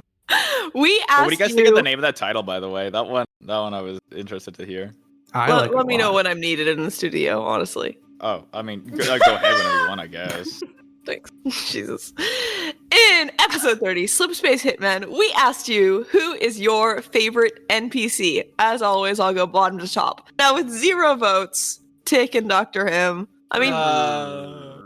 Dr. Him's dead as dirt, and Tick's a little bitch. So- Wow. That's a No, child. just kidding. I like Tick. Then, each with 1 vote, we had Lady of Pain and Rex Ymir. What if they kissed? Just saying. It's just sort of They something to both think had the about. same number of votes. See, doesn't that just feel right for them? Yeah, they should get married. Then in second place, with about 20% of the votes, we had Mally, the classic. Yeah. Second Whoa. place. Holy shit, dude. Second place. Mally gets Then rankings up. tied for first with 30% of the votes each was Samir and Abel. Oh my god, Abel beat Samir. Abel Maisie. beat Mally. Maisie, you cannot. No, put- Abel didn't beat Samir, but he beat Malagus. Abel beat Malagus. You can't get rid of him. Fuck that. Fuck his The pussy. fans I love hate him. that The bitch. fans fans love love him. The fans. If you like love him, just go jack off to Paddington Bear. I don't fucking know. Get over it. The Move fans, on. the fans love him. Hate him. Maisie, the fans love him. I like that my backstory NPCs are the worst people in this game. They're wretched. They're repulsive. I understand. Acelin's friends are all better than my friends are.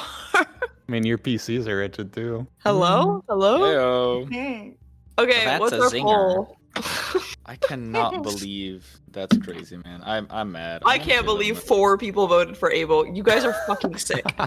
Like, genuinely? Wait, how many of you are there? There's what, Mason 5 of shouldn't you? have picked that picture. Who didn't? Who didn't vote for Abel? Let's talk. Who didn't? I voted. My vote counts. I think Isaac didn't vote for Abel. Good job, Isaac. Thank you. You didn't vote for Abel? What the hell? No confirmed. Now the real question is who voted for Rex Ymir? Because that wasn't me. But like, I That like wasn't Rex you? Ymir, don't get me wrong. I thought it no, was you. that wasn't me. No, I voted for Malagus and Samir, my 2 OGs. Maybe Xavier's sleeper pick? Oh. Okay, this week we are going to ask you, was it a little Jackknife's fault? Now, you know, on one hand, these monsters were coming for Doom regardless. You could argue Jackknife came to gave us, and you could argue Jackknife gave us a little forewarning. On the other hand, Jackknife has 2 monsters coming to her every night asking her if she's seen us, and as long as she hasn't seen us and can answer that honestly, everything's fine. So she calls us to come to her bar as soon as possible. Let's say I know where I'm voting. All right. How you're gonna vote is you're gonna go to the episode on Spotify. You're gonna click the ... dots next to the episode title where you're probably playing, and you're gonna hit go to episode to go to the episode page. That's where you vote, and that's where you can comment. You didn't know you can comment on Spotify?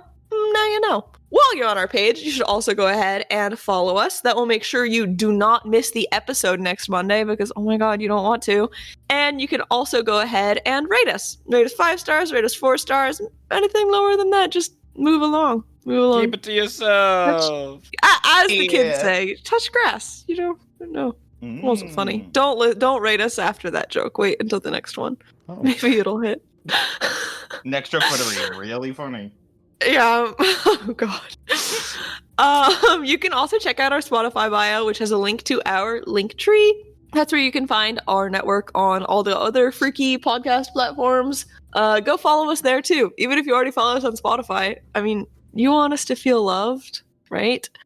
You can also from there find our email, which is, I'm so sorry, I needed to start getting this up before. That's what he said. Okay, our email, which is theruntpack@gmail.com. Anything you email, I'll read it. I'll respond to it. I'll send you any information you want to know, send you spoilers. My cat just jumped up on the wall and pulled a poster down, so that's cool for her.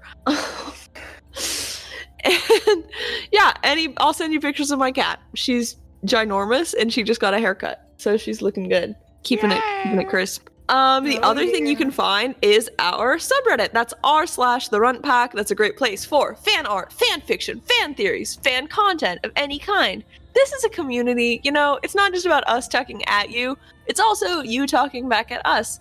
And also you talking to each other. I mean, what if you in the subreddit post like a selfie of you wearing your sexiest Demos cosplay and like a really sexy Jaya cosplayer comments like, OMG, I know what city you're in because I'm a professional geoguesser. I'm following and I live in that same city.